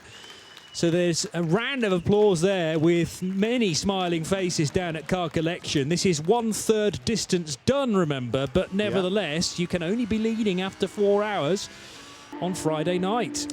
Now then, Robert Lucas comes across the line and completes his race before Ralph Bone in second place. So he is on the same lap as the leaders, and the last lap will be deducted to allow for the fact that the checkered flag comes out for drivers at various different times. It's not like a Code 60 where we just freeze everything. So their positions on the last lap will be, or the last lap of this, quote, bit of the race will be removed. And so we will start not with 127 laps completed, but with 126 laps completed by the leaders. And then we'll canter on into tomorrow afternoon and through into the early evening. So the great thing about that is I reckon we've still got 6 A6 Pro cars in the hunt, and possibly 4 of the A6 AM machines who potentially start on an even keel tomorrow morning as well. And the way that it's going to work is that basically the classes will be gridded as a class. So if you're the 1st or the 5th or the 8th A6 car, it doesn't matter what other machinery is currently between you on the leaderboard, that will be invisible. So all the A6 cars will start at the front. Yeah. Now, what happens with Joey Foster? The 991 Porsche class leader is 12th ahead of the SP2 class leader. So does the other 991 car then get to start in front of SP2? Yes, I think so. Or does the 991 leader get to start behind all the SP2 cars? It's probably done on the highest position. Or are within they each going to class. say, you're all Porsches, we're going to stick Well, that would you be in as one? nice. That would be the sensible way. And then all the SP3 cars will start behind them, all the TCR cars behind them, and so on and so on. Brook Speed. I'm going O&R because I'm seeing something on the timing screen, and then there's a bit of bumperage. Quite a lot of Seat on the back of the car. That's the 120 car. It was damaged on the rear left corner, and they taped it all together, and clearly the tapes failed, or it's had another hit, I don't know, but the rear bumper of that Sickle.com Seat has landed in the middle of the track. Well, yeah, pretty much on the racing line between the two Rivazzas. I lead the jury towards the vast amount of gravel still in the back of that bit of bodywork and strewn all over the track. And at the entrance of Rivazza 1, I suggest, Malud, that didn't just fall off. I suggest, Malud, that was dragged off by an excursion. I think you may well be right. I would suggest, Malud, that on the extreme right of your picture there are tyre marks through that dark gravel trap. I think he's gone off way down the grass, through the gravel, what has filled up the back of the car and ripped it off against the better wishes of the million miles of tank tape that was holding it on. I think he's had a big off down the hill and got away with that by the skin of his teeth. Well, several cable tyres have failed because of the extra weight that's been scooped up by that bumper, carrying a lot of gravel. It's gone off, as you approach Rivazza 1, it's gone off the driver's left, hasn't it? Yeah. Very similarly to... It's come down the grass, through the gravel trap, and the gravel trap's just ripped the back of the car off, basically. But it looked like it took the same sort of line as that 308 Peugeot did many, many hours ago. Only forward, not backwards. So here we are. This is where we are at 1/3 distance, 4 of 12 hours done. Car Collections number 32, A6 AM class car is the race leader from the Herbert Motorsport Porsche Porsche 911. GP Extreme's number 27 Renault RS01 absolutely in outright podium contention in third, as is the Ram Racing Mercedes in fourth place, ahead of Scuderia Praha's Ferrari. SPS, the pale blue car, that's had a shot in the lead as well. So is the number 29 Force Racing car. So has the number 17 IDEC Sport car. 34, did that lead at any Yes, it stage? did. I'm not sure. MDC. Yes, it did. But the 34 car was involved with the 120 Seat in that incident, I reckon, because both have been called as being under investigation now. But yeah, 34, Johannes Kirchhoff definitely led the race. Yes, he did. And the MDC Sport car in 10th place. These are all A6 class cars. A6 goes all the way down to 11th, where the Lamborghini Huracan is, and we think that's in the 1 minute 48 bracket, the BOP advantage in A6 AM, so that is paced itself as the slowest of the cars. Then the 991 class leader and SP2 class leader, the Pro Sport and Porsche L'Oreal Racing 991 Cup cars. Similar cars, different classes, but they're very close together. The APO Sport car number 80 for a long time has led SP2 and is right in contention there with the better of the Porsche L'Oreal cars. Second of the 991 class cars is MSG's number 92 car, and that rounds out our top 20 overnight. And just behind them is the leader of the SP3 GT4 class, Ade Barwick, ahead of Bob Herber. And Jan Lammers in third in that class. Well, let's get down to the pit lane. Andrew Marriott will round out proceedings. No, we won't. We won't just yet, but we're hoping in a moment to be able to listen to... All right, well, let's get to our other leaders then. Team Cook Sport, the Renault Clio, leading the A2 class. And we will have to find out as well before tomorrow what happened to the Toyota, because that got clumped very heavily, the other A2 class car, and that Toyota was in the pit lane at the close of play. It wasn't the only car that was still there, because also there was the number 10 Lippert Lamborghini, and the CAD Speed Audi car number 108 was back in again, as well as the Toyota. Also, B2F's Peugeot was in the pits as well. The number 335 car that was the yellow car. Yeah, we saw that come in, didn't we? And didn't know exactly quite why. That 308 Racing Cup car is in the TCR class, so that too also among the halt and the lame. And unfortunately, neither the 28 GP Extreme Renault nor the 203 Vortex V8 actually have started the race. The Vortex V8 we knew was unlikely to be able to because of damage yesterday. But the Renault launched its engine during qualifying, and so unfortunately, with engine gearbox issues, they've been a bit stymied. Driver of car 34 out to maybe check damage that it has incurred with the Seat, because remember 34 and 120 called as being involved in that incident at Rivazza. So who do we put behind the wheel of 34 for the final stint? Who are we dobbing in? It was Gustav Edelhoff, wasn't it? Yeah. Checking the left-hand side of that car, just pushing in one of the body panels to see whether there was any play. And I wonder whether Gustav will go over to have a word with the driver of the Seat. No, walks straight past and back towards the team. Here's a reminder of where we stand as far as the 2017 24hourseries.com is concerned. This is round 5 then, and our second visit to Italy, our second 12 hours in Italy after Mugello in March. We kicked things off in January with the Dubai 24 hours. There was another 12-hour race as round 3 in Austria at Spielberg, around the Red Bull Ring. 24 hours at Paul Ricard in the south of France at the start of May. Portimao to come. Promises to be a warm one at the end of August, and then the non-championship round at COTA in Austin, Texas, for a 24-hour race in the middle of November. And many, many teams have already confirmed their place there for Creventic's first visit to the United States of America. So we now stand at, 11 minutes past 7 o'clock, as the dust is settling after 4 hours, and various cars there in states of disrepair, but the 32 car kept its nose out of trouble and managed to complete. So it's interesting that the cars at the bottom of the timing and scoring judged to be 128 laps off the race lead. We only did 127. Unless that's now been corrected. Yes, they've just redone the timing screen. They've subtracted a lap from everything, just as you were talking, in fact. So that has been sorted out. Just before when I went R and then we saw the back of the Seat, I was going R because the Brookspeed Porsche was shown as having gone into the pit lane, the number 40 car, just before the checkered flags. I'm not quite sure what happened there. I don't know whether they had to come in for fuel or whatever, but again, that's another little story that will trickle on tomorrow. Don't forget that tomorrow's race starts at 11 a.m. Central European time. We'll be doing about 15 minutes of build-up through towards that. So do the various changes in time zone wherever you are enjoying this race. And a further 8 hours to come with Martin Haven, Joe Bradley, Andrew Marriott and Johnny Palmer. Let's have a chance, though, to look back on what the first 4 hours of the 12 hours of Imola has offered us.